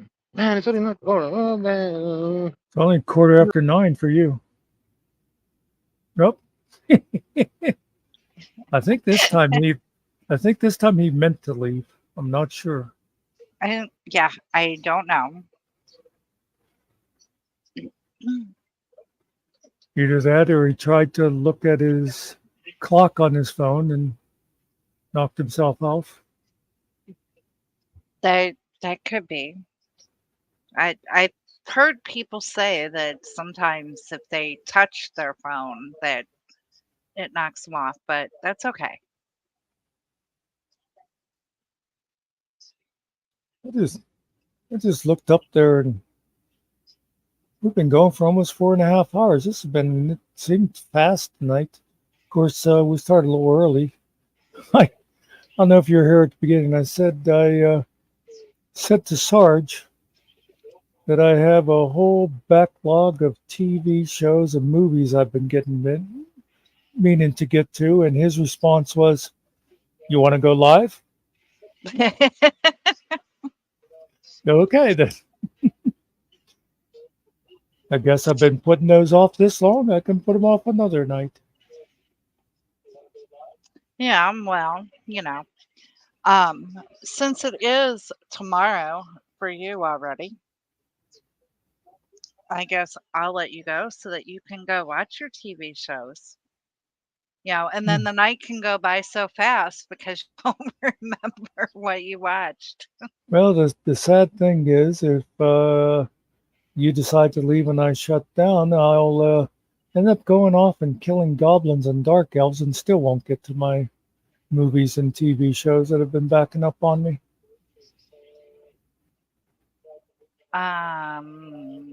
But that would be your choice. Yeah. You could put off killing your goblins and stuff until tomorrow, but watch some of your movies. Yeah, see, it's like I said, I'm not a professional, but I did have 2 or 3 classes in psychology about 50 years ago. And there's a term for it. It's called no self-control.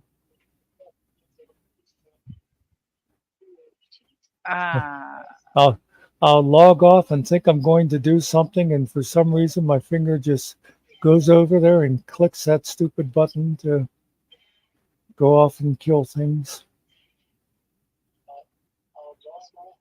Well, couldn't that also be considered an addiction? Possibly. You But said self-control. I can quit whenever I want. I can quit whenever I want, honest. I can quit whenever I want. Yeah. Well, I've only been playing it for 2 weeks. So so it's still new. Yeah, I'll end up getting bored with it after a while, unless I can harass some of my friends to start joining me.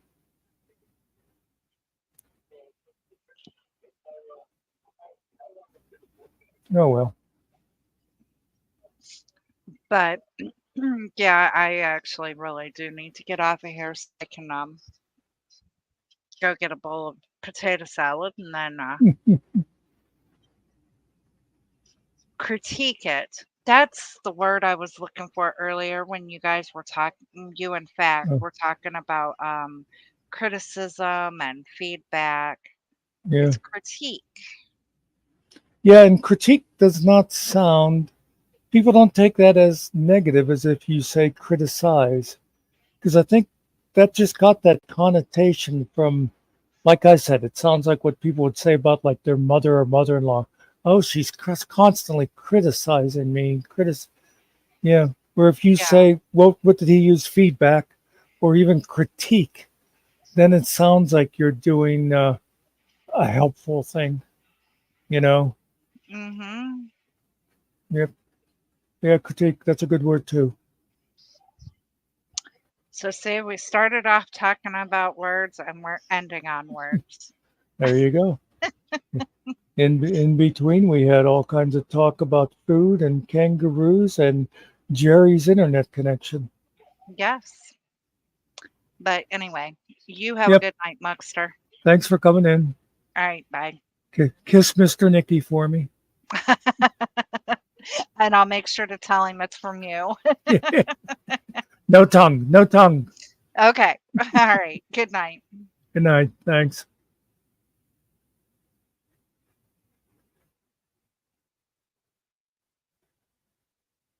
So, folks, should I do my thing where I just log out of the room here, but let the stream die on its own? That way you guys will have like an extra 20 minutes to finish up your conversations and stuff. Good night, Mr. Nicky.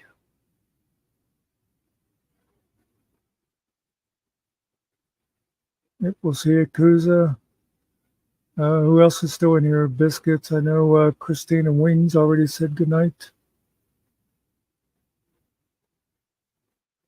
But, you know, I do appreciate everybody that comes in. I think it was a pretty good night on panel and in chat. People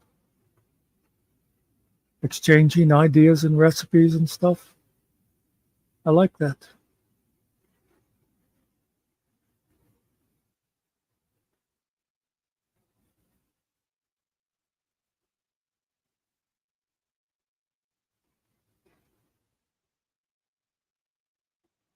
And yeah, I'm going to hit the button anytime now.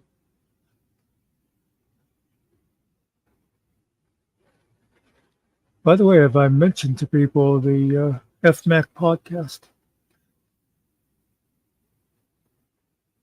Anyway, folks, I'll probably see you tomorrow. Thanks a lot for being here.